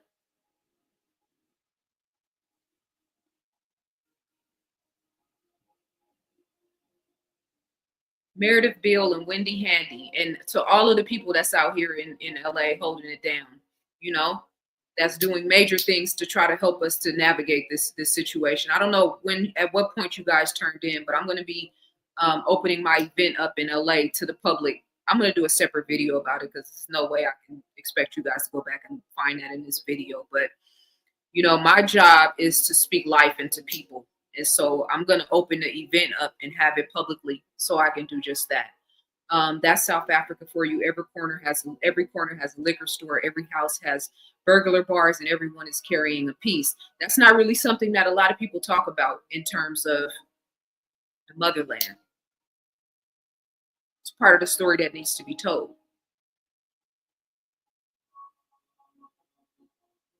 This is a heavy karmic period for humanity. It's almost as if we are under a big test. Yeah, that's a fact. 100%. I don't see many nations. Okay, this is important. I don't see many other nations rallying for the Negro Hebrew in North America. The high priest serves. There are levels to exposing and dismantling the matrix. The high priest and the high priestess, I'm not sure, I want to make sure I have proper connotation of what it is that you're saying and add some value to it for sure. But yeah, they're not rallying for us. The only time people around the world rally for us is if a black man gets killed by the police. Peace from Oakland, California. What's up? What's up? Much love. I appreciate you, sis. Town business for sure. Even though I have a love-hate relationship with my city now, that's another subject. I heard some of the most spiritual ones are in the inner city because that's where they are needed most. That's 100% King. That's that energy stabilizing, grid stabilizing. That, and because the difficulty of the circumstances in the inner city and in the hood are what are fashioning and forming the right type of character, the right type of, heart consciousness and awareness, the right type of perspective. That's why it's, being in the hood is one of the best, growing up in the hood is one of the best things that ever happened to me, because my situational awareness is top tier. So in 2020, I didn't, I had certain awareness and I was keen on certain things that a lot of people weren't, because I know evil when I see it. I know that spirit, that Agent Smith spirit that's heavy in the hood. The Agent Smith frequency is heavy in the hood. You know what I'm saying? The music verifies that. So I think that all of those circumstances has sort of quantified and fashioned and shaped us in a certain type of way where we are hardcore enough in terms of the outer shell, in terms of the perspective, right? That walks off but carry a big stick element. But then we also still have the love frequency, right? That spiritual nature of who we are, that love for God, that love for nature, that sort of, that kindness, you know what I'm saying? That we still have that. So I agree with that 100%. Great. That's a great, sort of vantage point. Your point of view was succinct and eloquent. I concur. A divine union is a gift from God for cultivating the God within. Purchase your ebook, Key Representing the Divine Kingdoms, or Kingdom, which is the dome. Yes, thank you. Much love, Gene. I appreciate you, King. Biden hasn't been cloned. His eyes tell the story. Agent O has defiance about the Luciferian agenda. I hope it was worth it. Maybe. What about Dave Chappelle? Wondered if that was the same cat when he was back on the scene. I would apply the same thing to Dave Chappelle that I applied to Joe Biden and that I applied to Kanye West as well. And Hillary Clinton might even be applicable to that as well. I thought Kamala is a representative of Kali Ma. You mean Kali in terms of that divine, feminine, warrior aspect? Is that what you mean? I want to make sure I understand that right before I respond to that. The representation of the Kali Ma. Yeah, I feel like that's what you're saying. I think on a spiritual level, in terms of her running against Trump, the melanated female, whether she's black or not, but just she's not white, right? That's the thing a lot of people missed in translation. She might not be black, she might be in it, but she's not white. So that puts her in a whole different category in terms of the way, black people or melanated people contextualize her, right? I always say white people's biggest flaw is that they can't see the way the rest of the world sees them. You know what I mean? But so on a spiritual level, she represented that sort of melanated female going up against that, patriarchal white man element. So there is a relation to that in terms of like where we are in our consciousness. That was important. But I definitely wouldn't relate her to the Kalima frequency in terms of that divine feminine warrior, destructive, you know what I'm saying? Not destructive in a bad way, because sometimes destruction is necessary, but that destructive element, I wouldn't put her in that category. Although I've seen people make those, you know what I mean, those comparisons, etc. Here you go again, J Ball. Soon we'll all need to be microchipped to do anything. You're just showing that you're not qualified to be a king. I'm being funny. Don't take none of this personal. I don't want you to start stalking me. I got jokes, okay? So I'm not going to remember any of this when I finish this conversation. I promise you, it's not personal. But this mindset, soon we'll all be microchipped, need to be microchipped to do anything. Who's submitting to that? I don't know. Let's find this guy. Let's find this king. Maybe nice. Let's find this gentleman. That's probably a more appropriate word. Let's find this brother, if he doesn't already have one, a queen worth submitting to. We play the dating match game here. Okay. Beth says some of us will go back to bartering out of survival and necessity. And I think eventually bartering, that concept of bartering, is going to be one of the keys to thriving. Survival initially, but if everybody has something of value to bring to the table, why can't we organize ourselves in an economic way? That's the way it was supposed to be from the beginning. Be fruitful and multiply is not just about having children.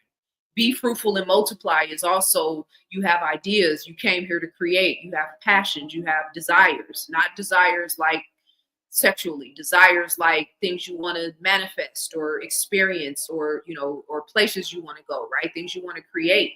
And so that originally was the real currency, our creation. That's the paradigm shift for the fifth dimensional consciousness, if you will, the age of Aquarius, all these different words and language that we use, but that bartering out of survival and necessity originally, but eventually getting back to that organic space of creating, and then creating a livelihood and an ability to have income and take care of ourselves through our creative passions, desires, etc. That's the natural, organic way that God set it up. I mean, it's crystal clear. And then they came with credit scores and mortgages and interest rates and Department of Motor Vehicles and the IRS. And yeah, the Department of Motor Vehicles is important in terms of regulating traffic issues and all of that. But like the amount of money that goes into a system like that, and the conditions on the ground does never adds up, especially in California. So I'm just saying, initially out of survival and necessity 100%, and then eventually getting back to our organic selves, that creativity is going to be our currency. Can you imagine how wealthy you would be if you could do what you love for a living without having to worry about money? That's the way God set it up. Now think about that and how far off we've gotten from it. It's a fascinating thing. Shadow work is necessary, but it's important not to get stuck there. Fact. And also to your point, oh great wise queen, being mindful of when we're mirroring the relationships that we have and experiences that we have, and mirroring a person that's mirroring your higher self versus mirroring your lower nature, and differentiating the two. You keep the people that mirror your higher self. You get rid of, and I'm saying that nicely, as nice as I can, the people who are mirroring your lower nature. So people that trigger you, people that, you know what I mean? All of that. Y'all should check out a book called This Is How They Tell Me the World Ends, The Cyber Weapons Arms Race. Definitely sounds like something interesting. I'll make a note of that. You can have all the preparations. However, can ward off 1,000+ hungry individuals that see you thriving. The scenarios are different. Well, I think that's where spiritual discernment comes in. That's what the Bible, when it talks about that mark on your door, keeping the Roman guards or the evil ones from knocking on your door. I think, and that's that eat the rich sentiment too, which we need to stay off that frequency. The rich people need to stay off that frequency and worried about that, and then everybody else does too, because that's how the devil gets in. But that mark on your door represents your vibration. So now we're talking about spiritual kung fu or spiritual warfare. That's really where women are, you know what I mean, where we shine, because we can hold down and protect the household spiritually in ways that the physical protection won't account for. Men can too. I'm not saying this is only for women, but I'm saying this is a particular attribute to the divine feminine to be able to protect her man, her family, her household, the people that she loves on a spiritual level, so that 1,000+ hungry individuals don't come kicking down your door when you're thriving. Spiritual kung fu, spiritual warfare. There's levels to it. Your DNA needs to get upgraded to crystalline to deal with childhood trauma or victim mentality. I mean, that's one way of saying it. I don't think it needs to be quite that complicated, though. I think that being still and being quiet and observing yourself and recognizing, maybe negative attributes or fears or things that have been, ongoing negative relationships, patterns, and all of that. Once you sit down and really decide to confront that, and to really decide to change and to do better and be better and want to, and you set that intention, that's really the process of that crystalline, you know what I mean? That decalcifying the pineal gland, so to speak. So it can happen on a number of different ways. For some of us, we need to be mentally focused to get that upgrade, because we haven't been mentally focused. For some of us, spiritually, etc. So it's different for everybody, but it metastasizes and it shows up in different types of ways,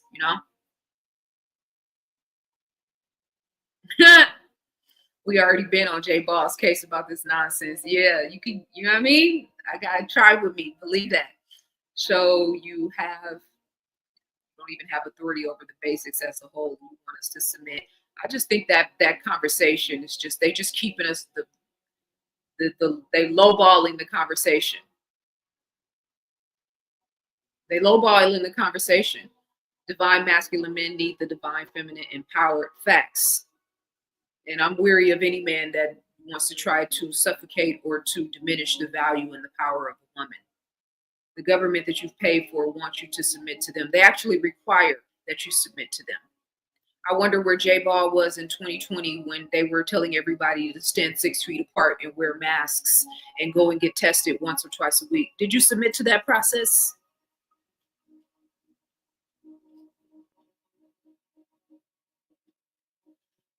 Who cares about that, ZaZa? Who cares about what? Give me some context. I'm gonna read your comment, but you got to give it some context so we can all stay abreast with where we're at right now.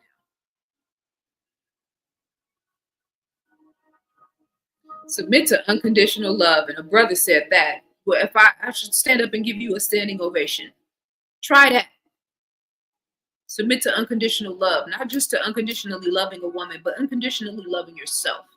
Because the thing I know about self-love is that a person who really truly loves themselves, meaning they love God, is not concerned about forcing anybody else to submit to their authority.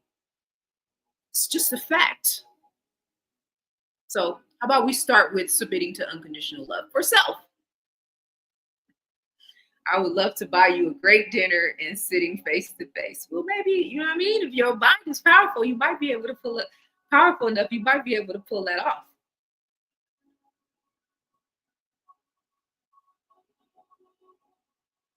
Male and submission, female submission is not the topic.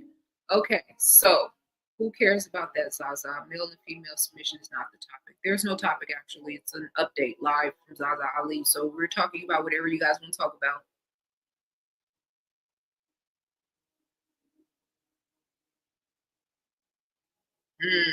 Beth said, you always want to dominate and rule over women because you can't compete with and rule other men. Whew.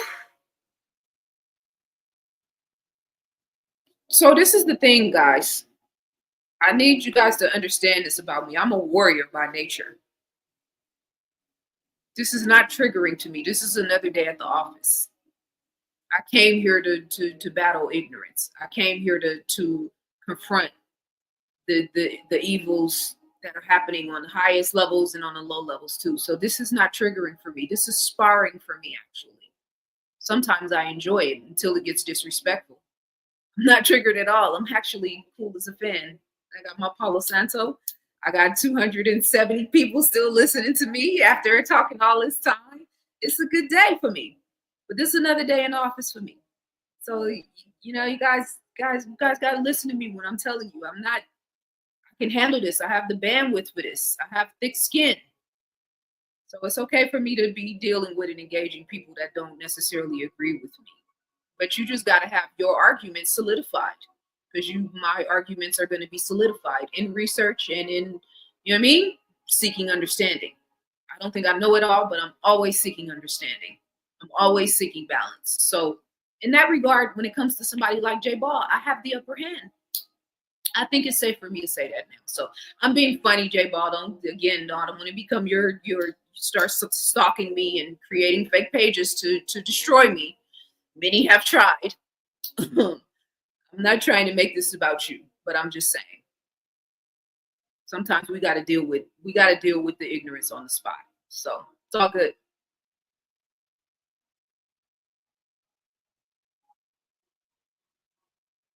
This is a great conversation. I think so.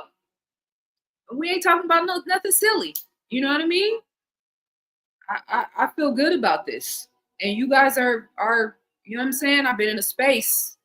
I'm telling you, there's one person in this conversation that's listening to me right now. She knows I've been in a space.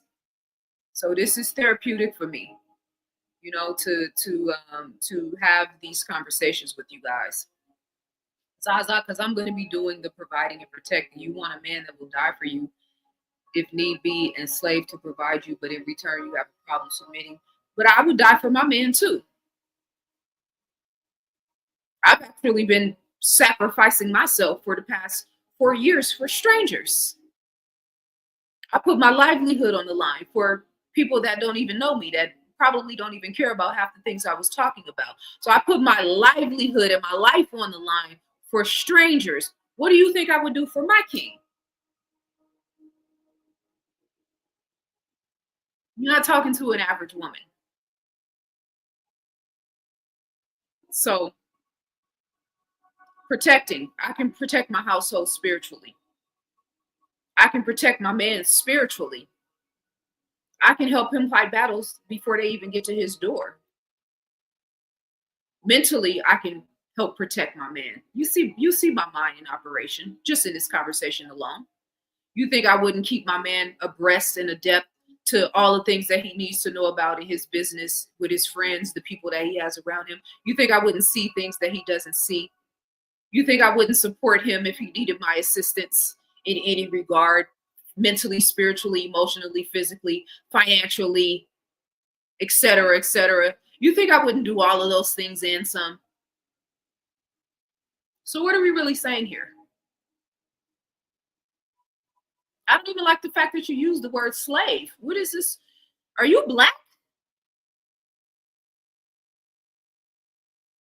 I'm going to do the providing. Let me make sure I'm reading this right. You want a man that will die for you if need be, enslaved to provide for you. No, I don't want a man to provide for me. Thank you. We're getting somewhere now. The lines are being drawn. I don't want a man to slave for me. If I'm operating on my square, in my proper state of consciousness, my man will never have to slave to provide for me. I rebuke that language.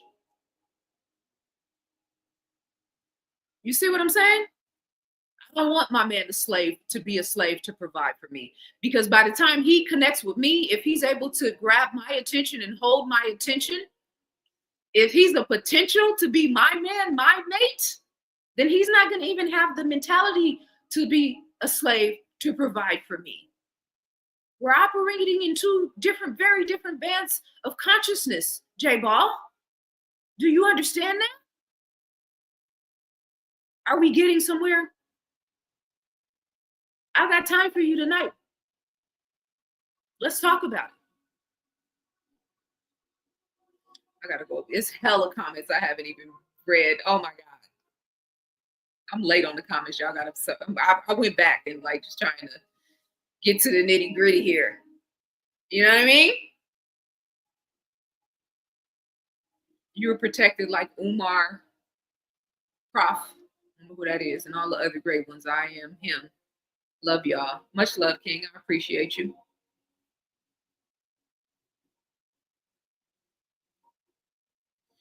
Yeah, they on your head in the chat room.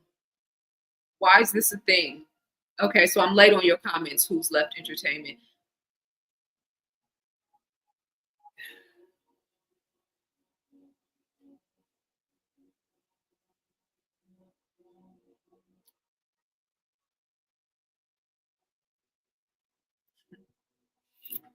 Dang, what happened? Zaza used to be so fine. You see how your screen name -9? You see how your words match the frequency of your name? Don't try to science it up either and come telling me about polarities and all that other stuff. You've earned your name with this comment. You could have said anything. And the one thing you choose to say is to try to degrade me or to try to, derank me or make me feel some type of way. You guys can't affect me with these conversations about my looks. You don't really know too many females that come online looking as they look in real life. When you come to my events, this is how I look. This is how I really look, guys. And I don't even have a ring light in front of me right now. So this is like a light above me. Okay? So when I tell you that in terms of, my confidence in terms of the way I look and how I carry myself and all of that, y'all be wasting your time with those comments because it's not going to affect me. I'm very confident in myself, and those little type of slick remarks can't harm me at all. You know what I mean? So, but I'm glad that your comment resonates with the screen name that you chose to represent yourself, and now I've put you up on the screen, so thousands of people will know you now.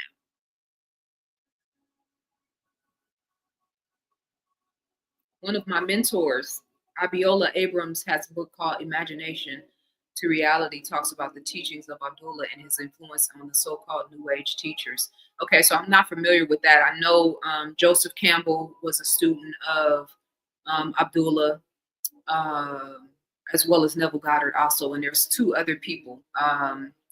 The names are on the tip of my tongue. I can't think of it if it comes to me. But yeah, Abdullah was a heavy metaphysics, spiritual science teacher who was in Coptic Ethiopian Christian. This is why I never, you know what I'm saying? I stay a middle ground when I talk about religion because there is value in all of them. It just depends on if you are approaching it from your higher self or your lower nature, Imagination is Reality is the book all about Abdullah ZaZa. I think you would love it. Much love. I appreciate. Okay, yeah, I was thinking of another book of Neville Goddard's, but no, I haven't heard of that. But I'm definitely gonna check it out. If you could remind me, that would be great. It's big time therapy. I don't know, Zaza. I just think this live is so live. It deserves a donation. Reciprocation is a real thing. Sister giving it up tonight. I mean, I hope you guys are, you know what I mean? Value me while I'm here. Appreciate me while I'm here.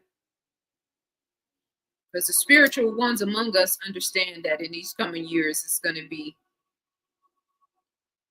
this type of access is going to be limited for the sake of my own personal sanity. Because, you know what I mean? I appreciate you, though. Much love, Rasha. Rasha. Amen. Peace and love to you.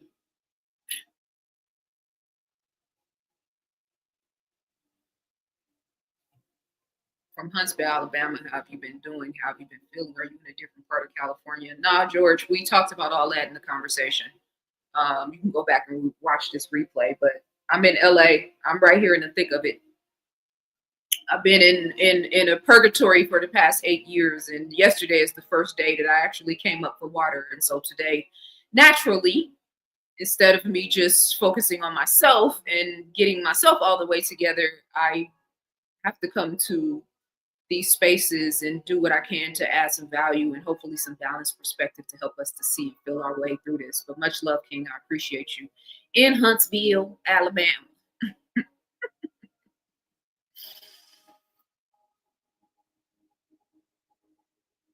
Yeah, that was depressing to hear about South Africa There's a lot going on in the continent. Ethiopia, my homegirl that's from there originally was telling me there's a situation with a child, you know what I mean, that got some real bad things had happened to her, and it was so bad that the case has gone international now. It's trending in the world, and it's a lot of weird shit going on in Ethiopia, just like a lot of other places in Africa that don't really get talked about. You know what I'm saying? So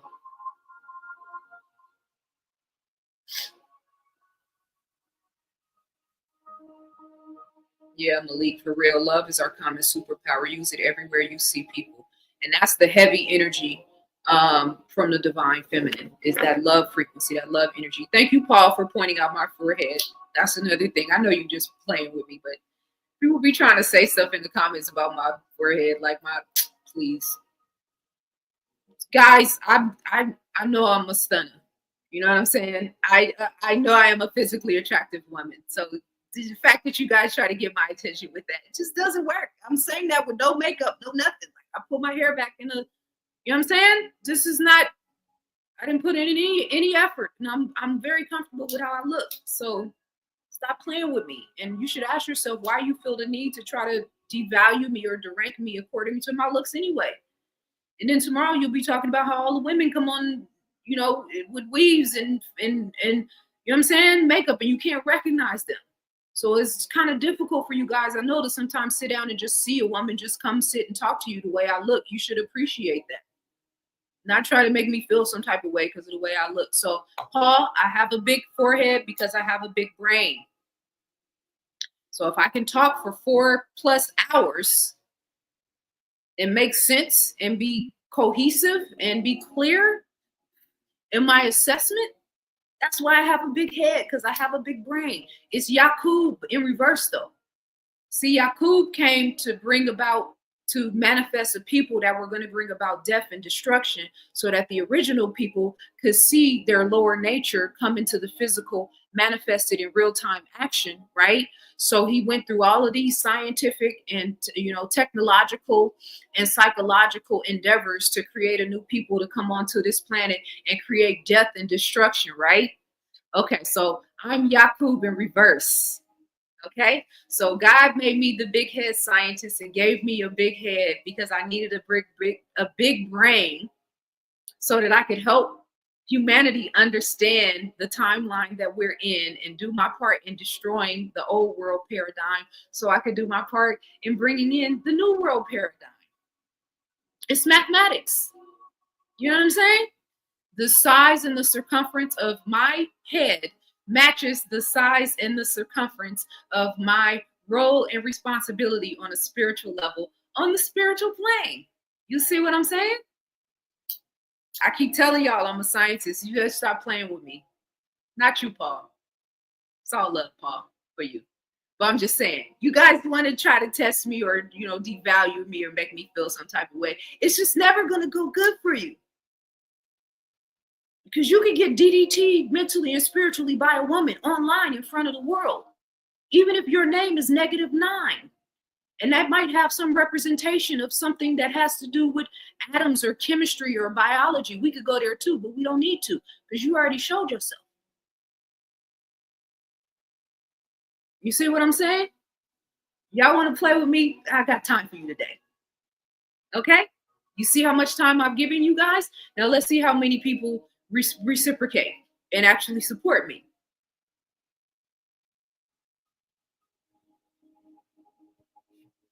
I've made ZaZa think of me as the devil with my pushbacks. I'm actually the type of man she wants and needs. No, J Ball, I don't think you are. If we haven't established anything, my brother, I think we're clear on that. And I'm not I don't think of you as a devil. I think of you as a man in submission to his lower nature. Much love, Curtis. I appreciate you. I think of you as a man in submission to his lower nature. Come back to the God consciousness, King. We're here for you. The divine feminine is holding space for you right now. Even the women in the chat room on your head. This is what the divine feminine is about. We got to set this ship aright. We got to steer it on the right path. So you came at the right time. We are all in submission to helping you come back into your quintessential God, quintessential God consciousness. Welcome to the real show. Welcome to the welcome to the real party and conversation. No, I don't think of you as a devil. Absolutely not. You're a man in submission to your lower self, your lower nature. We're here to help you with that. Now you can submit to the process or you can continue to rebel. Your choice. I'm not talking about women. I'm talking about the divine feminine. There is a difference. The kings and the God conscious brothers in the audience understand that. I don't need to explain that.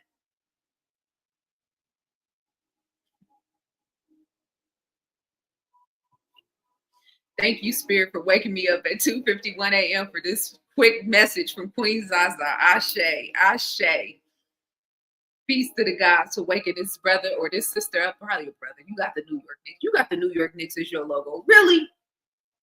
I don't even really watch sports anymore, but I could take you somewhere with that, but I'm not. I used to be a big sports fanatic.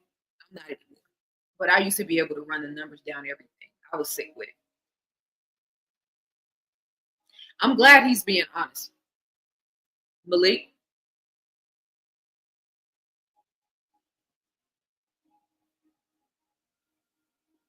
My comments are 5 minutes delayed. Okay, so who's left entertainment? All the comments are way more than 5 minutes delayed. I went back up the comments to find you guys' comments, so I'm like totally off. So I was commenting on you fussing at J Ball. My comments are coming in late, so it's all good, 100%. I am here to fuss at J Ball as much as necessary because that's just the spirit I'm in right now. You know what I mean? They in the LA Times or the New York Times, they had an article titled "The Ring of Fire in LA," and when I saw that article titled "The Ring of Fire in LA," it automatically made me think about Elijah Muhammad when he talked about Musa and how he was trying to civilize these savage people. And he went to civilize the savage people with the word of God, and they were so savage. I was about to say something else. They were so savage that he had to create a ring of fire in order to protect himself from them. So he still had to be amongst them because he had to do his job, right? But he had to have a ring of fire to protect himself. That's kind of what I feel like is happening in some of these spaces. So when people like J Ball come along, it's just a ring of fire. It's all good. I don't be tripping off of engaging with you guys. I don't be tripping off of like having to address people that get sideways with me. And to your point, part of the shadow work leads one to know that the beauty and successes in life come from these early traumas you survived, and the balance greatness in your present day life. To your point, Rasha, about the shadow work, I'm working out my shadow. I'm working through my shadow work by dealing with people like J Ball. This is good for me because I can't approach this in my ego and with my pride, even though there are certain things I want to say. You know what I'm saying? That I could say that could nip a lot of this in the butt, but I can't be operating in my ego. I still got to maintain a divine frequency. So, like I just told J Ball, no, I don't think you're a demon at all. I just think you're a guy who's in submission to his lower self. And we're here to help you with that. That's what the divine feminine does. There's an aspect of this that we would title kingmaker. I know this audience is probably, we might not be mature enough to have that conversation yet. So maybe we'll save that another time.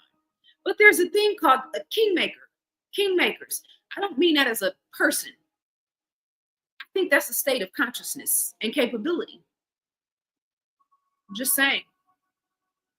My son is a king. I made a king. You know what I mean? You see where I'm going with that? Okay. And we could talk about his father, but that's a separate conversation because I'm telling you, I made a king. I've contributed. I've already proven the science works. Not to mention the number of men and males that tune into my content that write me all the time and tell me about the impact. You helped me to get away out of a bad relationship. I was addicted to porn. I was addicted to sex. I get those kind of messages all the time. You know what I mean? You changed my perspective. You made me start watching the way that I treat myself, handle myself, all that. I get them type of messages all the time. So yeah, this is the divine feminine in action. Kingmakers. Not me. Not the woman aspect of me. Just the divine feminine, which is God. A reflection, a representation of the Most High. You know?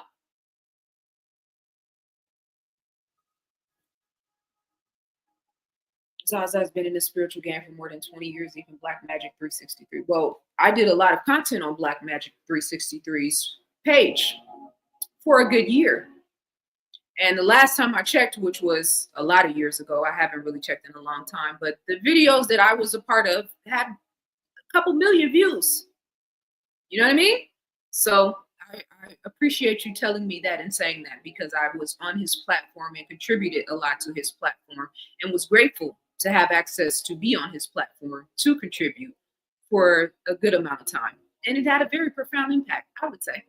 So thank you. I appreciate that, Joe.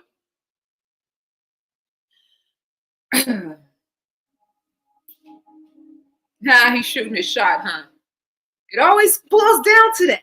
If you would leave with that, J Ball, we probably could have had a different type of conversation.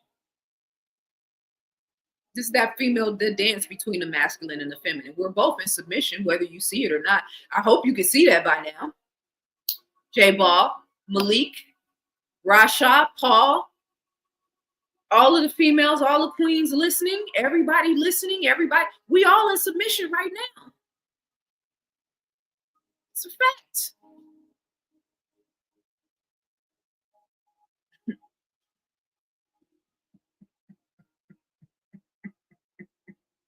I'm just catching up with y'all messages responding to me. Yeah, drop the mic if I want to. That's what I'm saying. So you guys want me to put more content out? Okay, well, here you go. No, I don't speak Igbo. I don't. Evelyn. That's them agents trying to lower the vibration of the collaboration. Thanks for hiding that comment. Okay, I don't know what that's about, but I know. Oh, Indio. And okay, I see you. There's a price to pay for that slang that many don't care to pay. Okay, you feel me?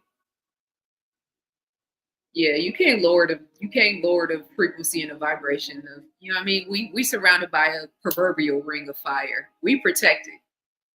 You know, and even a lot of the stuff just over the years, like I haven't even had to address a lot of stuff because my people, I say followers in terms of my content, not followers of me, but like following my people hold me down. I have a very strong representation in terms of my audience, and I'm good with that. So it ain't no lowering the vibration. Sparring actually brings me closer to God. Mental sparring, spiritual sparring, talking about this stuff, you guys challenging me, it brings me closer to God. So all things work for the greater good. I'm 100% in submission to the whole concept of God. I mean, hell, I've been talking for how long? 5 hours? I've been talking for 5 hours, family. Do y'all understand? So do you really need to talk to me about submission when I'm here giving my time and my energy and my mind and my consciousness? You say time is money. Okay, 5 hours. What's the nominal value for 5 hours of my time?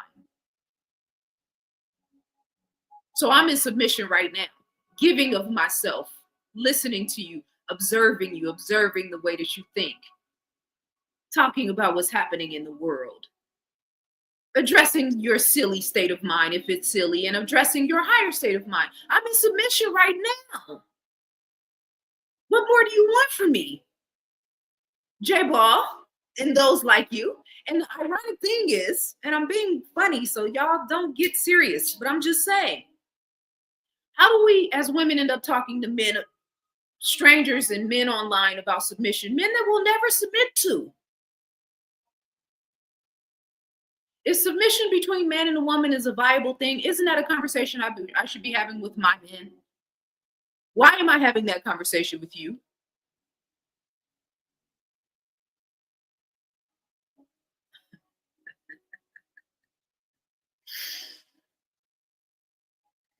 Yeah, they still on his head in the cat room too, and rightfully so. Welcome to the divine goddess circumference. Your self-confidence kills haters from the inside. I know it bothers them. They try to say stuff about me and my look. You know what I'm saying? They try to get under my skin because they feel like they operating in that's the world they operate in. So they feel like by digging at me, that way because most women respond to that's going to make me feel some type of way. Like, nah, that's not a way to get at me. You challenge me intellectually if you want to get under my skin. You'll get way further.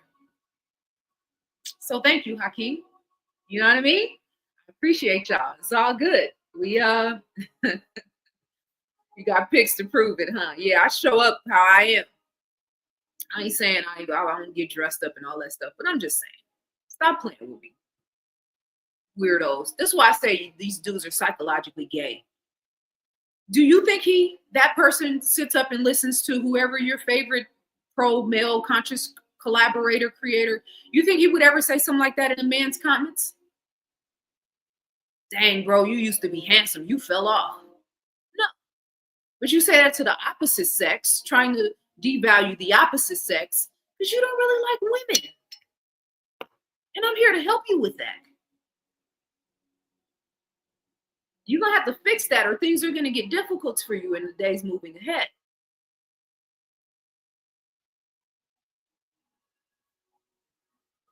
It's all good. I appreciate you, Rasha. You know? I appreciate you. I want to say your name. I've wanted to say it a couple of times. Cassiopeia. Is that accurate? Wilson. I know that last name well. Much love, Queen. I appreciate you, though. Cassie, how about that? Not that Cassie. You, Cassie. Okay? Thank you, guys. I'm just catching up with all of the responses. Zaza, your value is priceless. Much love. I appreciate you, Derek. All good. Yes. Those fires are about transformation spiritually, 100%. Purge and fortification. Nashville, Tennessee, Birmingham, Alabama. Okay. Beautiful as you are. I mean, I feel like, you know what I mean? I ain't no slouch. Y'all just be seeing me when I'm in my work element, when I sit down just to have a meeting of the minds. Like, don't. I'm being merciful, to be honest. Because I can turn all the way up and then it'll be different, but we're not here for that. That's where that ego and that pride gets in the way.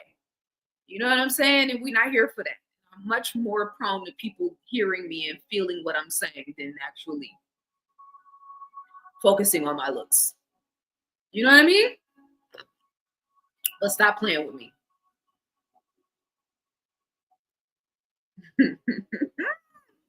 Yakub in reverse. You know what I'm saying? Yeah, Yakub succeeded in creating his great work, and we're going to succeed in creating ours. You know? Leave the masks. What that mean? I said DDT. Did I say I was going to DDT you? East Africa got big foreheads. Yeah, it's a lot of places in the continent. I mean, people tell me all the time I look like I'm Ethiopian and Eritrean. I'll take that, especially when my hair is long. I can fit right in. I just need to learn the language, do some of the dances. You know what I mean? My sister already got me geared up with the regalia, with the clothing. But yeah, I could fit right into Ethiopia in the culture. People tell me that all the time. Okay, this is the second question I'm getting about Igbo. No, I don't speak Igbo.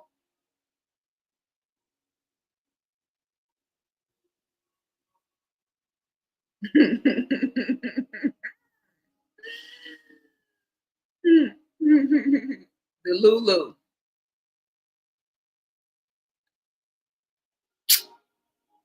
I promise if I met Zaza face to face, she'll fall for me. I appreciate that, J Ball. I'm here for your root of self-confidence in yourself. 100%. You know? Do I go live a lot? No, I don't. I don't go live a lot at all. There's a thing called woman who cannot stop thinking of the Lord's champion. Make that make sense for me, bro. Wise counsel on how to handle trolls and mischief makers. They are diminished energy. We are solar energies and generators and enlighteners. Yeah, facts. And we hurl truth at falsehood. So it don't have to just be the big devil. Sometimes it's just that energetic strain that comes in and tries to, tries to circumvent the conversation. Oh, she said I was referring to -9 comment. Okay, I got you, sis. All present and accounted for being in submission to the divine feminine. I'm in submission to the divine feminine. Do I get credit for that? I'm just saying. I bet when they rebuild Hollywood, it will be occupied by a foreigner. Nah, they got other plans for Hollywood.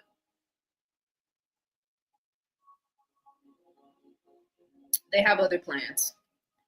You're losing your hairline. You were never beautiful. I'm not losing my hairline. I just have it's my forehead. And I'm okay with you thinking that I was never beautiful. If you want to add a comment of substance, I mean, I see you, Tom Jones. So probably what happened is one of the other people logged into another account. I always wonder how it takes you, how you guys have that type of energy to have multiple accounts. But yes, say something to the people. You got the people's ear right now. This is the time for you to shine. Say something of value that can add some value to the conversation instead of trying to make me feel subconscious about my looks, because that's not going to work. That's a waste of time.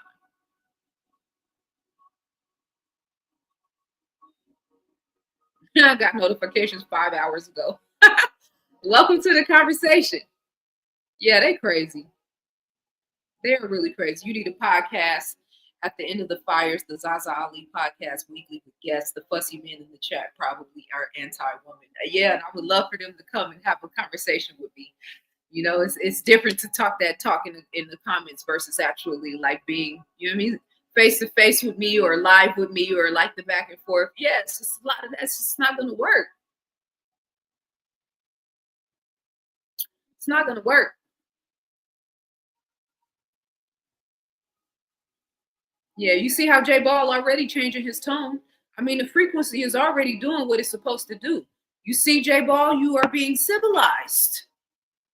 It's because you fear being taken advantage of, not loved, protected, or provided for. Now, see that? I know you're not right, but you see the tenor and the tone in your voice is changing. We're making progress. Keep going. Much love, Queen. I appreciate you. Exactly. Stop with the psychoanalytical and the psychoanalyzing. That's so funny to me when people try to analyze me in the comments. Like, bro, 2% of my mind. Yeah, I put up content all the time and it represents 2% of my mind. Stop trying to psychoanalyze me. If your woman is not a revolutionary like ZaZa, then she will persuade you to be a slave. You see what I'm saying? A slave. You see what I'm saying? Now the kings are in the conversation. Now this is the righteous mentality where we can, now we can all kind of sit back and listen and learn and observe. I'm here for this. When wisdom talks, everybody listens. Wisdom doesn't have to tell anybody to submit. Wisdom just does what wisdom does, and then everybody submits. You see how that works?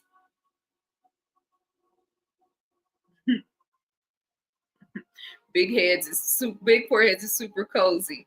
Whatever. Ethiopia is the motherland. More sense. How you doing, King? It's been a minute. And yes, I know who you are. Where have you been?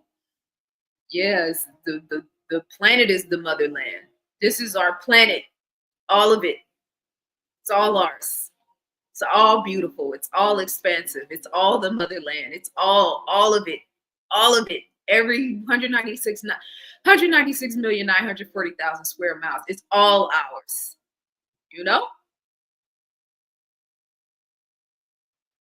It's all good, King. I appreciate you. I'm rounding out here, guys. I'm just going through the comments, making sure it ain't nothing else. I just want to. I'm in sparring mode now, so now I'm looking for. You know what I mean? Just making sure we clear up all the energetic residue before we check out of here. Yeah, Tom Jones. You can tell by the name. Even if I was to create a fake profile, which I'm not, because I don't have time for that. And anything I got to say, I'm either going to say it from my own voice, my own space, or I'm not going to say it at all. Plus, that just takes way too much time. But the fact that you chose a name, Tom Jones, you could have chosen any name in the world, any words in the world, and you chose Tom Jones. I mean, you know what I mean? Doesn't reflect well on your character. I'm just saying. My phone went dead. That's my frequency music. So that definitely lets me know that time is ticking away. This dude, Tom Jones 55, will probably also be at ZaZa event taking pictures with her. And maybe you will too, J-Ball. Depends if you're ready to be in submission to the divine feminine or not.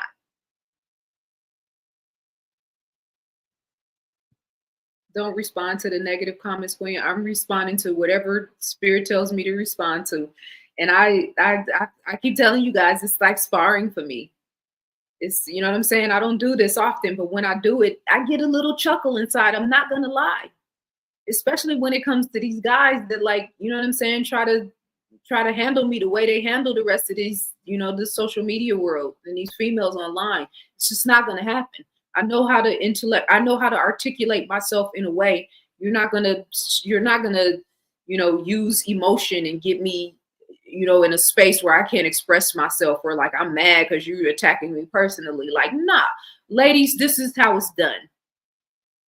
Young ladies, women, this is how it's done. We can address this silliness and this stupid shit and still maintain our square. And every now and then it's necessary that it has to be done. You know what I mean? So I'm not only responding to the negative, I'm responding to everybody, but I'm in a mood right now and I'm enjoying this very much. What area in California would be considered country? Have you ever considered buying land? Well, with these fires, you probably wouldn't. Central California, and I only say country because it's more rural. And then there's a whole drought that has been, you know, contrived that made it so rural. But yeah, a lot of the farmland in California is in central, all up and down the central, and then in Southern California and some parts of Northern California as well. So I wouldn't say country, but I would say rural. Country, just because, you know, country, you think country. Rural, California is a very, very, very large state. It's huge. So a lot of people don't realize, like, you can be at the very, very top. To drive from Oakland to LA is like an 8-hour drive. And that's not even the tip top of California. That's like, you know, you almost in the middle ground to get to that point. So it's very large. Would I buy land in California? No. It's just too expensive. There's too many extenuating factors here, including the weather situation, which again is very contrived. And because I know that, and I know what they're projecting, how they're projecting to use the weather in this particular area, as well as the cost of living, is just insane. There's other beautiful places in the world that have, you know, beachfront properties and mountains and all the things that make California beautiful. There's other places in the world that have that same thing without having to deal with that, you know, that extra element. Like how you did Tommy Sotomayor on site. I mean, you know what I'm saying? You see how I handled that? I didn't let that take me out of my character. I addressed it. We had a great 30, 45-minute conversation, and I meant every word I said.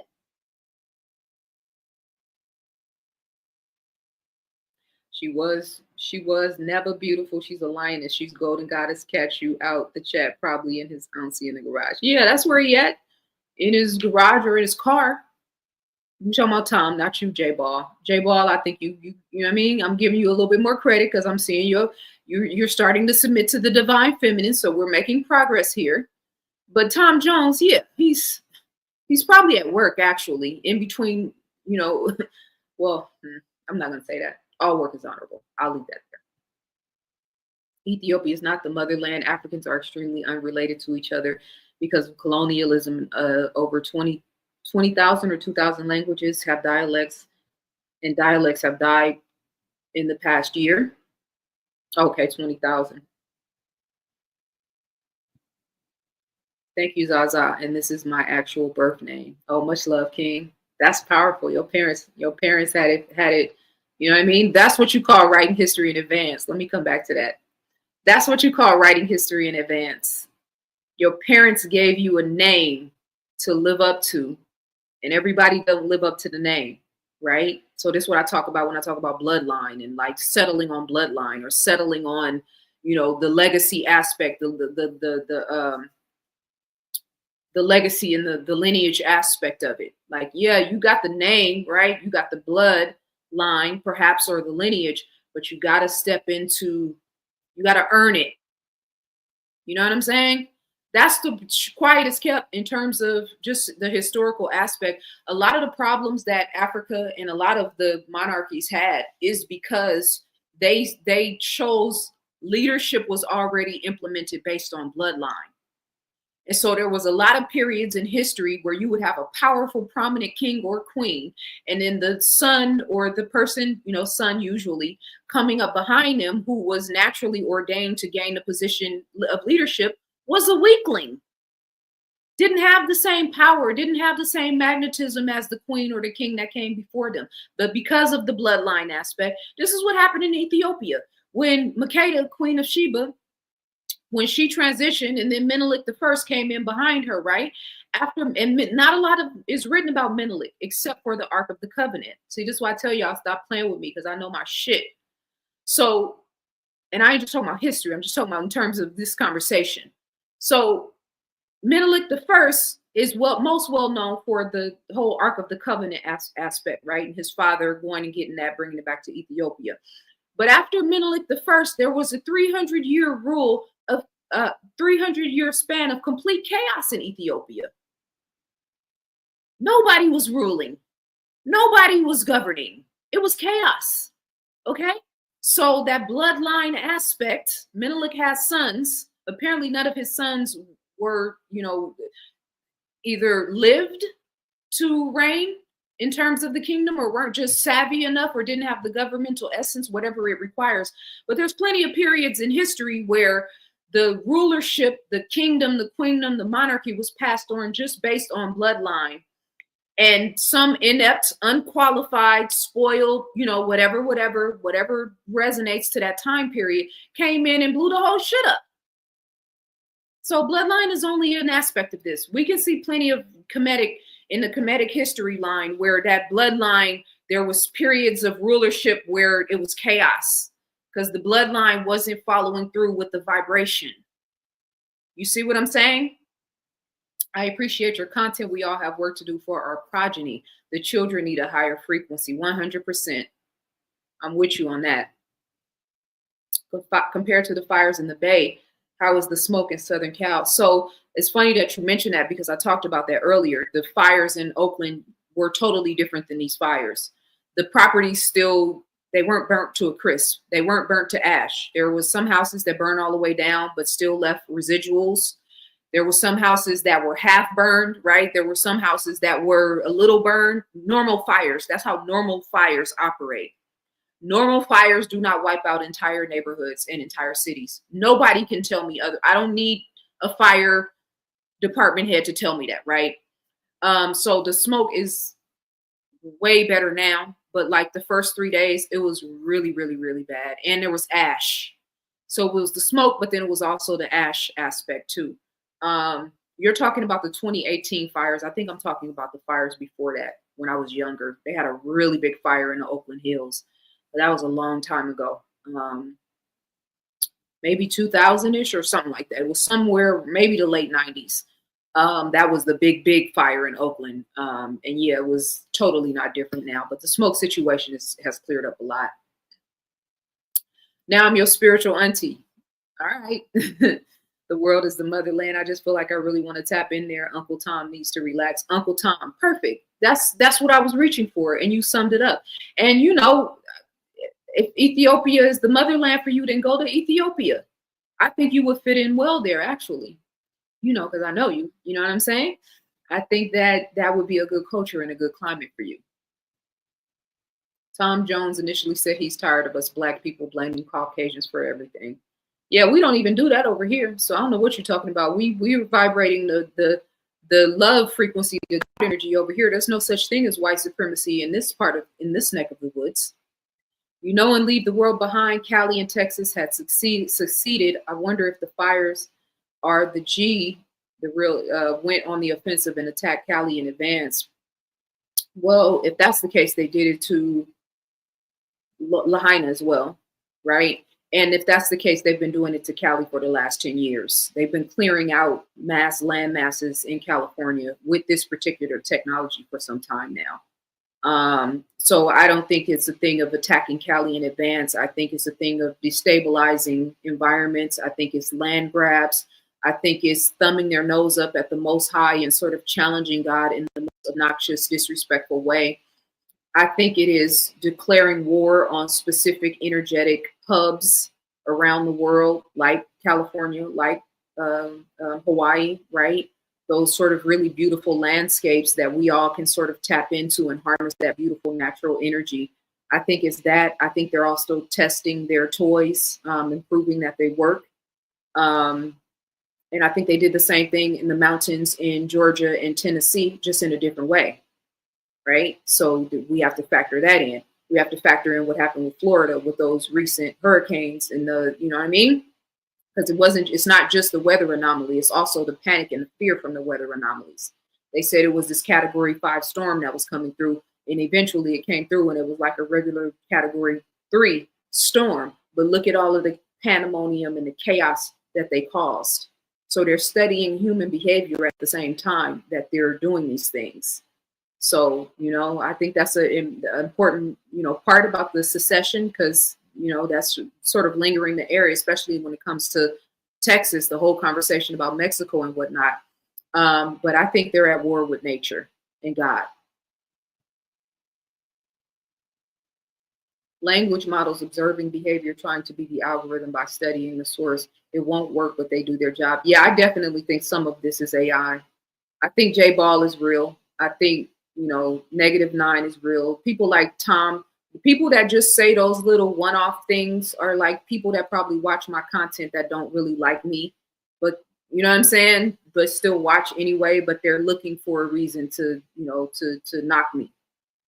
And in the bot, because the bots, they have a different sort of way that they operate, different things that they introduce in the conversation. You know what I mean? They're looking for red versus blue. They're looking for MAGA versus Biden. They're looking for the male female to strengthen the energy between that. It's usually not a personal thing in terms of the bot element. It could be though. AI is growing and learning every day. Much love, Queen. I appreciate you. Yeah, growing is mandatory. Working on putting myself in position to acquire some land down here to lay down some crops. When you were talking about the fire around your area, was it live? Was it earlier in the live? Yeah, I talked about it earlier, way earlier. I talked about it in the beginning. I believe those fires are staged. No, they're real. The fires are real. Now, contrived, man-made, if that's what you're saying, yes, 100%. There's no doubt in my mind. And I've been watching this happen and play out for way too long. Please make sure you like the live, support ZaZa Ali via Cash App, Super Chats, and contributing her campaign. I mean, I'm just saying, I'm reading the comments. I love you. My crush responded to my comment. I'm geeked. I'm over here blushing. I wish I could meet you one day. Well, you can, because I do events. You know what I mean? I actually come out and talk to and blend with the people and you know what I mean? Share energy. If you think I'm nice, if you think I'm good on live, I'm really, really good in public. Like, I don't like how that sounded. That sounded like something a stripper would say. Somebody on Demon Time. Oh, if you like the show live on Instagram, right? Wait till you see me live. No, we're not trying to resonate that frequency. But I'm just saying, come to my events. That's when I really, really set the bar high in terms of my content. Principles alone can endow our deeds with force and meaning.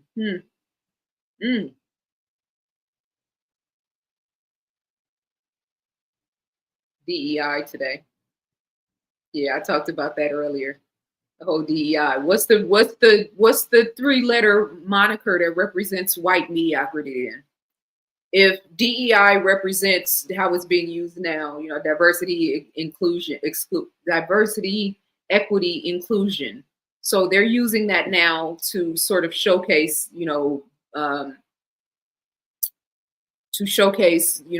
Black mediocrity, or, you know, that whole affirmative action is bringing all these weak people in that only got in because they're Black or Latino or whatever. So what do we call white mediocrity?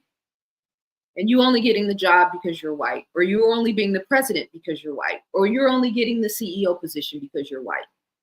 If DEI is trending, then we need CEI to trend, meaning Caucasian equity inclusion, because you built your whole world on that and excluded everybody in the process. That's the reason why affirmative action and the concept of DEI was necessary in the first place. Not because we need handouts, but because you've been keeping your foot on everybody else's neck and keeping the playing field from being leveled. That's why. I'm not in Oakland, but I'm from Oakland. Born and raised. Been in LA for 5 years. Before that, I was in Atlanta for 4.5. It's land grabs. It's about resources with colonizers. California could pass laws for fireproof homes, water towers attached to sprinkler systems. I mean, we're right on the coast of the Pacific Ocean. So the argument about water is just makes my blood boil every time I hear. I lose brain cells every time. All the conversation about water is just so stupid to me. We're literally on the coast of the Pacific Ocean. I can get in my car right now and in 15 minutes be at like 5 different beaches with no traffic, of course. So I'm not saying the water's drinkable. I'm saying the water is fireable. You can use that water to put out fires. So that whole argument is just mind-blowing to me. Yeah, they are my biggest fans, Queen. 100%. That is a fact. They are definitely my biggest fans. I just think they should just be supporting. If I'm going to be spinning back like J Ball, you should be making a contribution to something right now. You've gained a hell of an experience from this conversation. You should be making a contribution, submission to the divine feminine, whatever you want to call it. Anybody that talks about my forehead or how I look needs to pay the piper. Buy a book. You know what I'm saying? Buy a book. That's the minimum you can do. I got an ebook sale right now. It's actually in the description. You can get any of my ebooks for 50% off. So the Practical Steps to Health and Wellbeing book is normally $8.88. You can get it for $4.44 right now. If you said something disparaging about my head or my books, it is incumbent upon you now to pay the piper. Okay? You want to try to make me feel insecure about myself? It's not going to work, but good try. A week before the fire burst in Los Angeles, the government released many drones in the skies across America. So just by observation, we can deduct how those fires came about. Well, 2 weeks before the fires, they were heavy spraying the white lines in the sky, which can absolutely deduct for me that was a part of the agenda, because those white lines are flame accelerators. Some of the components within them are flame accelerators. So that was my first, sort of inclination when I saw it happen. I knew that played a position. I think the drones are more so for smoke and mirrors. They're putting these drones out into the world to get people looking in the sky and thinking that they could possibly be seeing unidentified flying objects, because that is another part of this agenda to create a fake alien invasion in the sky. And sounds absurd for me to say it, but it is a part of it. So I think that the drones that everybody's been seeing, whether they are, there's no way the technology they have with the equipment now, there's no way that they will be allowing random drones to just float in the sky and scaring the hell out of people and acting like they don't know what it is without taking some sort of military action. So the fact that they haven't taken any sort of action is a real inclination to what's going on. That's a big clue right there. But I think the drones are intentionally being put in the sky to get people on that frequency of unidentified flying objects so that they can think that, UFOs are actually coming to attack us. A master's degree in ignoring ignorant shit. That's a fact. Somebody needs to make me a certificate. Born October 26th. Okay, Scorpio. October 26th, huh? Okay, Scorpio. I'm here for that. Okay, I think I've gotten to the bottom of the comments. Thank you for transcending the frequency that they keep trying that they try to keep us stuck on. We are so much better because of women like you. Thank you. I received that. And, it's important, again, for us to be having these conversations. And I spent 8 days in the house alone in the middle of like one of the worst tragedies. I'm saying in California history because I know California history, but like in the world, for 4 major wildfires to start off at the same time, which is unheard of, which just underscores the point that this is not organic at all. I want to do an expose so bad about it, but I know it's not going to hold up on YouTube. So if I do it, I'm going to have to post it on my channel and send you guys to my site.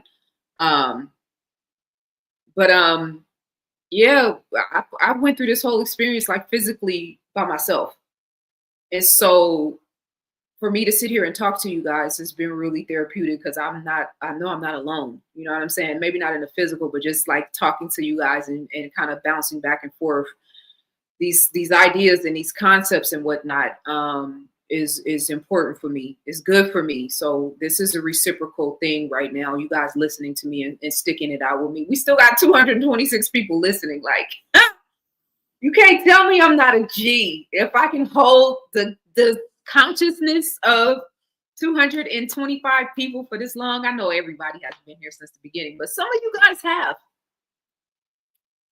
I appreciate that,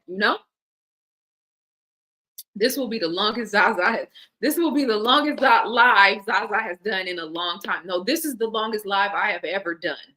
What I will say though, some of you guys may know this.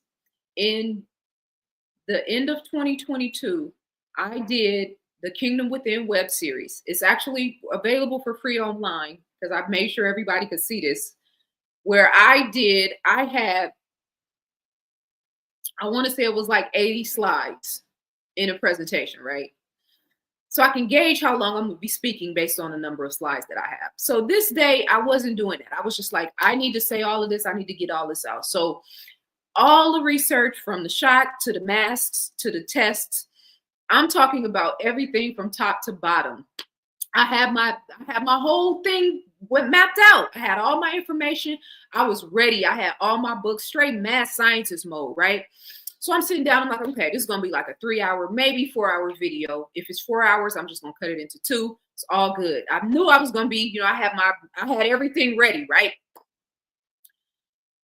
3.5 hours pass. I look at my slides. I'm halfway through my presentation. Okay? 3.5 hours pass. I'm halfway through my 80 presentation slide. And in my mind, I was like, okay, stop the video, take a break, come back, start recording again, just do a part 2. And my spirit was like, nope, we doing all this whole thing in one setting. I'm not coming back. I'm not doing this again. I'm going to say it all. I'm going to get it out right now.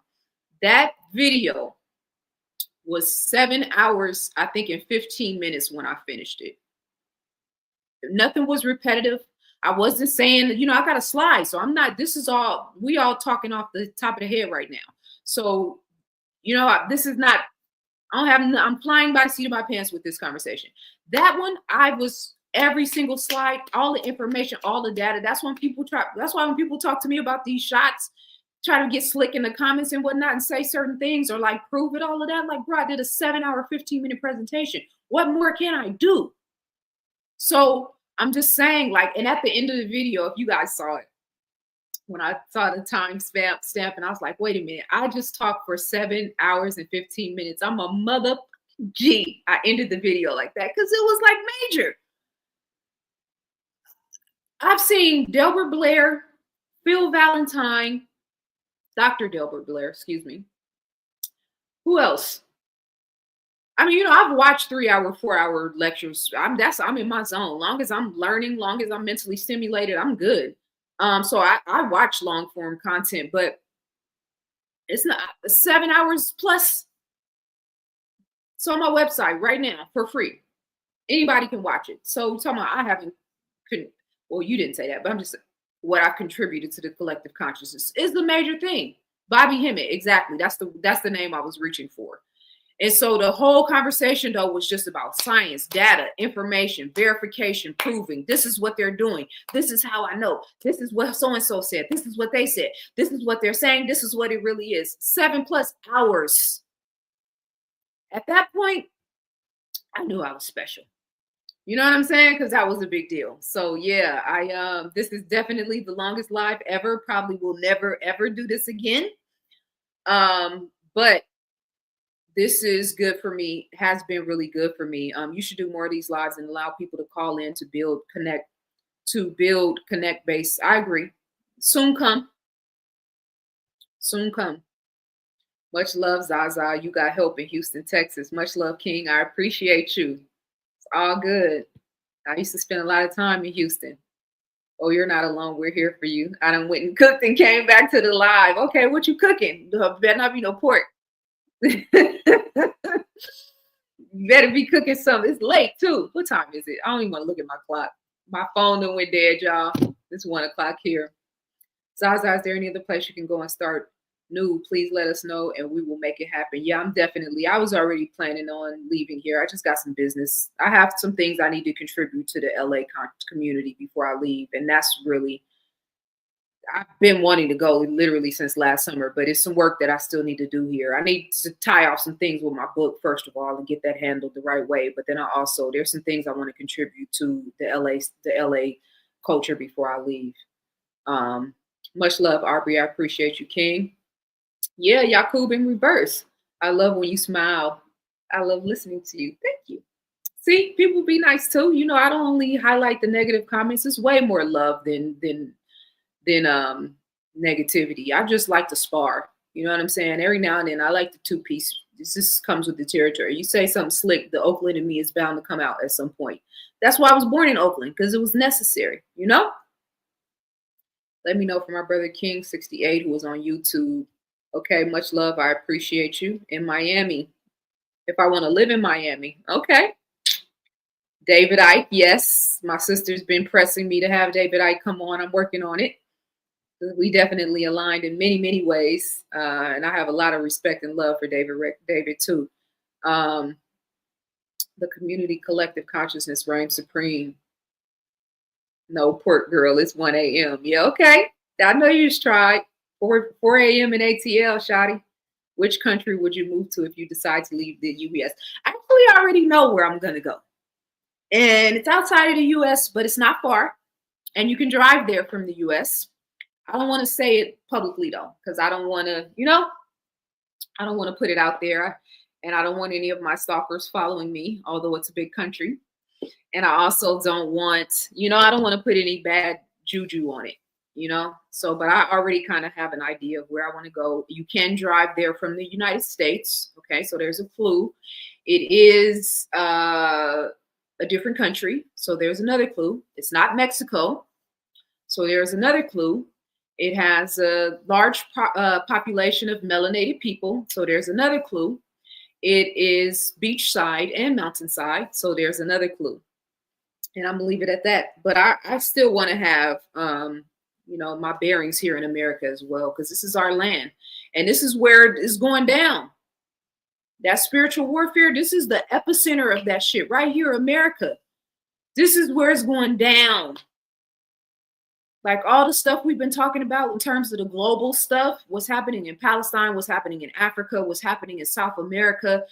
We're staying abreast with all of these things, right? We're paying attention, but this is the big kahuna right here, family, America. Okay? So I feel like wherever I stand is holy ground. Wherever I'm at.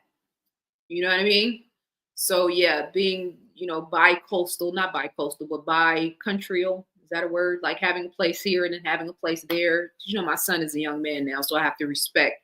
He's eventually going to come wherever I am anyway. I already have that mapped out in my mind, but I still have to respect his, his sort of life pattern as a young man and making his own decisions. And he wants to move back to Georgia. He's getting ready to move back to Georgia, of course, with my blessing and assistance. But so I will never be too far away from Georgia just based on that fact alone. Plus, I got mad love in Georgia. Georgia, Oakland.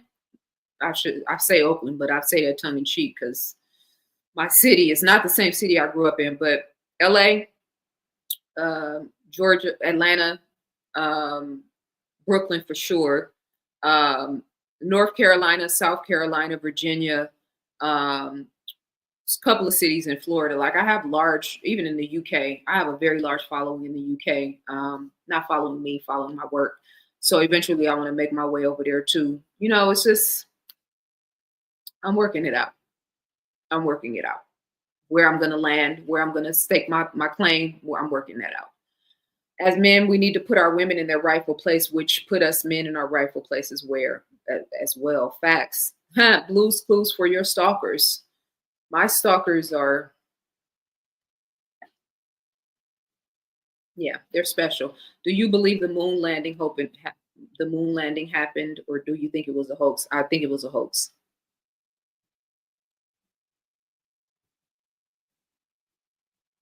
I'm definitely going to a tropical environment because I love the sun and I need to be close to heat. Here, southbound Belize, when you go out of the states, Honduras, close. Yes. In that vicinity, yes. Some countries are moving to higher dimension, including Australia. The sun is too bright. That's one of the signs. So the sun is bright because of the technology that they're spraying in the upper atmosphere, which is making the sun rays look magnified, which is making the sun look a lot brighter. So you will notice this. I notice this all the time. When you look at the sun now, it doesn't just look like the regular ball of fire that we're used to. It looks like a big plasma orb, right? It's the sun, but then there's this real big plasma sort of energy around the sun. That's those nanoparticles bouncing off the sun rays. That's what they created them for. So the brightness, especially being in Australia, is probably because they're in closer proximity. I'm gonna share this with you guys, and then I'm gonna let you guys go. So this gentleman, I put some of his content in my membership channel. He was talking about the missing Malaysia flight and his hypothesis on what happened with that, which was a fascinating thing, which has a lot of credence to me at this point. But he was saying that the elite, quote unquote, are looking to be in a position on the earth where the lines, I forget what they're called, the ley lines, are positioned at a 33-degree I want to say parallel, but it might not be parallel position. If you know about the ley lines on the earth, you know there's ley lines that go this way and ley lines that go that way, right? It's how we determine, you know, the placement on the planet from the sun. I mean, looking up from the satellite, so to speak. But anyway, his point was that the 33-degree parallel in the ley lines, which falls somewhere right around Southern California, is where, and in that proximity of land is where the elites are looking to purchase land. Like those areas in those tropical environments and in a particular area of the equator, right, are going to have a lot of, you know, I'll say high value in real estate value in the coming days. And that always goes without saying for California, but that's got me to thinking.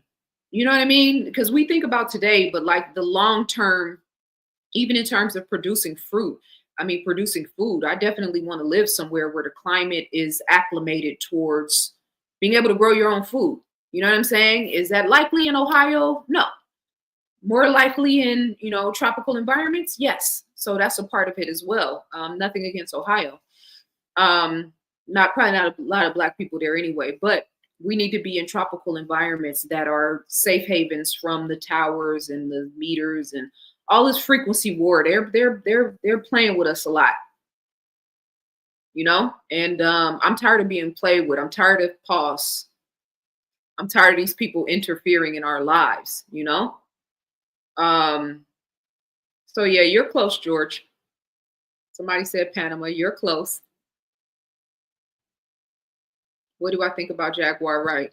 I think Jaguar Wright is a necessary component to the celebrity, you know, destroying this idea of the Hollywood element, particularly the rap culture, hip hop, Black music, you know, that tentacle of it. And Diddy is not a, you know, they're trying to make Black people the face, Black men in particular, the face of the R word culture, right? They're trying to make our men and our people the face of all of the, whether it's the concubine culture, the whole frequency, right? But all these people have, you know, higher ups that are handlers above them that are really sort of determining and dictating what they do. So I think Jaguar Wright is a necessary component to bringing that world down. And a lot of the stuff that she has said has been on point and factual. I just start to worry for people when they start to get it's this thing I see happen with people on social media, right? And I've been doing this for a long time, where they start out authentic and in a certain frequency and in a certain space, right? They start out in a certain lane where it's like, I'm here to present truth, or I'm here to dispel the negative, you know, the lies, or I'm here to represent this true, authentic point.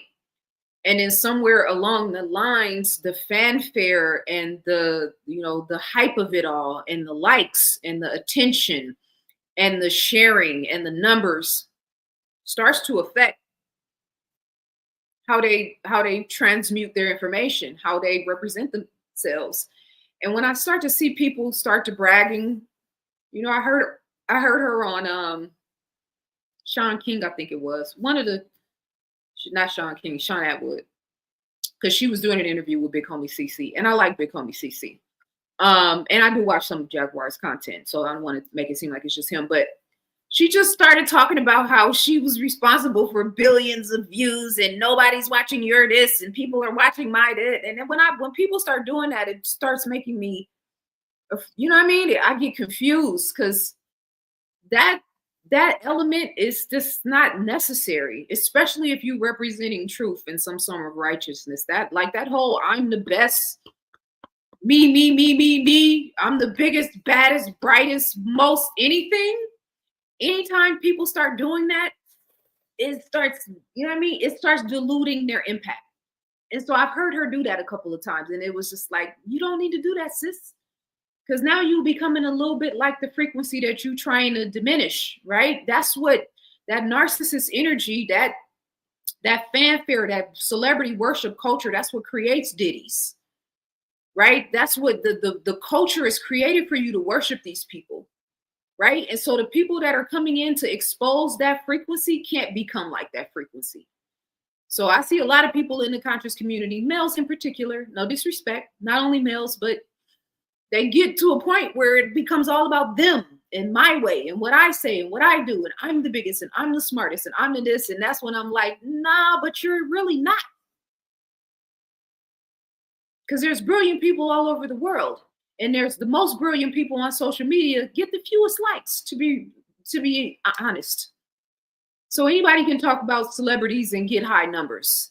Can you talk about God and get high numbers? Can you talk about knowledge and get high numbers? Can you talk about, you know, raising people and inspiring people? Can you leave celebrities out of the conversation and get big numbers? That's impressive to me. So, yeah, I just, you know what I'm saying? That's what I was feeling about her. And yeah, thank you for asking the question, because you give me the opportunity to answer it. But much love to Jaguar Wright. Like I said, I think what she's doing is necessary in that space. And what I said about Cat Williams, and I just want to double down on this because it's relative. The whole Cat Williams opened up a portal. No, he didn't. 2020 opened the portal. Let's keep the celebrity aspect of this in its right department. Okay? In terms of celebrity world, in terms of entertainment, in terms of all of that stuff, it's important, it's relative. We're paying attention, we're talking about it, we're all engaged, right? But in terms of the hierarchy of what's happening in the world, and in terms of power, and in terms of what we need to be focused on, I guarantee you celebrity culture is not in the top 10. You know what I'm saying? So yeah, it's a little perspective.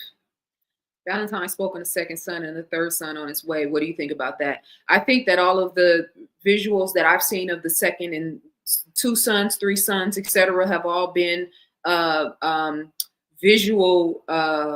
What's the word I'm looking for? Have all been optical illusions based on the white lines in the sky and based on them creating the optical illusion of a second or a third sun. And I've shown this in several of my videos recently. You can go back and look at, oh, I don't remember exactly which one. One of the, if you send me a message, I could probably send you the exact one. But there've been, I have books with images. I've taken pictures of the, what looks like a second sun. I have them in my phone somewhere. So it's an optical illusion that the nanoparticles, which is what they were created for, to block the sun back into space, well, they're doing what they were created for. But the thing is, you got nanoparticles here. The sun, my big forehead, thank you guys, will be, I'll be the sun, right? So this is the sun. So you got nanotechnology here, nanotechnology here, nanotechnology here, nanotechnology here. So the nanoparticles are bouncing off of the sun in this direction, but then they're beaming them back in this direction, and then it's bouncing off in this direction, and then it's beaming in this direction, bouncing off. You see what I'm saying? So there's this four-way mirror-like optical illusion that creates this illusion of a second sun.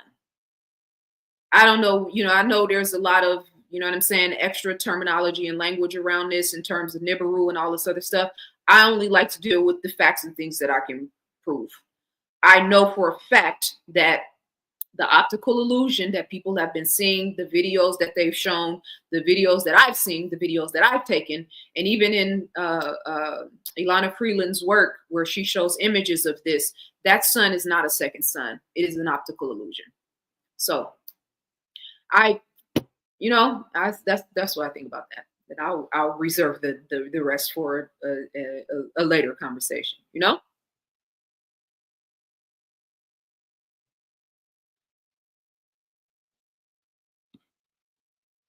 What do you think of Assata Shakur, Goddess Joanne Chesimard? Assata Shakur's book was one of the first books that woke the lioness in me.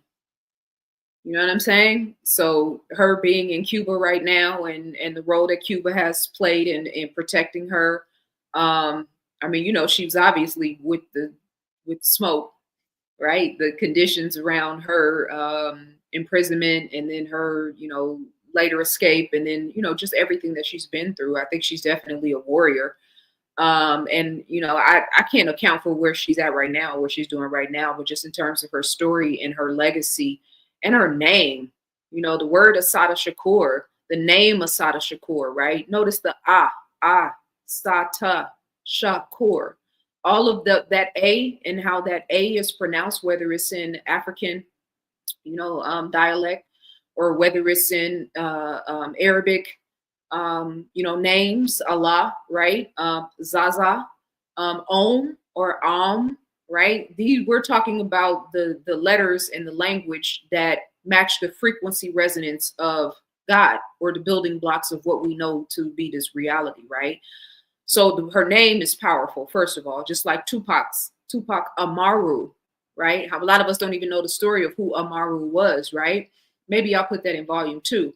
But his name, talk about writing history in advance, writing prophecy in advance. That's why I named my son the name that he has, because it has that same underlying sentiment to it. So look at how strong Pac's resonance and vibration is in 2025. People can't stop talking about him because they need a organic, authentic host. And the vibration of hip hop and rap is so weak in 2024, where there were no top #1 hip hop songs, right? Rap songs. And then 2025, where Sexy Red, which is laughable, is actually like a household name. Are you kidding me? Where we got rappers twerking for campaigns, right? The insanity and circus-like element of it all. But Pac's name is still radiating strong, because his essence is still strong. He's still that authentic, original host that energetic vampire frequency needs to feed on.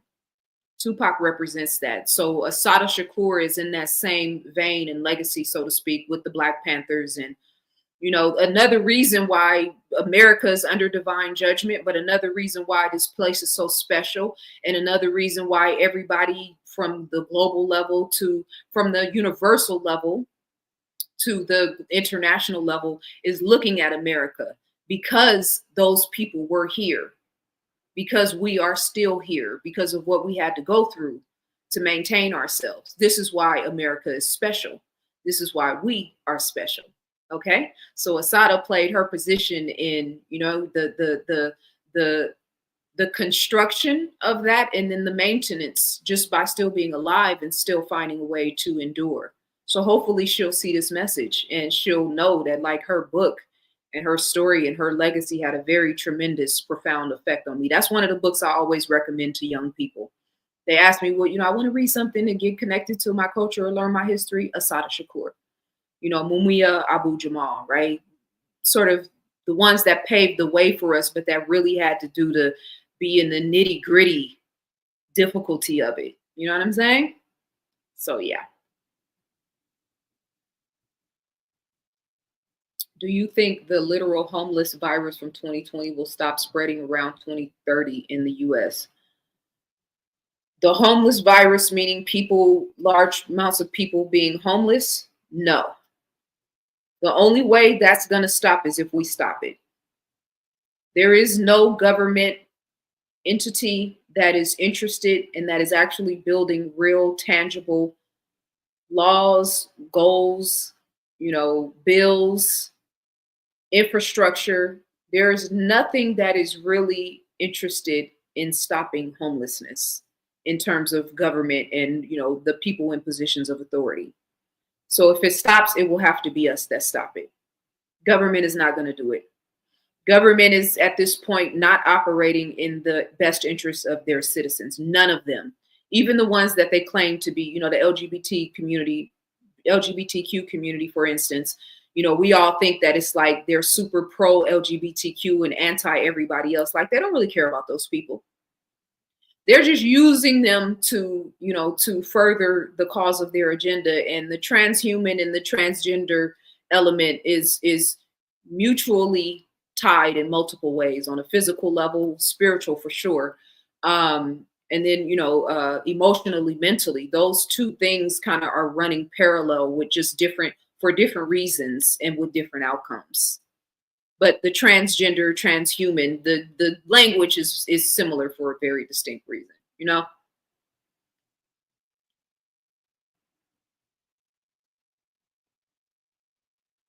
Dr. Delbert Blair spoke on the sun years ago, and I took a picture one morning and it was two suns. I, you know, have an avid, fond respect and love for Dr. Delbert Blair. Always have, always will. He's one of my greatest teachers. I can't say what you saw. I've seen it and I know what I was seeing. And not just because of what I saw with my own two eyes, but because I understand the technology that they have been spraying and implementing for the past. I've been observing and studying it for 20 years, right? So not just looking at it with my eyes, but like the technology, what it does, why it was created, you know, what it can, starting point to what it eventually will end up doing. And so I know this technology in terms of my research very well. So I know what I've seen. I know how they built this up. I know the intention of it. And I know that if their plan is to create a plasma grid in the sky, to create a projector or television-like screen, to give us the false illusion that there is a Buddha or a Jesus or a Muhammad coming back to save us after a fake alien invasion, which is absolutely part of their agenda. It's crazy for me to say it out loud, but I think we're beyond crazy at this point. So I know if they created that technology to create the illusion of a prophet or a godlike representation or savior in the sky, that they can also create the illusion of two suns.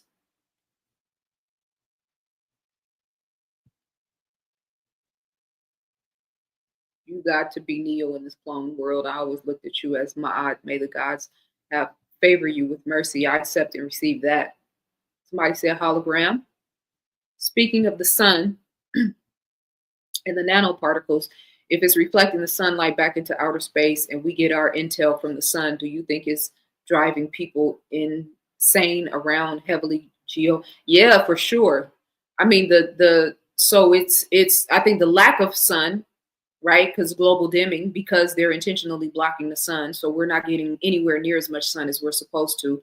So the lack of sun is definitely driving people insane. the frequencies, like I talked about Elon Musk before, if we're talking about 5,000-6,000 satellites that are beaming ELF frequencies down at the planet in order for us to have access to Starlink, right, and to internet access in rural places. Yeah, okay, so that's 5,000 or 6,000 satellites beaming negative frequencies at humanities all the time, right? Then you add the cell towers, then you add the HARP antennas, and depending on the close proximity you are to that.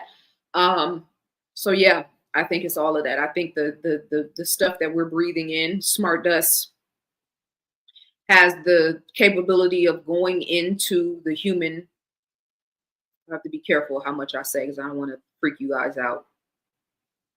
I think the technology that they've created, whether it's being sprayed from the sky or put in needles or put in face masks or PCR tests, probably shouldn't have said that, but we'll go with it. That technology is capable of a two-way transmission, meaning that once it enters the bloodstream or crosses the blood-brain barrier, goes up to the pineal gland. Part of the goal is to decalcify the pineal gland, obviously, like fluoride. But then I also think that they're going in there and rearranging things. So I've talked about the SM102 chromosome 8, which they call the God gene. So they talked about creating technology that could go in and replace the God gene and put something else in its place. So now, whereas you used to be able to meditate and visualize and tap in with God, pray, salat, yoga, etc., and it would highlight and emphasize chromosome 8, it would beam this particular genetic expression, meaning that you are tapping into the electromagnetic field or having a vibrational resonance connection with the Most High. That's why they call it the God gene. Well, this technology that they've created can be programmed to go into and reprogram that genetic expression, pull that gene out and replace it with something else.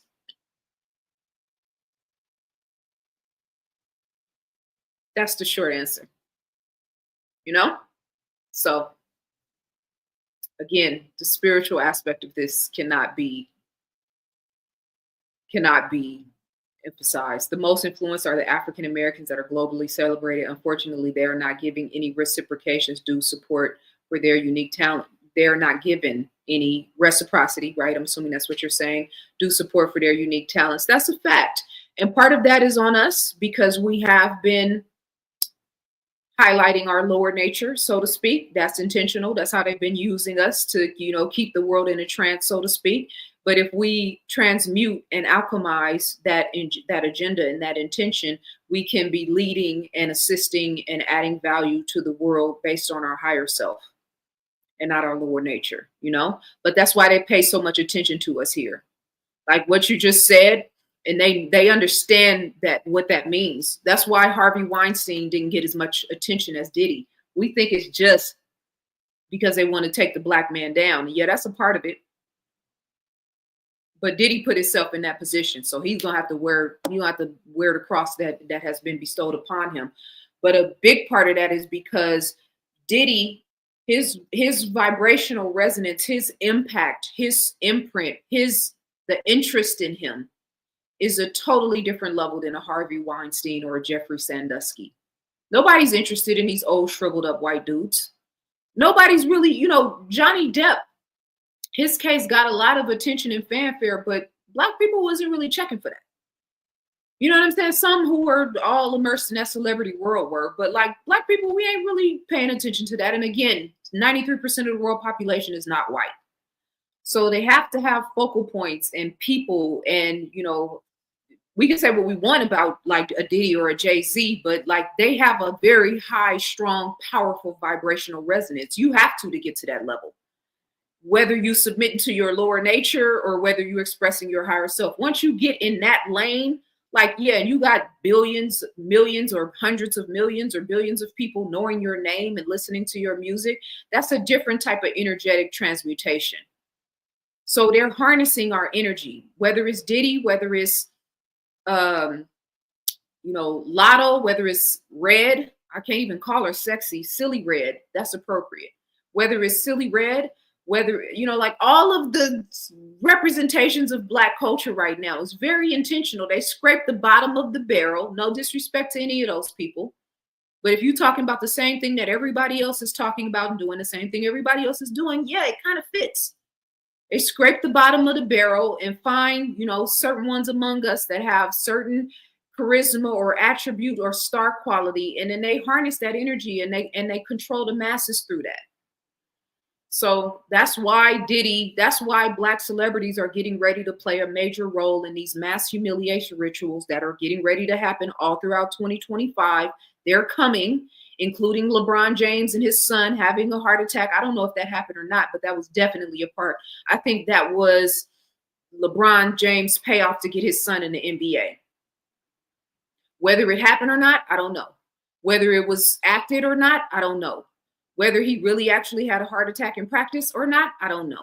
But the fact that his parents ever let him step another foot on that basketball field after that happened to him, and then turning around and going into the NBA only to really kind of get humiliated. I know it was great for him to play amongst his father, one of the best ever, but like he didn't really get, you know what I'm saying? That wasn't really a good look for him that short amount of time, right? So they're getting ready to use Black celebrities and Black stars to keep the world fixated on these mass humiliation rituals, because they know that people are going to tap into us and tune into a Diddy way more than they ever would Johnny Depp or Jonathan Majors with his, bless his heart. I don't think his relationship with Megan Good is real at all. I think that is absolutely a fixed relationship. The body language between them is terrible.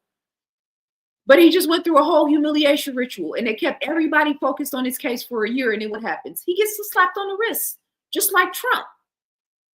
So we're in a live, active reality show, y'all. We're a part of the movie. You see what I'm saying? So I hope I made the point.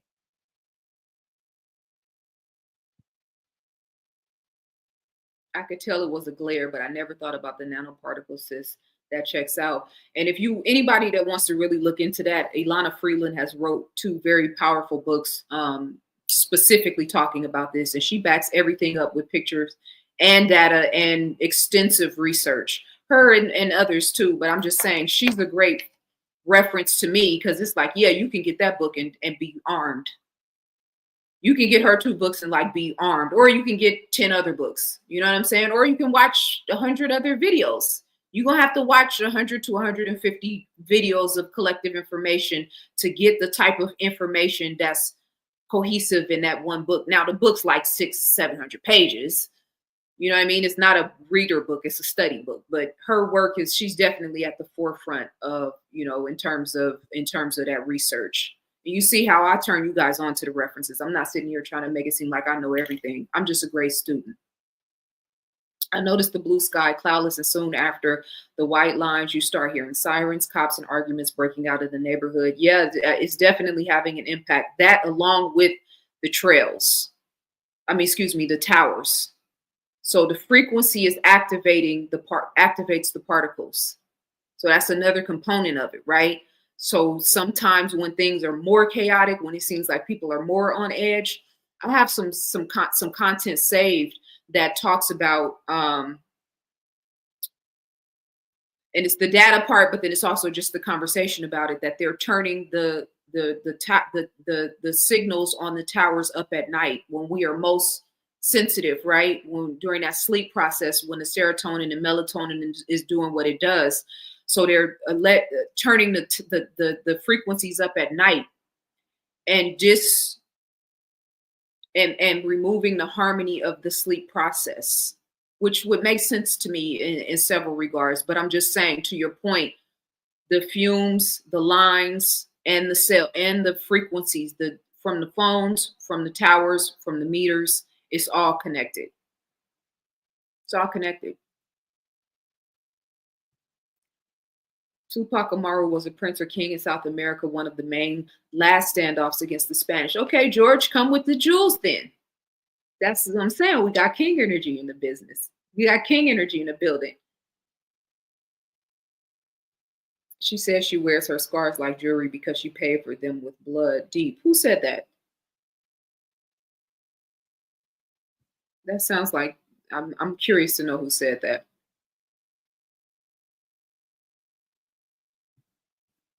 Freddie B, I Almost passed you over. My bad, King. I'm a truck driver and I definitely appreciate everything you do.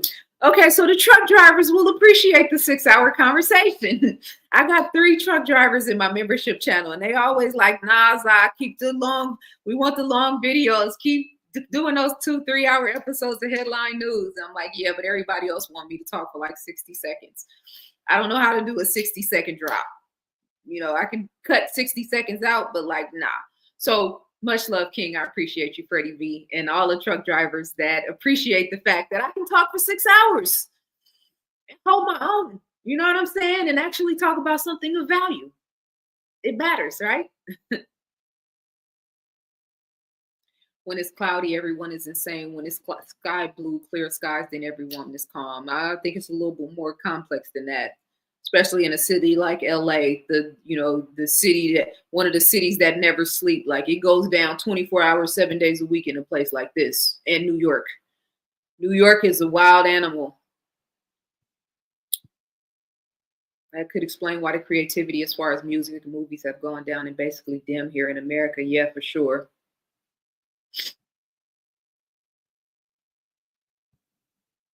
They're going to try to cut us off from God all the way and then try to purge us. Yeah, they'll be successful with the people that are in alignment with the wicked energy. It's not going to happen here though. Majors may not like the ladies. I wouldn't doubt that. He got his aura, his energy and his aura is not good. That's why everybody was like campaigning for him on social media and talking about, oh, they're trying to bring the white man. I'm like, man, are y'all looking at this brother? His body language, his facial expressions. He does not have the aura of a righteous man. And I ain't saying that like, I could be off. My meter could be off. But yeah, nah. If I'm going to be campaigning for somebody, it ain't going to be somebody whose aura feels off to me. And y'all know when I campaign for the people that I really rock with. Do you remember Public Enemy and Ice Cube burn Hollywood? Yes. And somebody in my membership channel told me that Chuck D, who is my brother, and I know personally, said that he doesn't want people using Burn Hollywood as like the video, the imagery, nothing. He doesn't want people to be using that as a representation of what's going on in Hollywood. And he lives in the Southern California hills too. So there's that. But yes, I do absolutely remember Public Enemy and Ice Cube's Burn Hollywood video. Yes.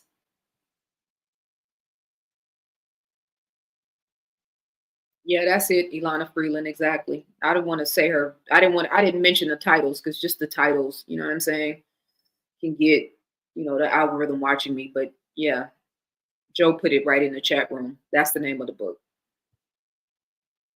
Have you read Oshpe? No, I haven't. Maybe you can send me the book. I do take book donations too. Much love. Okay, let's see. I'm almost done, you guys. I don't know why I don't want to get off the live. Before I was like, we'll talk for 30 minutes. Now I'm like, I don't know what to do when I finish here. Should I go to sleep, go for a walk? I don't know. The body can literally heal itself, but some people don't know how to really do it. The healers need to play a massive role in healing and heal others from the illness of the mentals. 1000%. I agree with you, Hazem. And I would add to that, a lot of the things that are being, defined as mental illness or mental issues are really just spiritual deficits and are really just people not knowing what to do with themselves, but they don't want to live in this world under these conditions anymore. Like they know that a lot of this is a lie. They want to create, they want to live life on their own terms. They want to check out from this reality. And for the same one, the most of us, it's not an option. You know what I'm saying? We just got to do what we got to do, especially when you have children. But like, there's people that are just tapping out from the ways of this world.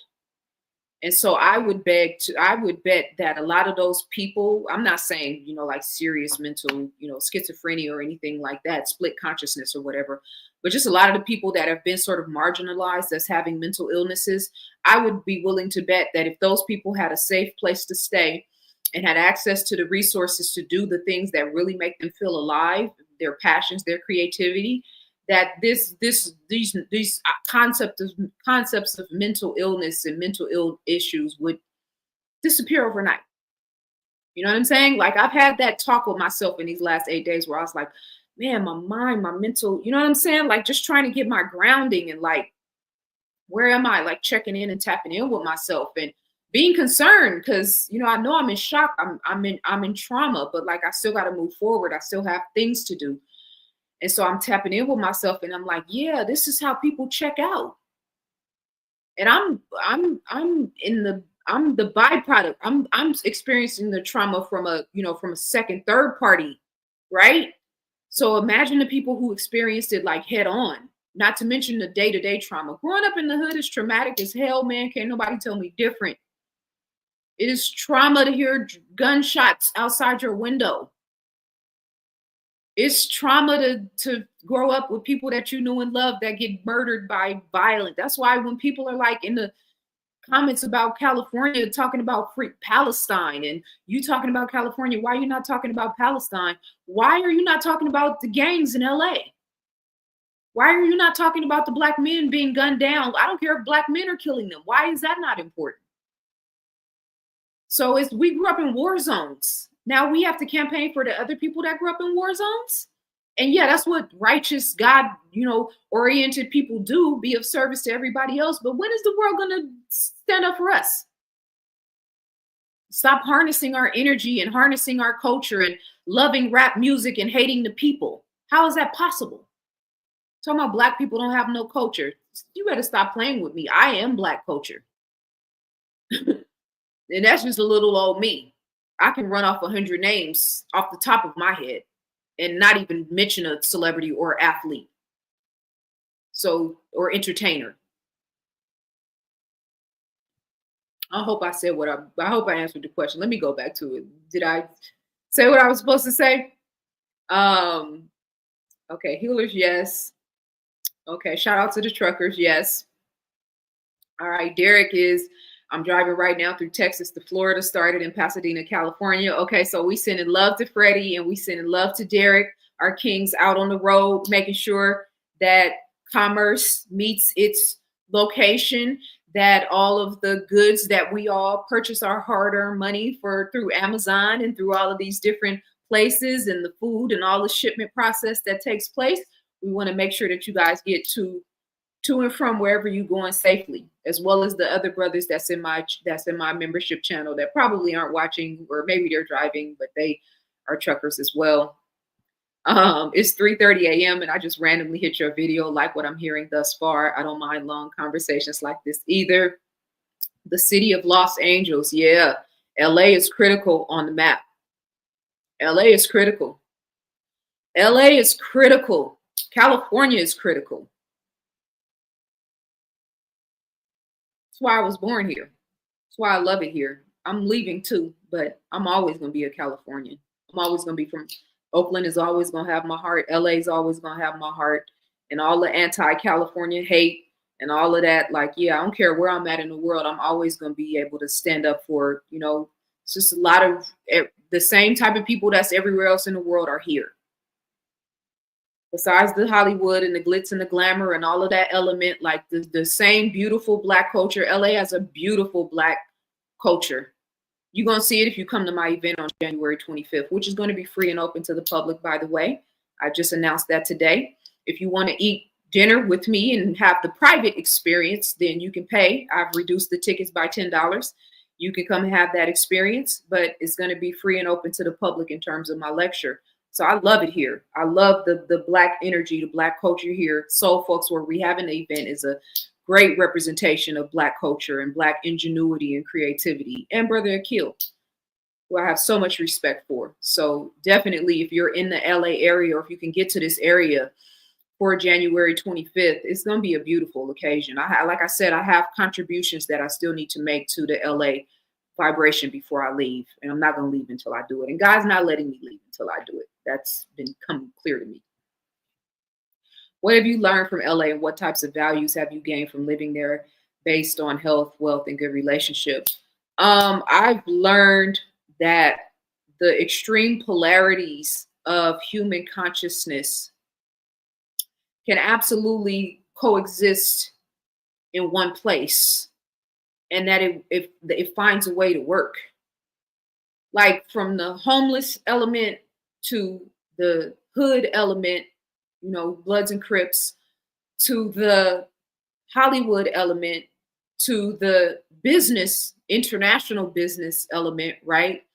To the academia from USC to UCLA to there's probably like 10 very high achieving college and universities just in this direct area, not let alone the outskirts, to the beauty and magnificence of nature, which I'm just so in love with. I'm just in love with God, period. Nature is just, palm trees just give me every time. You take me to a place where there's, if a man bought me palm trees, he might be able to ask for a palm tree, he might be able to ask for my hand in marriage. I'm playing, but I'm just emphasizing how much I love palm trees. Or a house with a palm tree in the front of the backyard would work for me too. Or an island. I'm game for that as well. But so you have the landscaping and the beauty of nature, the flowers, the birds, the sound of the ocean and then the mountains right here, right? The ingenuity with the mansions. Like, I ain't no hater. I can appreciate a $10,000 mansion. You know what I'm saying? I can appreciate a beautiful home that's bigger than every other house that somebody just came through and said, okay, your house is 20,000 square feet. I'm making mine 50. I can appreciate that. Now, I can also acknowledge the gluttony and greed in that. Yeah, you probably stepped on a lot of necks to get there. But just the architecture and the, you know what I mean? Blending the natural elements with the building elements. Like, I love that. I'm just so fascinated by that. Sunset Boulevard, how all these beautiful houses just line the whole sunset. And then there's palm trees everywhere like that. I love it. I love the gangster element of LA. I don't like the gangs. I think it's dumb to be killing each other over colors, especially. I don't understand all the politics of it. I hate all of that. But it's no different than gangs in LA. Oakland gangs don't do Bloods and Crips. They just do turf. But still, I hate that aspect. But I love the fact that the warrior energy is still here. It's just perverted. It's just inverted. It's being used against us. But like, I know some real warriors in LA. I could pick up the phone if my phone was still active. It's dead now.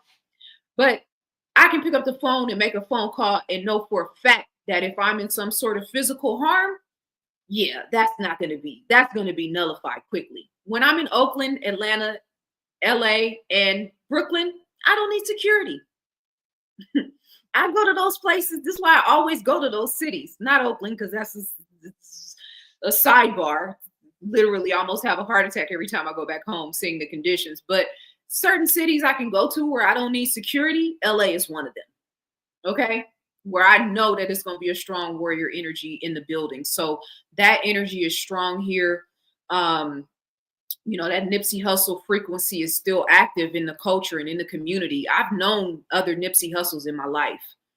That's why his story touched me so much. But my boyfriend was the Nipsey Hussle archetype, so to speak, in high school, my first boyfriend.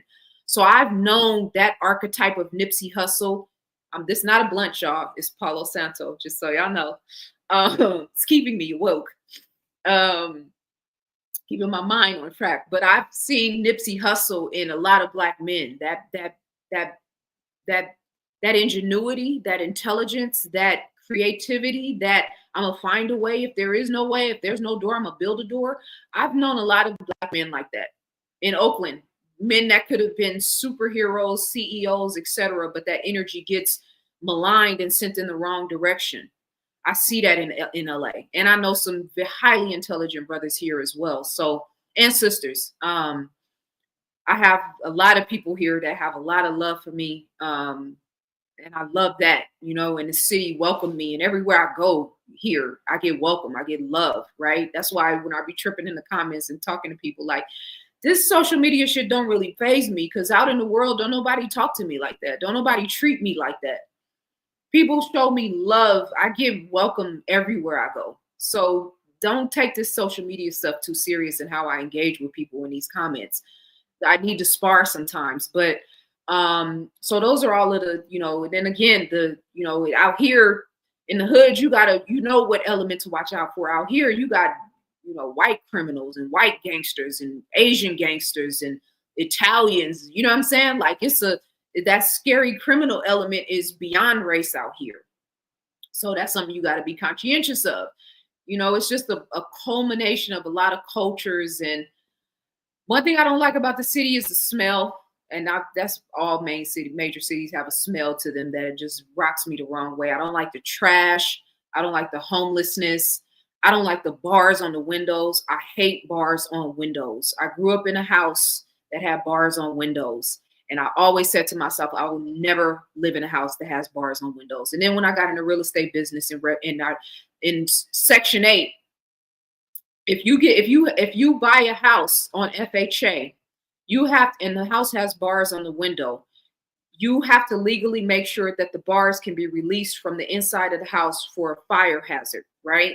So it's a thing that's written in the laws of FHA loans, and obviously it makes sense, but that's only the properties that are trying to get loans and financing. The houses that I go drive past, these people ain't got no inside release and hatch and all that stuff. So just bars on windows, I hate it.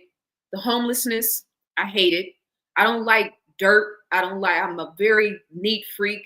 I have a real issue with dirt. So dirty stuff just bothers me, whether it's homeless or not. People with money don't have class and know how to be clean. So that's some of it. You know, I hate the crime. I hate the fact that Black men are killing themselves in record numbers here. Latinos too. There's a whole gang warfare element of that. I don't like the everybody trying to look like Kim Kardashian element. That's a real thing out here. You can look, there's a lot of women out here that got major plastic surgery whose faces they might be tight, right? You get the facelifts, you want your face to be, their faces are tight like this, right? But they can't move them. Or they can't smile and they can't open them. It's a weird thing. So I don't like that carbon copy, everybody trying to look the same, all that. I'm not with that. I like individual. I like unique people. I like social butterflies. I like people who like to be themselves. And everybody trying to look alike and then the materialism. So it's all of those, it's all of that. It's all of that. But it's a great representation of the best and the worst aspects of American culture is here 1000% in LA. That's a great question. Thank you for asking me that. I think when they were faking the alien thing and the Pope opening portals, they were going to let up the reptilians or something. Well, that's definitely, when we talk about thinning the veil, we talk about CERN, particle colliders, all that stuff. That's really about thinning the veil so that those lower dimensional vibrations, those lower vibrational frequencies have a way to actually come into the physical realm through the thin veil and attach themselves to people and attach themselves energetically. That's a part of that.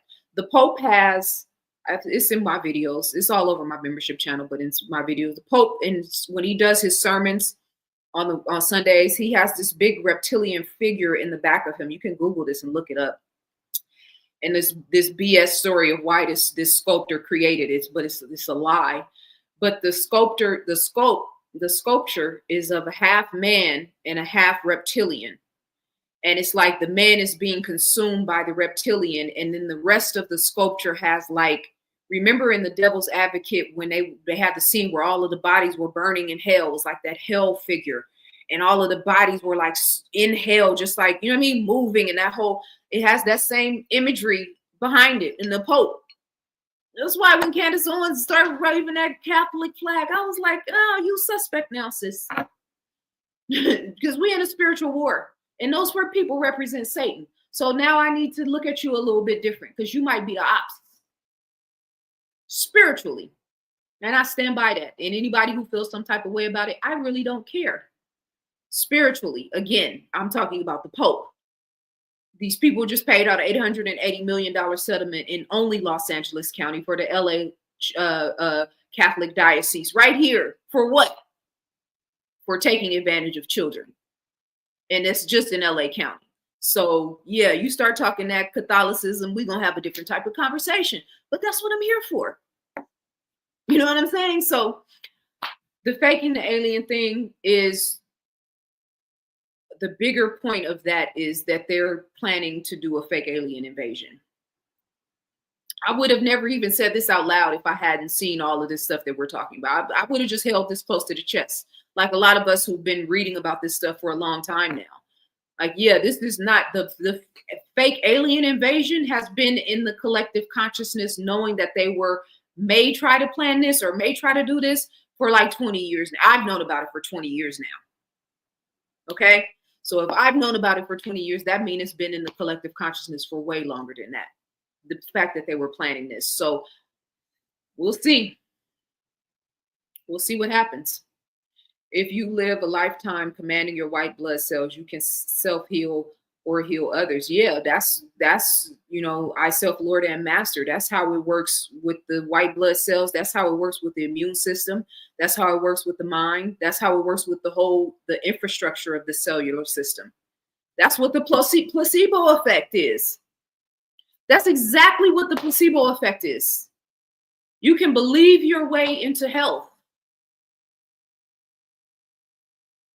How do I know God is real? What do you mean, how do I know God is real? I can believe my way to healing myself, to curing myself from things that they said that, there's no cure for.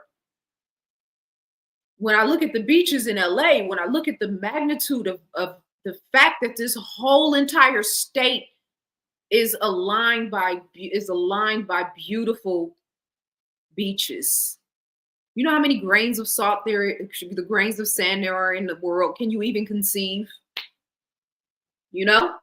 So life over quantity. Yeah, that's real. That's not the one I was trying to bring up. Pardon me. The foundation of the mind must be strong in this world, for real, Erica, because we live in a mental universe. So the mind is what actually created it. Israel fired on. No, I didn't know that, but that doesn't surprise me at all. I didn't know that.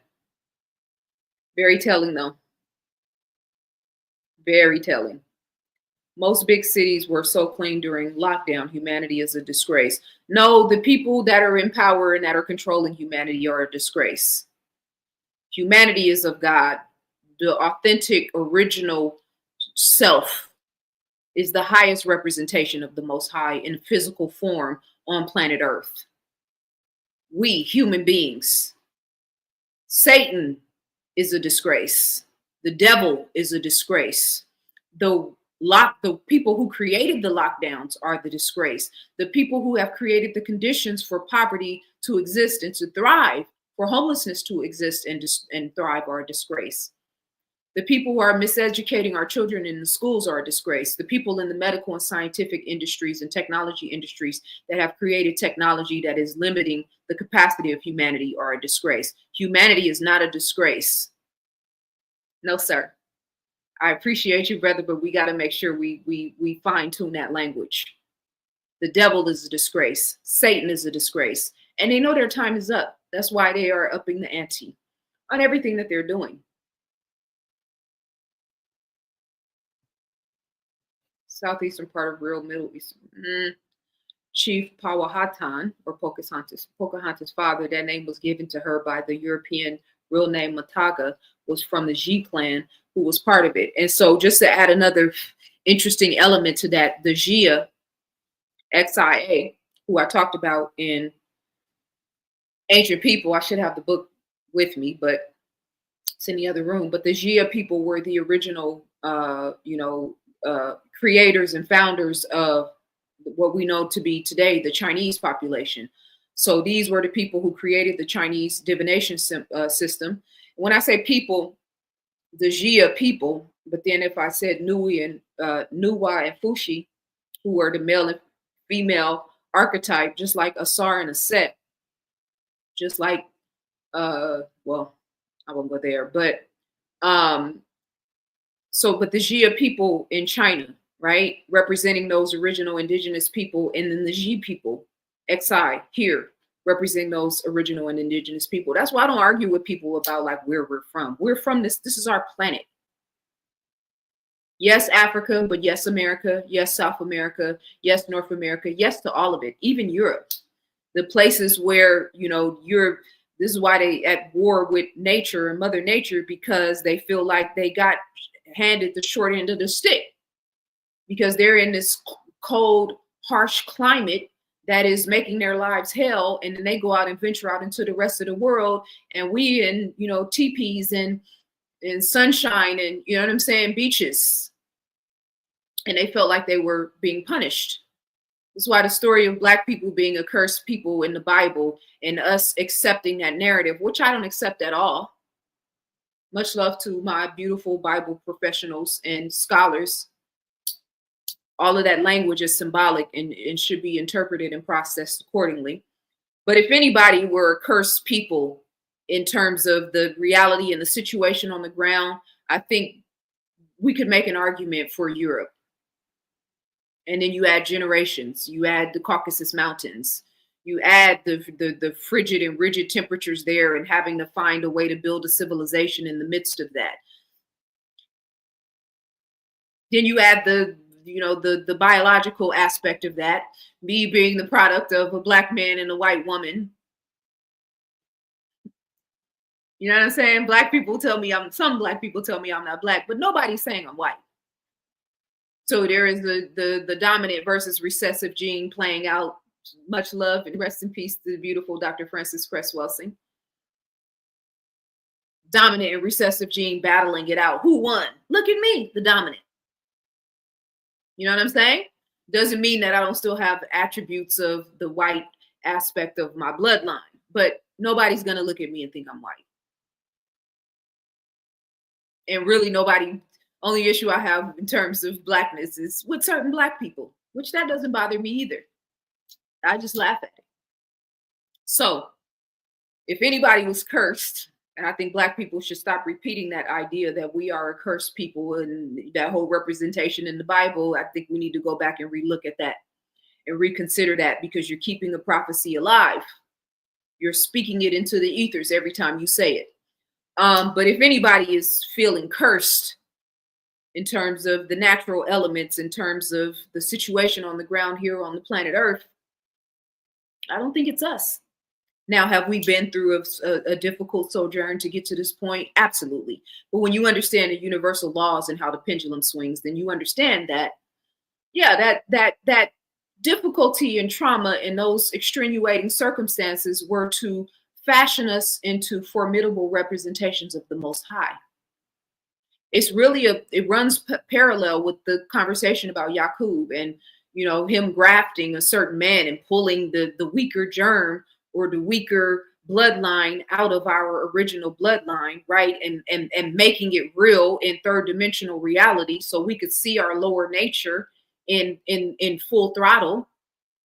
But we had to look at our lower nature in full throttle for thousands of years, not for like 2 weeks. Oh, okay, got it. Lesson learned. Won't do that again. No, thousands of years. Put something in place that limited our movement, our upward mobility in terms of the melanated people, and has the planet in a gridlock. Now that right there is a fact. And I don't care what position you take, religious, flat earth, round earth, that is not even up for argument. I'm not saying they're more powerful than God or Mother Nature. I'm saying they've openly declared war on Mother Nature. That's a fact. So, okay. I'm just saying. So the G people, with the G, and then you add the Olmecs, right, which were also a derivative or a branch of the G people. I'm going to talk about that in Ancient People Volume 2.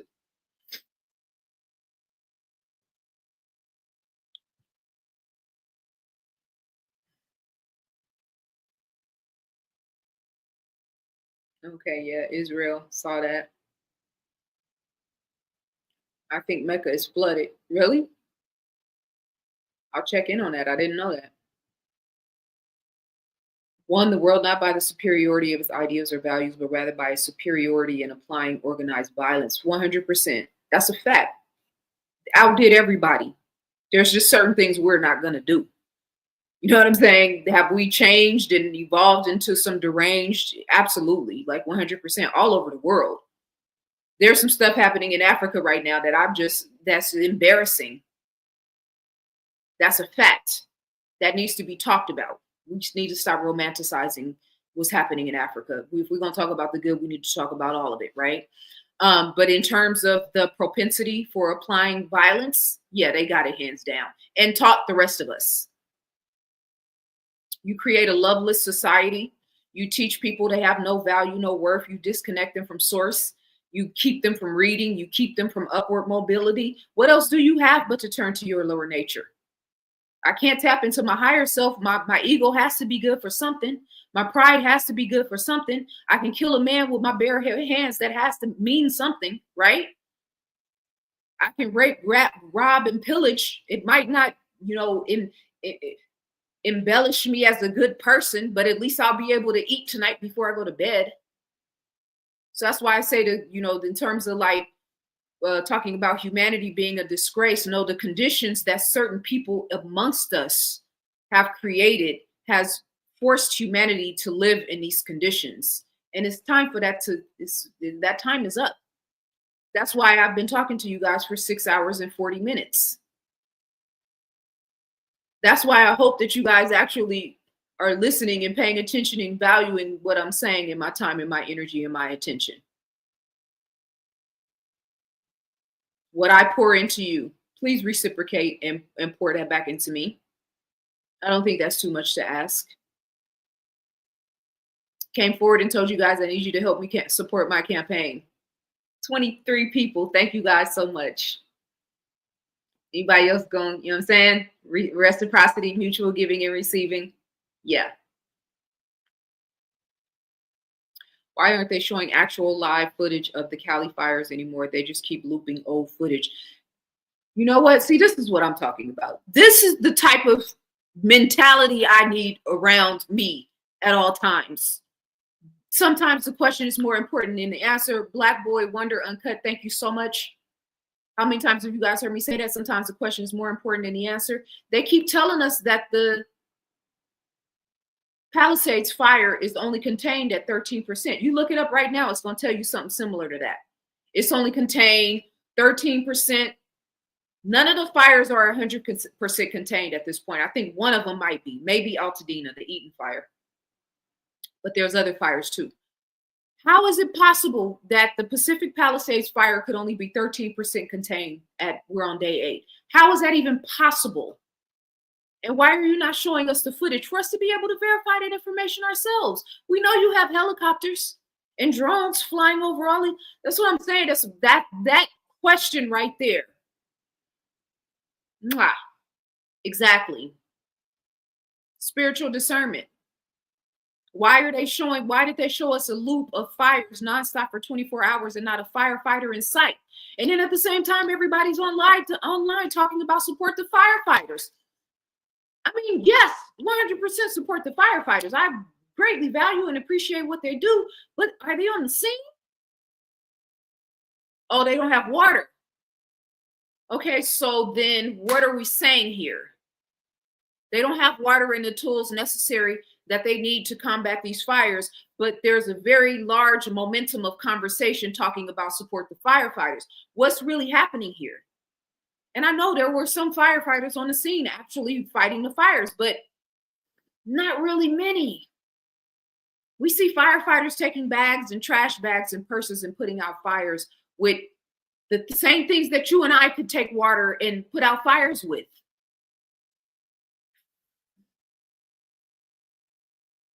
Excellent question. Excellent question.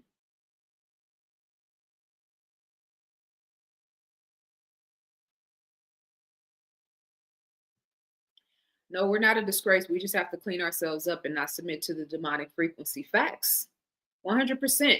And I understand the worst of the worst aspects of humanity. Like, we got to deal with that. That's why I address certain things. We talk about humanity as a disgrace. Like, don't get me wrong. I'm watching everything moving. I'm paying attention. Somebody set a human being on fire on a subway, on a train in New York, and people stood around and watched and did nothing. That's disgraceful. I'm with you on that. But there's a bigger issue that's affecting humanity in the way that we're operating in this world right now. And that has to be dealt with in order to deal with the conditions that we're seeing on the ground. So that, you know what I mean? But in no way am I trying to like underscore the point that humanity needs an extreme checkup. What we used to say, you need to check up from the neck up. That whole, you know, Sharia law in certain regards, when it comes to like people do certain things and yeah, you out of here, one strike, you're out. That should be applicable in certain instances. I wouldn't advise that in America because nothing about this system is just. So you're not really in a position to you know, justify killing a man in any capacity, in my opinion. Death penalty, all of that. Like, it's some conversations we need to have before we even talk about that. You're not even qualified to judge the majority of people that are behind bars in your prisons. So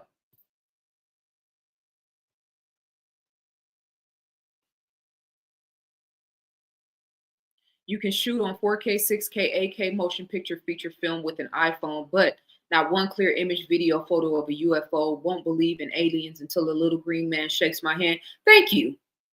Again, this is the type of the level of discernment I need. When the Miami situation happened at the mall, and you know, people, they know I'm into all of this, so they send me everything. And everybody's sending me these videos of all these cop cars at the malls and saying that they spotted an alien.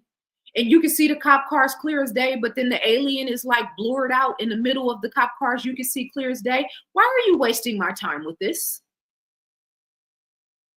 Why are you guys making this trend? Because you don't have anything else to talk about? Does the idea of aliens invading America helps you to live vicariously through something other than the conditions of your reality? I don't know. All of the alien sightings are like super blurred out. All of that, like, stop it.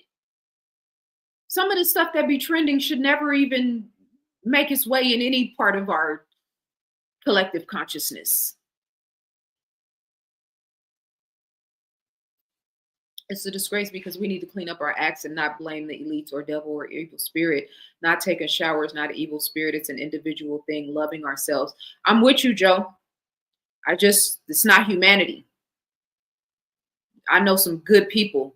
I know some high quality human beings. I am a high quality human being. I know some really, really, really good people. They're not in that. I would never use disgrace to describe them. You know what I'm saying? Never, not ever. So we have to quantify what it is, you know what I'm saying, and pinpoint, because human beings are Mother Nature. We think Mother Nature is separate from us. No, we're a part of Mother Nature. If we love the birds, we love the bees, we love the bears, we love the rivers, the oceans, the streams, we love all of that. But then when it comes to humanity, we're the problem. No. Just certain ones among us, they're getting dealt with right now. They're dealing themselves right. They're using their technology is going to weed them right out of the equation. It is.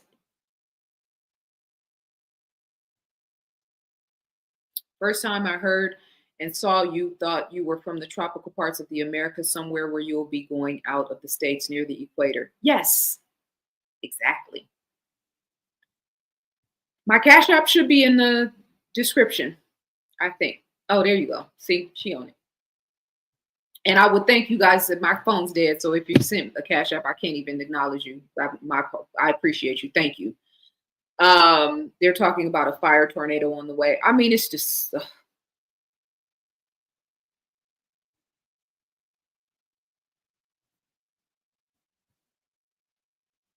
it's just a lot. Okay. 1310 Mombasa, Kenya. What's up, family? So 1310 that means 2:10 a.m. or p.m., right? That's military time. So I'm assuming, am I saying that right? Right? Military time, or you're in Kenya. Is that a.m. or p.m.? Authentic implementation of universal law is needed. That's beautiful. 100%. Universal law. and recognize the difference between recognizing the difference between man's law and universal law is critical. So we're here to implement universal law as the righteous beings of the Most High. That's what we're here for. 1 p.m. Kenyan time. Okay, wonderful, beautiful. Wait, 13:10. Okay, so the 12, so the 1. Okay, I got you. Have to I have to get back to that part of my brain. Much love to you in Kenya, though. My family in Africa and the motherland. I always, Africa has a very special place in my heart. So, and I get flack from people. This is anyway. Please share your PayPal for people outside of the USA. So I stopped using PayPal for a number of reasons, which during the height of the censorship became very apparent to me, like PayPal limiting people from using their money who are outspoken on social media. So I don't use PayPal anymore. I have Cash App, I have Super Chat, and then, I think that's it. Cash App, Super Chat, Zelle. Is there anything else? Or you can always just buy a book. You can buy an ebook. You can buy multiple ebooks, right? So whatever you want to donate, you can, you know what I'm saying?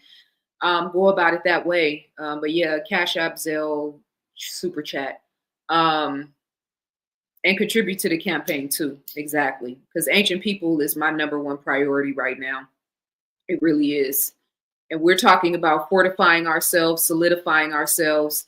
I have in my mind, I've already visualized the compound that me and my tribe are going to create. I've already seen it. It's going to be more than one, but you know what I'm saying? It's a real thing in my mind's eye. So all of this work that I'm doing is to not only to solidify and fortify myself and my son, but to actually build something that's tangible and that's real, and not just the brick and mortar aspect of it, but like we need places where people can seek refuge.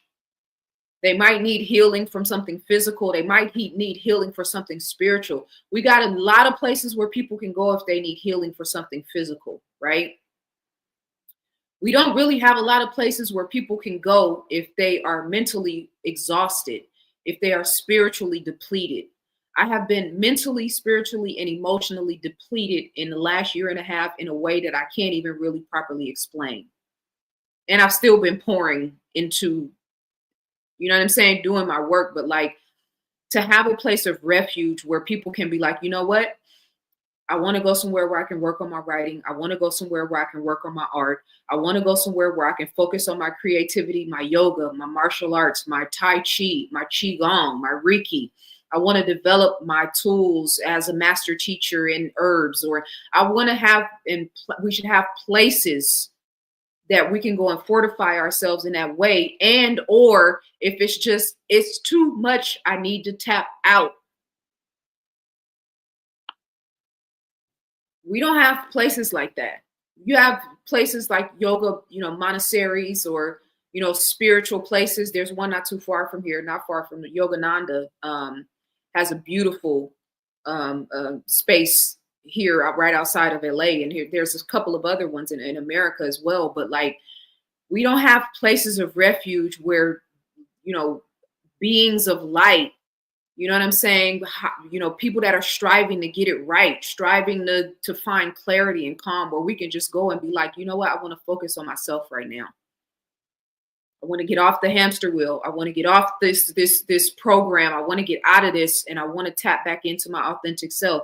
That's why I know sometimes when I'm talking about the authentic self, I feel some type of way about it, because we don't live in environments that are that are conducive to supporting that.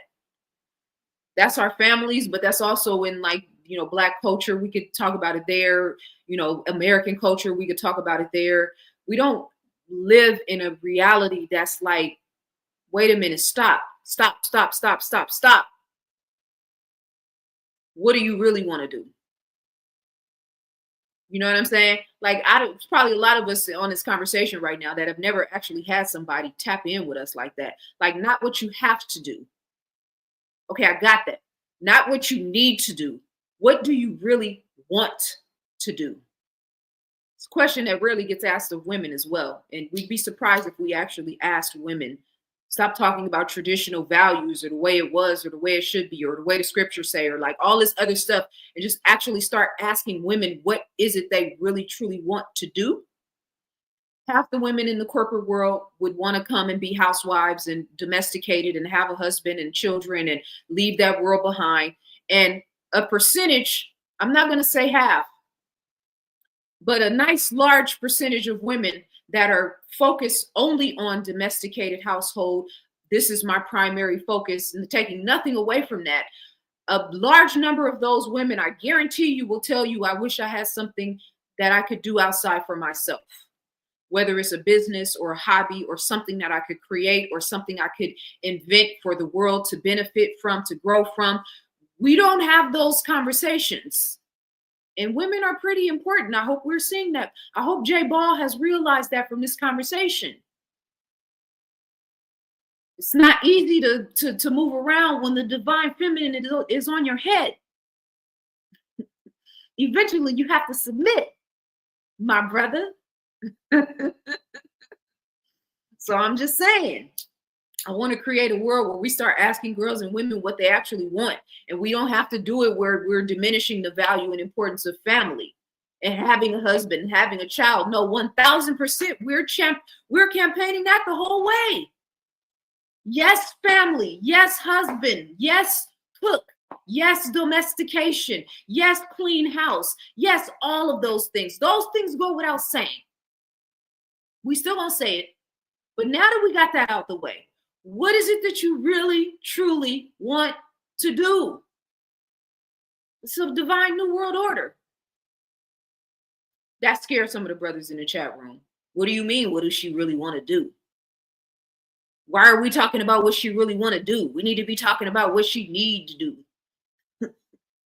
What God told her to do. We gonna get that caveman mentality out of your mind one way or another. Because the caveman mentality can't exist in God's kingdom. Two opposing frequencies can't occupy the same space at the same time. If that bothers you, that I want to focus and tap in with women in their true, authentic, natural, organic, godly state of consciousness and awareness, if that's a problem, then you're going to have to fix whatever is wrong within you. Because we're moving back to a timeline where women are going to be valued and appreciated and treated as sacred again. Yes, we have to start that within ourselves. 100%. We're working on it. It goes without saying. But if we have to see ourselves as sacred, then guess what? You do too. You actually have a greater responsibility to see women as sacred, to take care of women, to protect women. You, as a man, actually have a greater responsibility in that regard.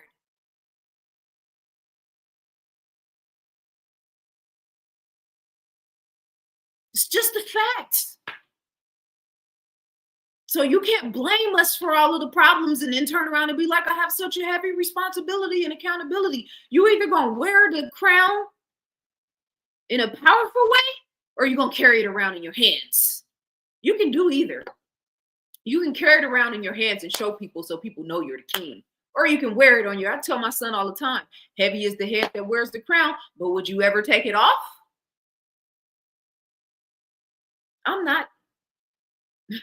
I'm gonna ride this thing out, just like Chris Rock said when he did his stand-up comedy.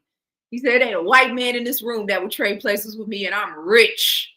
He'll be like, "Nah, I'm just gonna ride this white thing out and see where it takes me. We're gonna ride it out." You know what I'm saying? You meaning whoever it may concern. This is not just particular to men, because I promise you, I see 1,000 things on any particular day that women are doing and representing themselves that really, if I had Twitter fingers, I would be declaring war on the concubines. I just don't have time for that.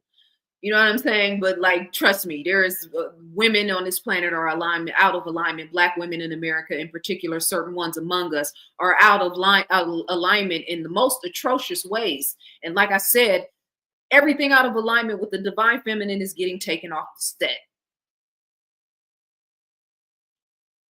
Male and female, equal opportunity, gender, expose, delineation, deleting, Ring of Fire, all of the sexy, salacious Hollywood concepts and theatrics we could throw at it. Your ass is getting taken off the set. Silly Red, Megan the Rapper, Cardi. And it's not personal to them because I know they're just trying to find their way and make their way just like all of us. But yeah, once you start getting paid to do the devil's works, then you in the same frequency with the pastors in the churches, in the Catholic halls, taking advantage of children. It's different, but you know what I mean? Same direction, same master. Yes, the rappers, the prominent female rappers right now that are sensationalizing promiscuity and the whole culture are absolutely working for the same people as the Pope. Is that far-fetched? But so is the dope boy on the corner selling crack cocaine to a pregnant woman. You see how that works? It's equal opportunity here. Now, I emphasize selling crack cocaine to a pregnant woman because there is a diabolical element to that, right? Some of us had to do what we had to do to get, you know what I mean? In the hood, it's just like at a certain point when crack cocaine was infiltrated our communities, and it was very intentional. More on that in the scientific intervention in our affairs. I don't just be talking online, just in case anybody was wondering. Self-published in 2015. Crack cocaine was intentionally put into our communities, created, harnessed, put in our communities. They blamed it on some random drug dealers in the Bay Area, San Francisco or Oakland, depending on who you ask. Stop it. Just stop it. So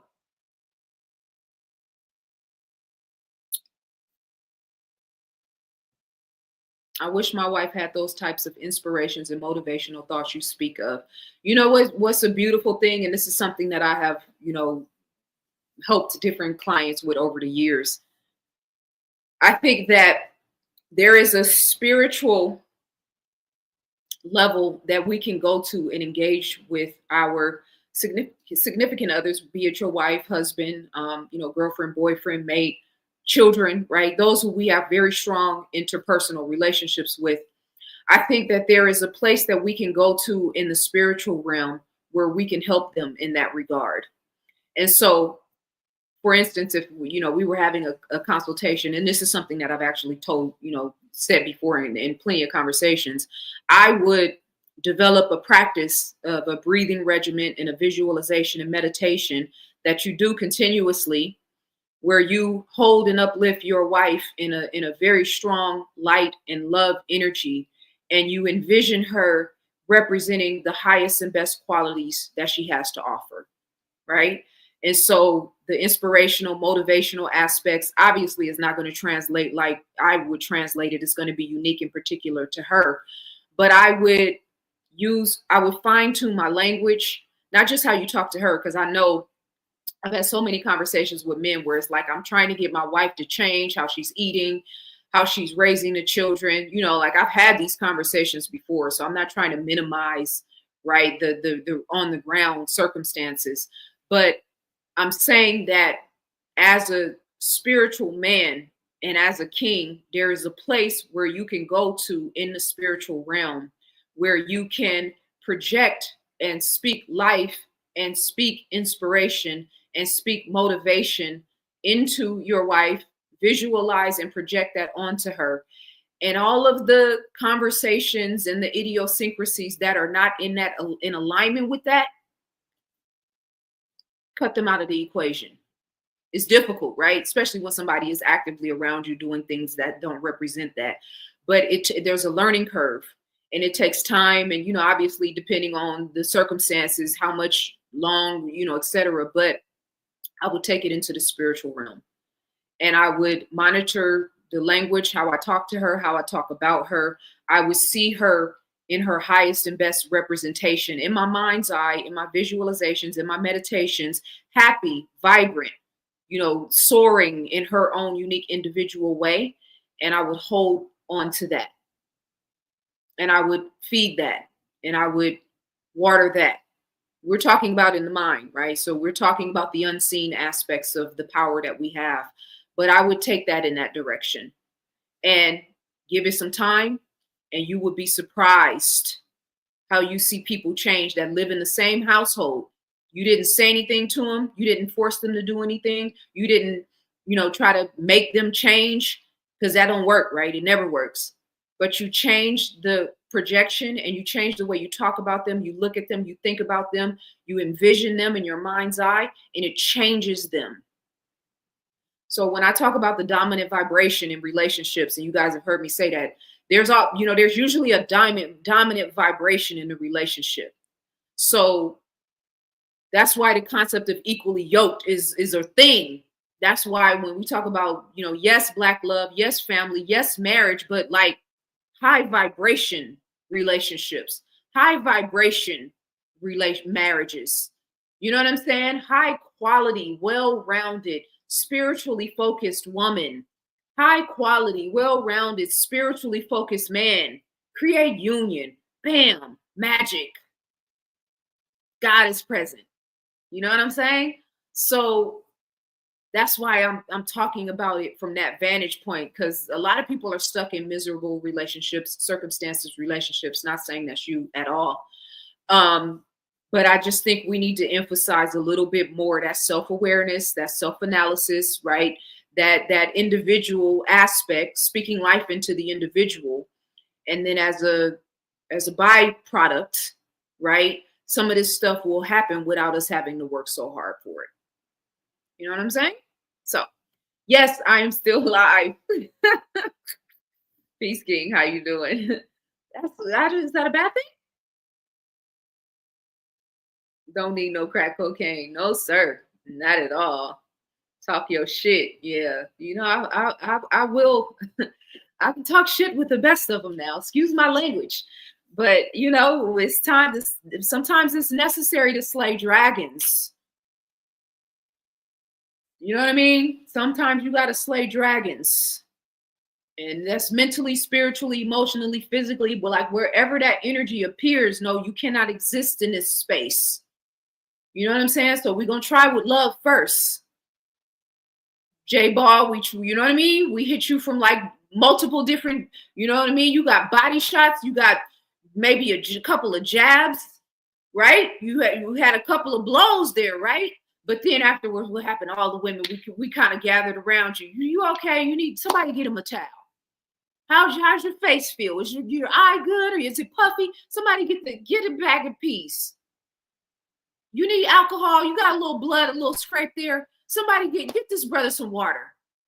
Somebody go run to get the cold plunge ready so he can go out there and get his body you know what I'm saying? That's the divine feminine. Got people thinking women are supposed to, no, women are supposed to challenge all of us. That's part of the divine feminine element too. With love though.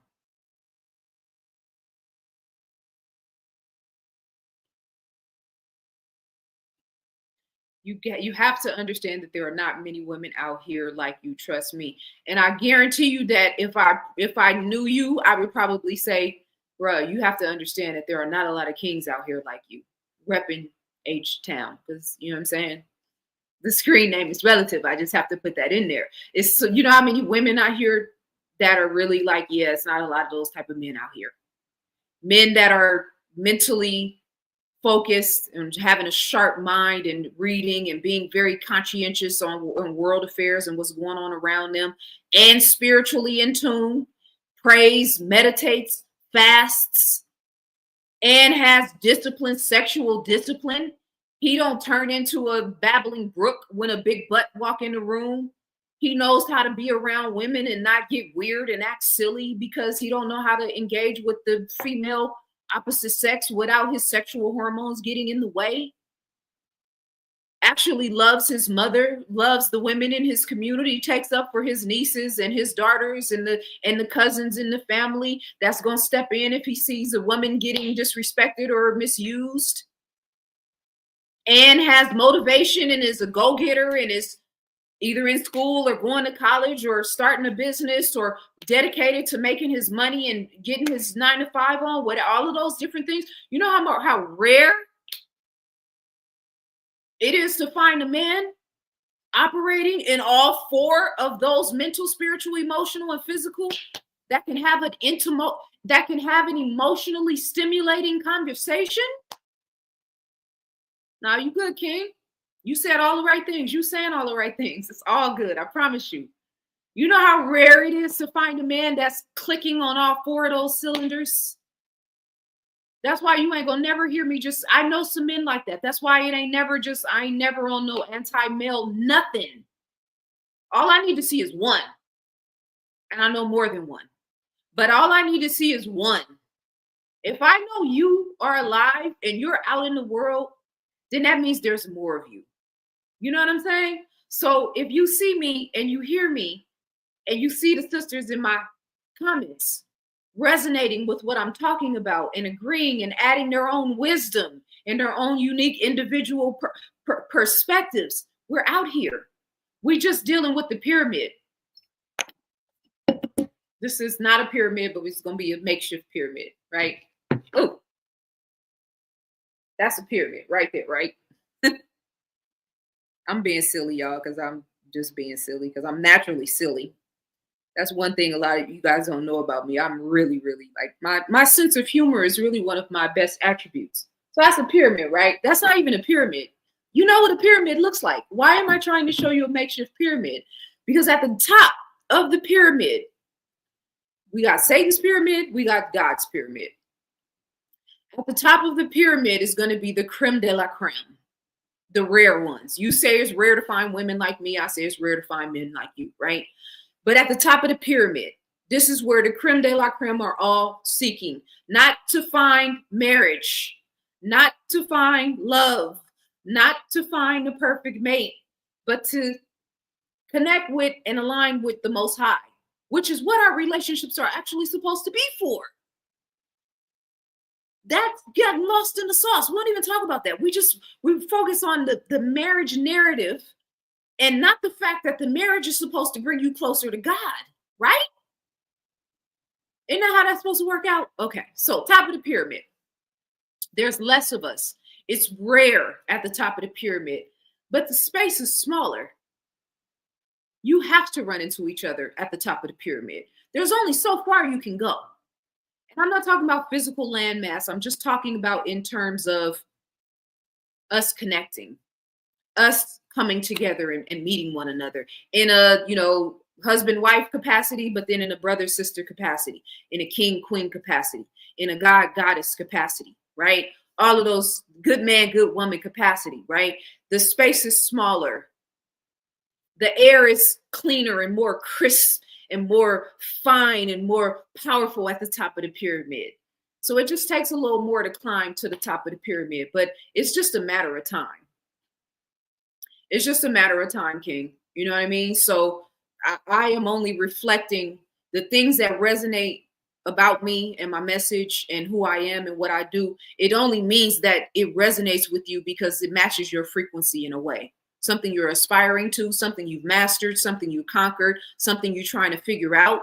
It only resonates because we're meeting on an eye-to-eye plane on certain levels. You know what I'm saying? So that's the whole purpose of having this platform. That's the whole purpose of how I carry myself. You know what I'm saying? That's the whole purpose of making this conversation a soul-to-soul, heart-to-heart energy transmission, opposed to me trying to lure you in with the games and the semantics and the eye candy and all of that stuff. It's a game. It's an art. I get it. I'm just not here for that. You know what I'm saying? So to raise the bar on the conversation so that it's less about there ain't a lot of good women like ... and more like, yeah, I know that frequency and that energy is out there because I've seen it and I've felt it and I've experienced it and I've imagined it. And I am it. And I am it. So be what you want to attract. You know what I'm saying? That's how we fortify ourselves. And that's how we brace that whole idea of being alone and the loneliness factor. You know what I'm saying? Yeah, I get lonely, but I'm not settling. It's not hard to make a phone call and have a warm body in the bed next to me. That's actually the easiest thing in the world. I'm not settling. It takes high level of qualifications, and we have to have a real serious meeting of the minds and heart to heart soul transmutation before we even get to that point. And a lot of men ain't even willing to invest that type of time and energy. Plus, I'm a Scorpio, so it's gonna take 2 to 3 years for you to crack the shell to even. No, I'm just kidding. I'm probably not, but okay, let me see. I think I have definitely okay, let me bring this back up because I need to say this. Okay, hold on. Hold on. Let me come back. Let me see where this is at. Okay.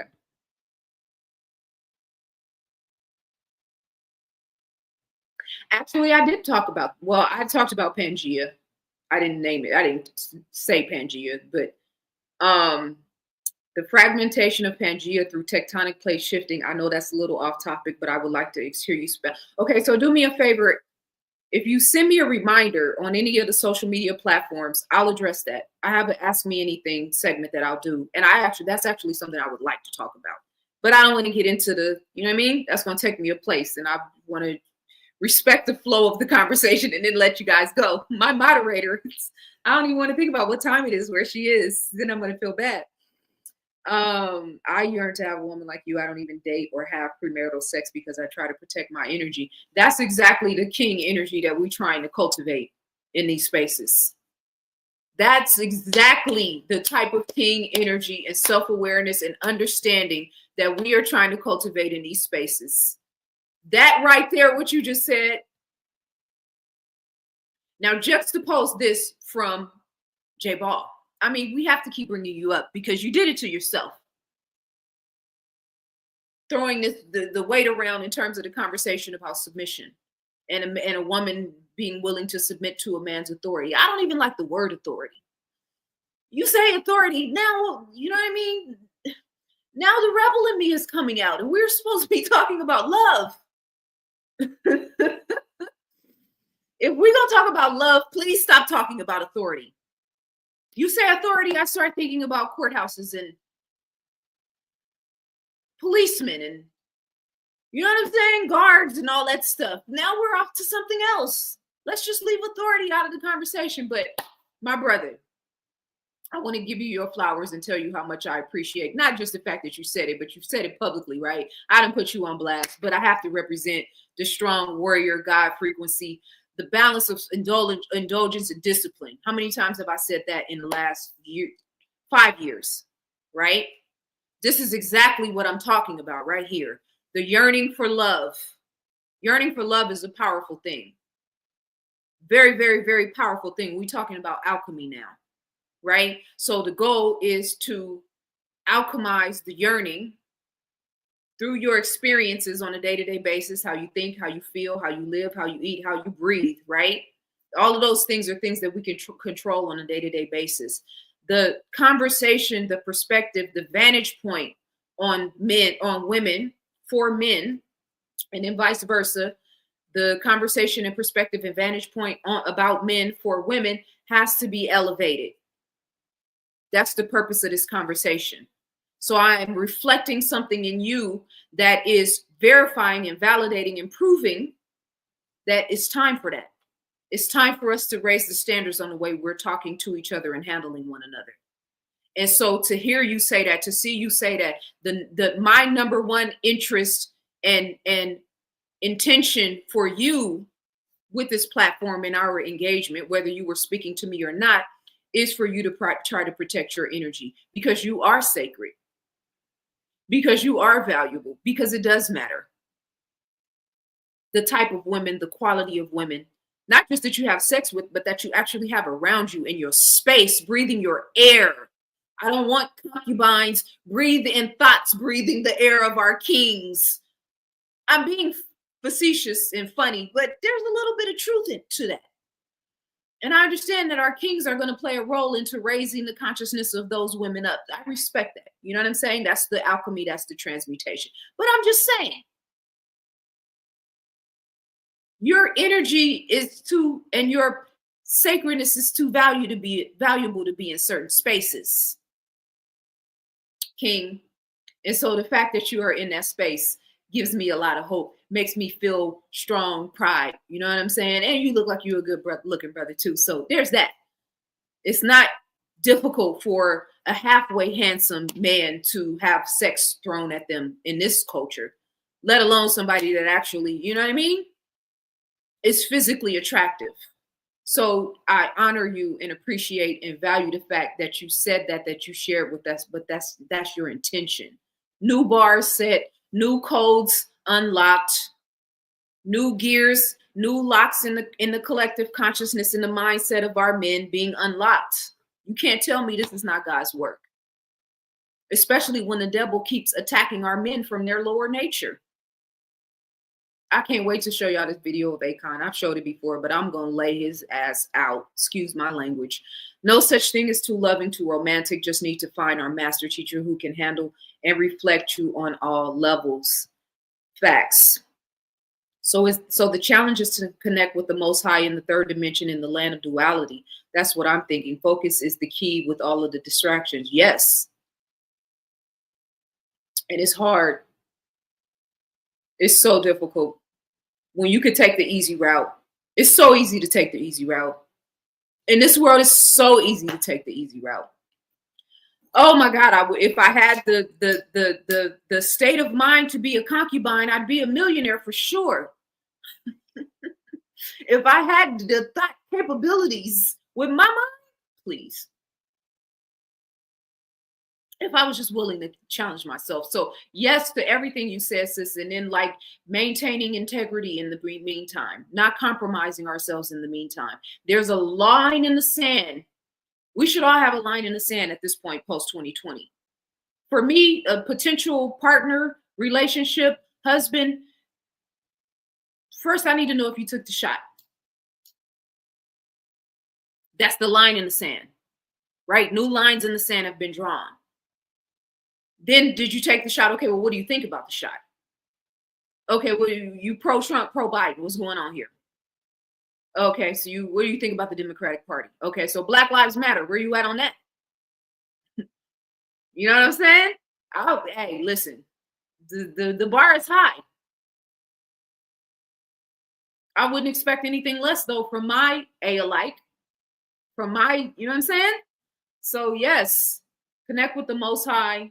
Third dimension, fourth dimension, and fifth dimension, which is the paradigm shift. We're all sort of being raised into that space. I mean, the fact that I can sit here and talk to you guys for this amount of time and have something valuable to say and have information and knowledge and wisdom and God's voice speaking through me and clarity and all of that in the face of what I've been through in the past 8 days, let alone the last year and a half, let alone the entirety of my life. I ain't on no male bashing. I ain't on no whole frequency. I ain't on no, we got to talk about celebrities to get attention. I ain't talking down to nobody, although we can get down sparring mentally if that's necessary, but I'm still going to lift you up in love after I finish maybe two-piecing you if that's necessary. It's all with love, handling you with kid gloves. You know what I'm saying? But the fact that we can come together and have this type of conversation, I can't even believe, listen, did this really just happen? Did this really just happen, y'all? Somebody gonna watch this video and be like, what the hell is wrong with this woman? Okay, you're going to break the record of 7 hours. You see how Derek is paying attention to details? I'm telling y'all, this is the king frequency that I'm talking about. It's the little things. 7 hours and 15 cents, going for a world record. You weak if you need a body next to you. If you make that phone call, you might as well settle. Facts. 100%. And guess what? Men and women do it every day. I know some females that do not like to go to sleep alone. So they'll settle for a warm body and whatever comes with that. That's an old world model. That was never a world model for me personally, but you know what I mean? Like, we're not doing, we setting a higher bar than that. So good to hear and see you, Zaza. If things get too crazy over there, head up to NorCal. Peace and love always. Yeah, babe, Oakland will always be home. I always have somewhere to go home. I always have a place to go home. So 100%, and I'll always be coming back home, you know. Yearning means your heart chakra is intact, especially in these times. Facts. That's the divine feminine right there. She said it. We can't submit to that wisdom because it comes from a queen. I don't understand what's happening here. Are we off the submission frequency, or are we still on that? Because we got kings in the building now, so I can maybe let down my my guard a little bit. You know what I mean? Jamie just woke up to see Zaza. It's gonna be a great day. Blessings on blessings. I appreciate this queen so much. Much love, sis. And you know what's funny? She's an admin on the page. It's been a minute since I've seen your name in my comments, but yeah, wait till you find out how long I've been talking. I'm happy to see you here, sis. Very happy to see you here. Wait till you guys find out how long I've been talking. This is legendary. It's almost 6 a.m. in Georgia Lane in bed, listening to you, dozing off on and off. Half sleep. I love listening to your voice. That's a compliment I'll take. And guess what, y'all? My lighter went out. Oh, no, it didn't. Okay. So the Palo Santo is still intact. This is what I'm saying. We got to have it's a recipe for spiritual enhancement and enlightenment. And incense, if it's not incense, and I knew I wasn't going to be able to keep lighting incense and moving around and all of that. So, hey, this is just as good. Incense, Palo Santo, sage, all you people talking about that stuff is demonic. It comes from the earth. If sage is demonic, then so is broccoli. Respectfully. I'm getting silly. I'm over here goofing off and Zaza reading my comment. Yes, exactly. Real Scorpio, 100%. All around. I'm so happy you are safe and missed the live. Just woke up. Will this stay up? Yes, queen. This will be up. I have been talking. This is a world record. I don't know what to say. I have absolutely outdone myself. Let me show you guys my notes for this conversation. God is my witness. I had a backup. This is some of my notes from one of my videos that I'm preparing for, right? I write and take notes like a mad person, but this is my notes for today's conversation, guys. This is all I had. And this is the little notebook. So this is really, I broke out the little guy so that I wouldn't even really get too extensive on anything. But then I brought this because I'm a nerd and I can't help but making sure that it might be something that I forgot. I haven't even looked at this one time, but see, I have it here. Okay. So I didn't take the shot. Well, that's a good place to start. You know what I mean? Let's see. Okay. I'm getting silly now. So my test with people is their charity, empathy, and kindness. So I think the answer to that is just to be charitable and empathetic and kind and not expect anything in return. You know what I'm saying? It's a hard thing to do and I think that not expecting anything in return, that sounds good in the spiritual halls, but it doesn't really pay well on a human level, because reciprocity should be the name of the human game. So if there's not mutual giving and receiving, you know what I'm saying? Can it really work? Do we really want to align and attach ourselves with people that aren't willing to pour into us the way that we pour into them? So, I know that's a heavy cross to carry, so to speak, but that's my modus operandi. Like, I don't get caught in all the anti-Black male. It ain't no good men out here. And I'm single intentionally on my own terms. I'm not, it's not that I can't find a man or any of that stuff people like to say. It's just that water seeks its own level. And I work hard on myself and you know what I'm saying? And so I'm just, that alike thing is a real thing. 7 hours live is God frequency. I'm 100% accepting that. Intelligent heart is definitely the modus operandi. Their empathetic nature and approach of life is exceptionally important to health and relationships. I love that you guys are rocking out with me like this. This is so funny. I love those bars of your standards. Can't mess with you if you took the vax. That's hard. That's a hard thing to say. I really don't even like saying it. You know what I'm saying? Because I don't want to make people feel some type of way. I know somebody's listening that took it. You know what I'm saying? I know some bodies that are listening have taken it. It's people that I've done consultations with that are probably, you know what I mean, that have talked to me about this stuff. So I don't mean to sound, you know, I don't want to try to make anybody feel bad or anything like that, but that's just where I'm at with it. And I'm saying that because that's where some of us need to be at with it. Situational awareness is a real serious thing. Yeah, I love Paulo Santo for sure. Good morning. You up early, ZaZa? Actually, I've been up all night. I have been up all night. Not really. Technically, it's 3:00. Oh my God, this is crazy. Okay, so let's see. Good morning, King. Peace and love. Assalamu alaikum. I see you got the my brain just froze up. Q. You know what I'm saying? It's right on the tip of my tongue. Mecca, prayer, salat, Hajj. Okay, you understand? I'm with you. Assalamu alaikum, King. Much love. Okay. Hands yellow heart, red hands yellow heart. Okay, I'm gonna assume that means love. I appreciate you. Much love. Yeah, I said broccoli. If Sage is demonic, and if Paulo Santo is demonic, then so is asparagus. You know what I mean? Oh, I'm red bone. Is that what that is? Okay, peace, queen. Your live came up on my phone. Blessings to you from St. Louis, new subscriber. Much gratitude. Peace and love to the Lou. Happy to have you. 7 years, oh my God.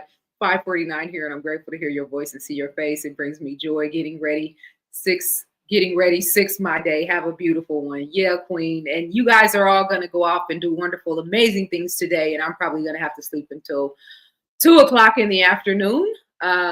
Greetings, queen. Bathroom break and some water, perhaps. So I did take a bathroom break, actually.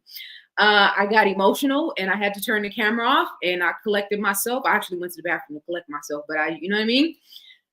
Handle two things at one time. So yeah, I'm good, but I'm about to end now. It's not even, what else can I say? I'm just tapping in with you guys before I bow out gracefully. I thought this was a replay. Nope, you live. Okay, that's another good quality. Didn't take the shot. Wonderful. Never believed in it. I learned goodness from my first girlfriend. My brother, her, and I, all of us in high school went to McDonald's for ice cream. I love that. I love that. She can body slam me. Lee, stay. Yeah, 7 hours, Chrissy. It's a real situation. And talk the whole time. Much love, King. I appreciate you for the super chat. I can't believe I did this. I really can't believe I did this. I can't. Yes, Derek, you are in the record books. You are in the, and you see, I don't even have my ring light. So the light is like, you know me, and I, you know what I mean? It's a thing. But I appreciate all of you guys. A 24-hour marathon is not happening, Sage. Germany been here 2 hours. Peace, Queen. Chapping in from Germany, huh? Okay. Much love. So Germany, Kenya. Who else was there? Somebody I feel like was from London. Maybe. So we international. You know what I'm saying? We touching minds and hearts and lives all over the world. And we did it in true organic ZaZa Ali Scorpio fashion. Because who does this? You know? I am so grateful and thankful to all of you guys. Now my cheeks hurt. Pause. Don't get no funny ideas. My cheeks hurt. It's definitely from the talking and the smiling. So if that's for everybody who says I don't smile enough. Well, I smiled enough in this conversation to last me for the next year. So don't say nothing. If I'm, you know what I mean? Not smiling or looking serious or mug on me or whatever it is. Like, stay in your lane. I smiled enough today to last all of us for a year. I have done my contribution to the collective consciousness. Okay? Much love to everybody tuning in. I appreciate you guys so much. I love the fact that you guys would even listen to me for an hour of 24 hours, let alone suggesting it, right? That's a big deal.